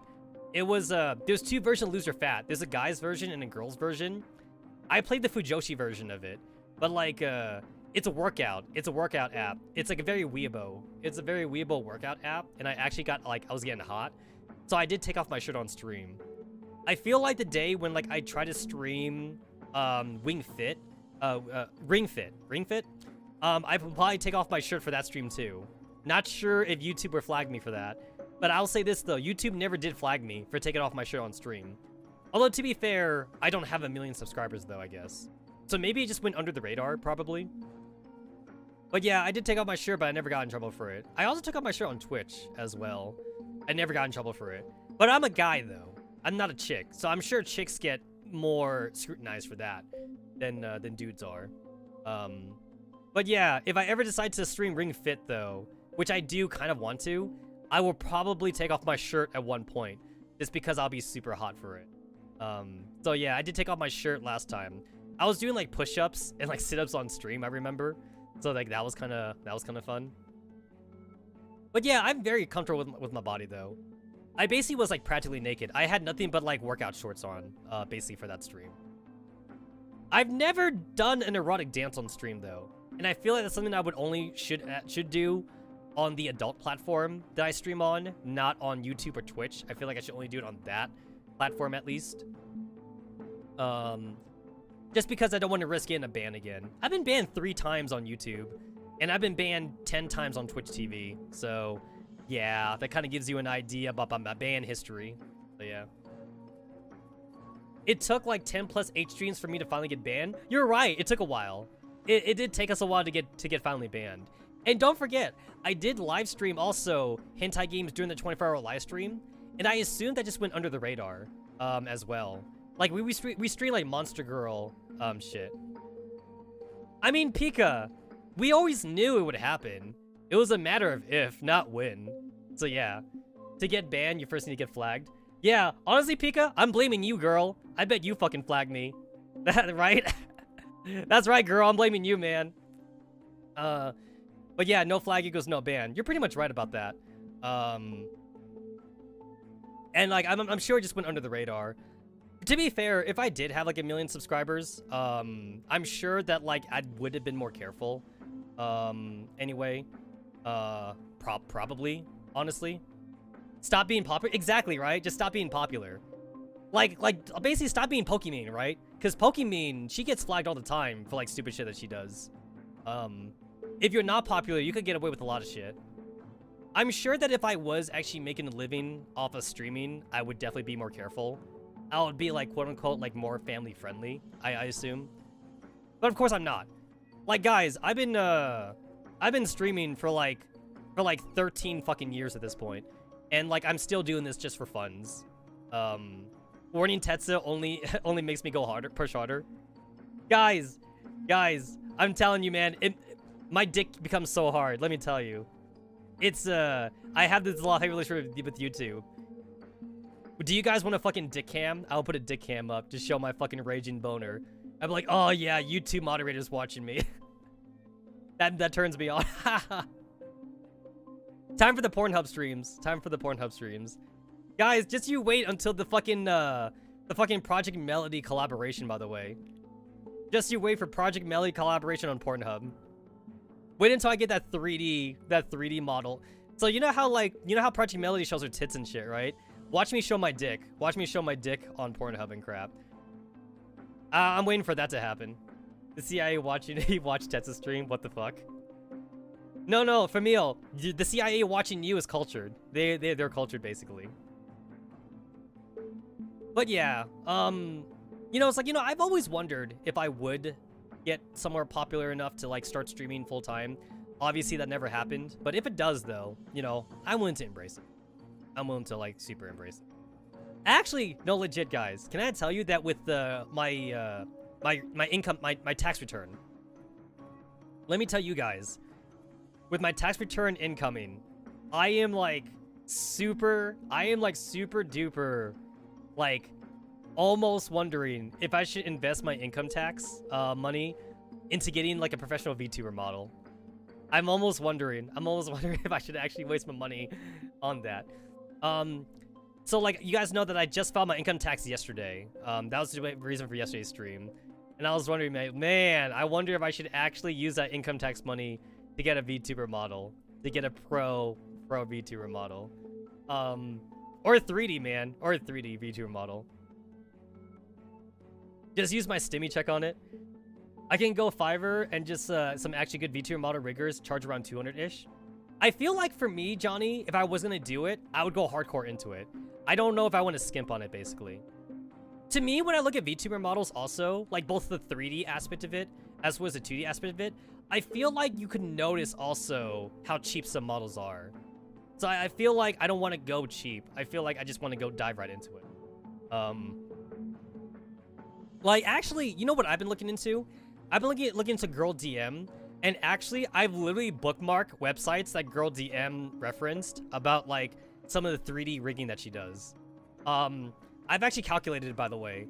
If I were to buy the same shit that Girl DM uses, I would need to spend at least $500 to $600 on this shit that she uses. Which actually isn't too bad. It's not a terrible amount of money, actually. Comparatively speaking. And the thing is that, like, I feel that, like, I kind of want to go into 3D rather than 2D, just because I would want to rig my hands as well. I do a lot of, like, hand wavy motions when I talk sometimes. I feel like I would want to go 3D. But I feel like I just do both, though. I feel like I would just do both 3D and 2D. I don't know. I feel like, actually, like, if anything, I would do the Project Melody route, though, where, like, I would just do full-on body 3D rigging. And invest in that kind of infrastructure. I feel more into the 3D aspect of things. And 3D has gotten better. The 3D has gotten better versus what it was back then. Definitely. I would also need to invest, obviously, into VR tech, of course, as well. Ramil says Sia. Yeah, no, dude, Sia spent $1,000 on his Suomi model. Only for him to stop streaming, basically. Kind of. So, yeah. I mean, to be fair, though, mad props to Sia for spending $1,000. Sia spent $1,000 for a professional model and rigging. So, props to him. But yeah, I definitely want to go Project Melody, though. I feel like I would go the Project Melody route. I do have a Pornhub account. My Pornhub account is 6 years old, by the way. For those of you guys who want to click on the official links tab in the Discord, it's all there. My OnlyFans account, my Pornhub account, it's all there. It's all fucking there. But yeah. For going on Fuguchi 3D VTuber, I would need a Gucci PC. I would probably need to buy a new PC. I think my PC is at the very edge, by the way, for like VR. I think it can. I think my PC can handle VR. But it would have to be like downgraded though. It would be like downgraded quality VR. Obviously, the biggest part of it is the video card and the processor, of course. The thing is that, like, I actually literally have the best processor for my motherboard. My motherboard is DDR3 old, basically. So I think I would probably just need to buy a new PC altogether. Like, start with the motherboard, basically. I had literally the best processor, so the only thing I could upgrade on my motherboard now is either get more RAM or get a better video card, basically. Because, like, there's no other thing for me to upgrade, kind of. But for now, though, my PC is kind of serving its purpose to me, so I guess I'm kind of waiting until I get to a point where, like, I kind of can't do shit anymore on it. That's one of the reasons why, like, I'm even on this PC. When I first started streaming, my old PC that I was using, I remember, I think the reason why I upgraded PC was because of XCOM 2, I remember. When I first started streaming, no, it was XCOM 1, actually. Yeah, it was. When I first started streaming, my old PC could barely run XCOM 1. It was like XCOM 1 on like the lowest setting, basically. And that basically made me think, oh damn, like I kind of should upgrade PCs now. When I first started streaming, I was like only streaming emulated games. Like I know, I remember I was streaming like Persona 3 Portable and shit. I was streaming like, you know, like PlayStation emulator, the PSP emulator, Super Nintendo emulator. It was all emulated games. I didn't do very much in the way of like emulating consoles or anything either. So like, I remember fucking lagging at Stardew Valley, or not even Stardew Valley. At like fucking shit. What's the other game called? What's the online game called by the same company? Like that fucking pixelated crap. I was fucking lagging on that shit. I played the PSP emulator. Yeah, one of my very first breakout streams was Persona 3 Portable. I played Patapon. I never beat Patapon. I played Patapon like I think up to like maybe the third or fourth boss, I think. I remember like having Patapon like on the PSP legitimately. Like I bought it. I never beat it though. I think I got like distracted from like other RPGs at the time. But yeah, Persona 3 Portable is like my first like breakout stream. When I first started streaming on Twitch TV, it was mostly Toho games. I streamed Toho games majorly. And then I started streaming Persona 3 Portable. I do have Patapon 1 and 2, but yeah, I just never finished it though. I'm mostly an RPG. I'm mostly like an RPG game player. So like at the time, I just got distracted by other RPG games. It's hard for me to get into like puzzle games or like rhythm games very much. Even though I love DJ Max and shit, and I did play Squadron Love Max for a while. I'm mostly like either an RPG player or like a fighting game player. I'm still sad that Evo is basically online only now. I am sad that the physical embodiment of Evo does not exist. Damn COVID. Damn COVID. But yeah, fighting games are definitely my jam. That's not something I stream too often though. I think it's boring. I don't think I'm a good fighting game streamer. I know that there's people that stream fighting games, but that's because they're actually good at it. I love it for the sport of it, but I don't think I'm particularly good at fighting games. I say that even though I participate like in actual tournaments. But like I'm like the lowest though. I'm like the lowest of the professional level, so I just don't think I'm good. I don't think there's any worth it to like watch me play fighting games. The only time I've ever streamed fighting games was like when Evo was coming up and I would dedicate a stream to me practicing. But that's about it though. God damn it! I feel like I've been stuck on this one scene for like an hour. Okay, let's get back into this. Let's get back into this. Okay, well, what's happening again? Right. Okay, here we go. Now I remember now. Stream extension. We were on the I remember we were on the for a while. We were on the and then like I read over 2 lines. I read over like 2 lines of dialogue, and now we're here basically. These 2 lines of dialogue didn't stand a chance basically. They did not stand a chance. All right, and in times like this, only those with an iron will and stalwart strength can find their way out of the plight. Does your madam chairwoman possess these qualities? I don't know. Perhaps you should ask her yourself. Our Urich asked to speak with you in person again after this. That's assuming I survive. And stay away from the windows. Jay and I have found some information that Urich will find useful. Hey, that's smart. We don't want fucking Maradal getting fucking headshotted. That would be sad. Document them digitally and send her a copy. Okay. Gazing at Angie's back, Maradal gives her a handbag a thoughtful pat. The loaded magazines are still lying quietly in there. You heard her?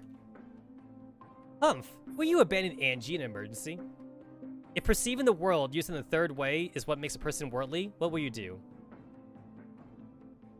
I will make sure nothing threatens the pain that I inflict. Oh shit, we were almost done with it? Oh damn, we were like near the end of that subchapter. I was like so close to the end before I ranted. I could have ranted on this screen, but no, I had to do it like right near the ending. Delta attack N. Woo! 50 tokens! Mika, you are too generous. You are way too generous.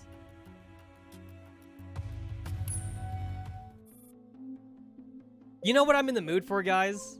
Like, once I'm, like, done with my current schedule right now, I am so in the mood to, like, go back to some fucking fan servicey games. Like, fucking, like, Senran Kagura, or, like, any of the stupid-ass, like, Neptunia games that, like, show a lot of fan service. I am so on board to go back to those games. We haven't had fan service in this channel for a while. Let's see how hard YouTube Senpai will look at my titty Look at my titty streams. Hashtag, when I say titty streams, I don't mean my titties. Or do I? Do I mean my titties? Or do I mean the on-stream titties? I have no idea. Maybe I'm a chick all along, right? Maybe I'm actually a chick. I have you guys fooled. I'm not a dude. I've been lying to you guys for 13 years of streams. Zone B refugee settlement. Inhales and gags. Oof, this room stinks. I thought this organization was cheery as it advertised itself, but I didn't take you for the type who'd fall for marketing employees. Guys, I'm using a voice changer, obviously. I'm using a voice changer and like I strap my boobs on. I'm actually a double D hot Asian waifu, but I use a voice changer and shit. FNC strap. I know it's all about marketing, but at least they could do is keep a certain level of appearance. I didn't expect such a large difference. There are two sides to everything. This is also true of people. The HR records here are intriguing. What do you make of this? Some refugees have found employment in the White Zone. All floor cultists. There are about 1,400 of them, and all of them are working for the Botanical Institute you investigated. Huh, surely the Flora Institute doesn't have that many vacancies. This is confirmed in the ledger, and coincidentally, Powell is the one who signed these receipts. Oh, Powell, dude. It's Powell again. So that means it's more fucking like Naito fucking Paradias bullshit. That sounds about right. I lost my tab. There we go. This place has ties with both the orphanage and the Botanical Research Institute. So, the GIP is really working with Paradias. Most definitely, but we need more incontestable evidence. It wouldn't mean a thing to those bastards if Urich threw what we found in their faces. Lucia, how are things out there? There are more and more refugees surrounding the church. There are also people who don't look like refugees hidden in the crowd. We can't stay here for long. Renette, a port. Renette? Angie attempts to establish contact with the RPK-16, but before the shit call can connect, a thunderous explosion erupts in Zone A. Ops immediately moves Angie behind him, but Angie steps around him and stares outside the window in silence. More refugees have taken to the disordered streets due to the noise and tremor of explosion. What was that? The enemy must be on the move. Angie, there was an explosion of an unknown origin in Zone A. The refugees are getting agitated. This is bad. That must have been the signal. Must have been a signal. Someone is about to get serious. We can't get in touch with Renette or AK-15. Angie, their comms are offline. Is it because of the explosion? Just then, the silence is shattered by the klaxons that are blaring through the settlement. Good God, what is it this time? Speaking. What? Then what should we do? Understood. We'll think of something. What's wrong? The garrison guarding the gates are sustaining casualties. Someone must have activated the turrets along the wall. Those things are now firing indiscriminately. What? Then what about the refugees? They will prevent anything from passing through the gates alive. Us, the refugees, or even just a rat. Looks like someone is trying to start a riot. It's easier for them to act when everyone is distracted by the chaos. Yeah, even our escape route is no-go. Our only hope of getting out of here is that helicopter. Isn't this supposed to be a disastrous situation? Somehow, you said that in the same tone as how someone would say, "Oh, drat, there's only bread for breakfast today." It's kind of like that, actually. Lucia, can you join us? I can jump in through the roof. AK-12 leans out the window, but A-94, sensing something wrong in the distance, immediately pulls her back inside. Bullets smash the window to bits. The two dolls switch positions and try to locate the shooter. Angie, someone's firing at us. Can you see them from where you are? I heard it. Holy crap. What the heck are those? A row of automatons are advancing on the church with riot shields and submachine guns, muzzles flashing menacingly. The surrounding refugees scatter in panic, but a lot of them are shot. The garrison's anti-riot automatons. Have they also been hacked? Not necessarily. Our pistols won't even leave a dent on them. They're closing in fast. Lucia, can you hack them? I've tried, but they can't be accessed remotely at all. All their ports are closed. They know us and they came prepared. You have permission to use your weapons. Link up with us once you destroy those automatons. We'll be leaving soon. Acknowledged. Anche, get out our rifles. Preparing to move. Right. We don't have much ammo with us, so we need to make every shot count. AK-12 takes a second to observe the situation. Under such intense enemy fire, it's impossible to reach the church by jumping across rooftops. She and AN-94 promptly return to ground level. A few of the anti-riot automatons are charging straight towards the church. The two dolls take out the closest ones from around the corner. With the most imminent threat neutralized, AK-12 reloads and makes for the church while keeping her body close to the ground. The automatons start shifting their attention to AN-94, who proceed to switch positions and lay down suppressive fire. Meanwhile, AK-12 dives next to refugee corpses, using it as meat shield while returning fire at the enemies. They're pretty slow. This won't be too difficult. Lucia, watch out! The anti-riot automaton that got shot down in front of AK-12 suddenly blows up. Understand the dreadful implication. She scrambles quickly to her feet and dashes towards the church. 94 also makes a run for it under the cover of billowing smoke. They both reach the perimeter of the church with lightning speed. Angie, get out of there! The automatons are riddled with explosions. The church can't withstand the impact. Guys, you know it's a big deal when AK-12's eyes are open. That's sexy, yo. I feel like AK-12 showing her eyes is actually like more of something that you won't see versus her being topless or something, right? It's like that's the sexy part of her body. Let me see your eyes, AK. And then she'd be all like, no, Hazukashidas. I mean, if this was a dating sim. I mean, some weird dating sim. Shit, they must be insane. Everyone out the windows now. More exploding anti-riot automatons are trying to break into the church. AK-12 stops their approach with accurate shots.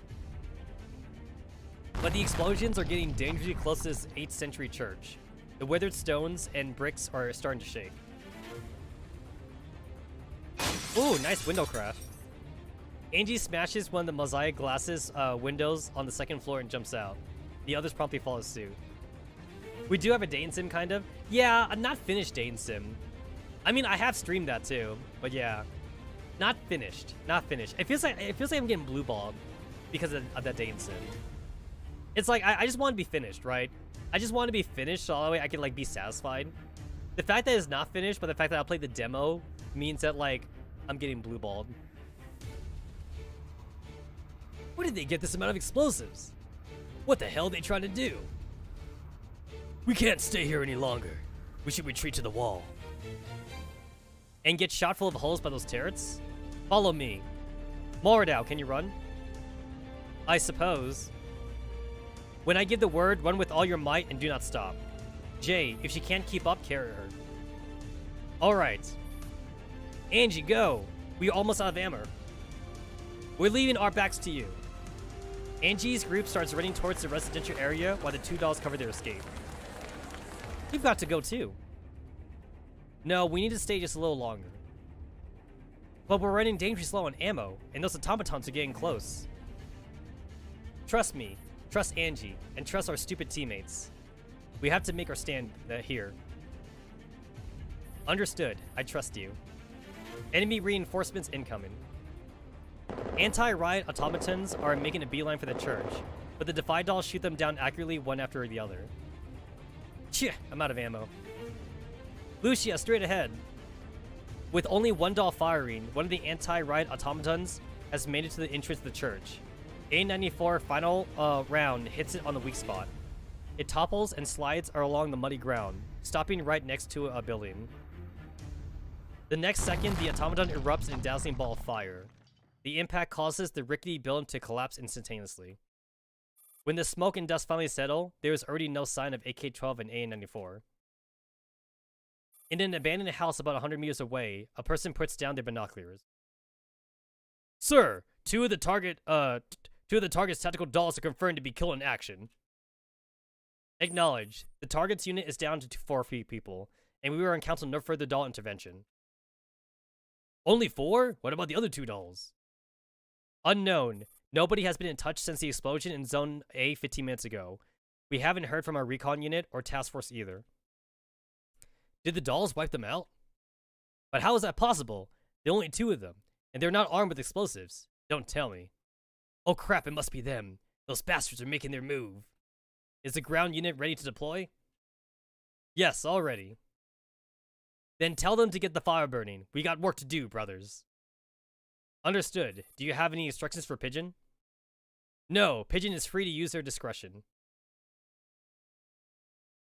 Meanwhile, in a room on the 2nd floor of a building in Zone B that was formerly the Konshel Bremen, a unit of masked and well-armed personnel listening on this conversation. You heard the man. Let's get to work. Finally, the foreplay is over. It's time we made our entrance. Since we're showing our hand, don't blame me for not pulling my punches. These voodoo fanatics think they're bagging all the chips, but little do they know that we still have an ace up our sleeve. Alright, listen up. I don't want any of them to leave the refugee settlement alive. Send them all to meet their beloved maker. Yes, sir. Angie's group moves rapidly down the street while keeping their eyes on the surroundings. Angie watches as wafts of black smoke billow in the sky. She knows what's producing them. Garbage and tires being burned, an omen of imminent pandemonium. After looking at the left and right, Angie kicks open the door to a tall building and leads the others inside. From the window upstairs, she can see that a massive crowd has begun gathering. Dreadful howls fill the air. Another explosion erupts in the distance. Mordor stares at Angie hesitantly. There are questions she is burned to ask, but somehow she can't bring herself to voice them as she studies Angie's calm features. The refugees are already on the verge of a riot in a matter of minutes. The GIP aren't the only ones that have infiltrated the settlement. It looks like even Powell himself has been stirring the pot here. He must be far more influential than we thought. They rile up the refugees and start a riot. We conveniently go missing. In the midst of this chaos, and won't cause any more trouble. Did you expect this to happen, Frau Angie? Their plan isn't all that surprising. Actually, it's so logical, it's almost unnerving. It's true that I didn't expect them to go to such great lengths just to eliminate us, but it's not over for us yet. We may still be able to capture Power. Are you out of your mind? How are we supposed to catch that bastard when all hell is broken loose out there? We should find a safe location and wait for the helicopter to extract us. My dolls have sent me Power's last known coordinates. I'm not leaving until I have him. If you're scared of the mess outside, stay here and keep Murder safe. Huh? Do we have to stay here? I'd rather go with Angie. Are you all insane? I can't keep all of you safe out there without any extra help. Don't worry, I will also guard the ladies with my life. Yeah, cause I'm the hot one. With K being the only exception, do all German guys talk like idiots? Still, even though you're cringy as hell, I do appreciate the support. Well, Hops, you can stay here by yourself if that's what you want. Yeah, fine, but we better hurry. Do you know where to find Powell? We are all a bit insane, yes we are. I'll manage. But hold on a sec. Something doesn't look right from down there. The weird howling is getting closer. It sounds really scary. Angie looks out the window again. Amid the rising black smoke and surging crowds, she catches sight of creatures that don't exactly look humans. I knew you'd be here. It's time I dragged you out of your hidey hole, William. Ayo, William.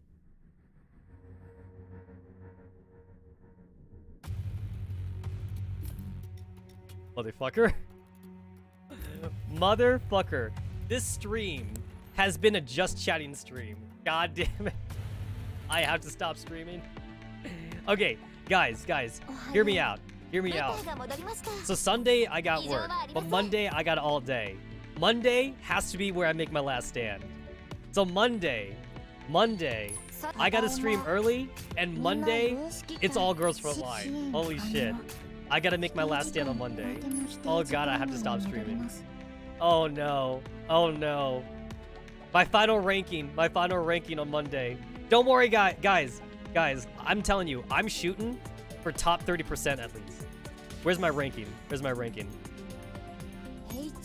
So obviously, I'm at 0%, right, boys? Obviously, I'm at 0%. I am shooting for top 30%. So, yeah. Oh, God. So here's the top 100. Top 100 is at 1, 2, 3, 1, 2, 3. So let me see. Let me see top 30. You're there with only 1 map done. That's good. That's good news for me then. That's good news for me. So yeah, top 100 though has at least 1.6 million points. So if I happen to get anywhere close to that, then I'm good. But I just need to make sure I do ranking on Monday. I just need to make sure I actually do ranking on Monday. Yeah, unfortunately, I got work tomorrow. So I will see you guys Monday for an unscheduled stream, for a very unscheduled Monday Girls Frontline stream, where we do the rest of the story. I do ranking, and then we all have an alcoholic beverage at the very end. So yeah.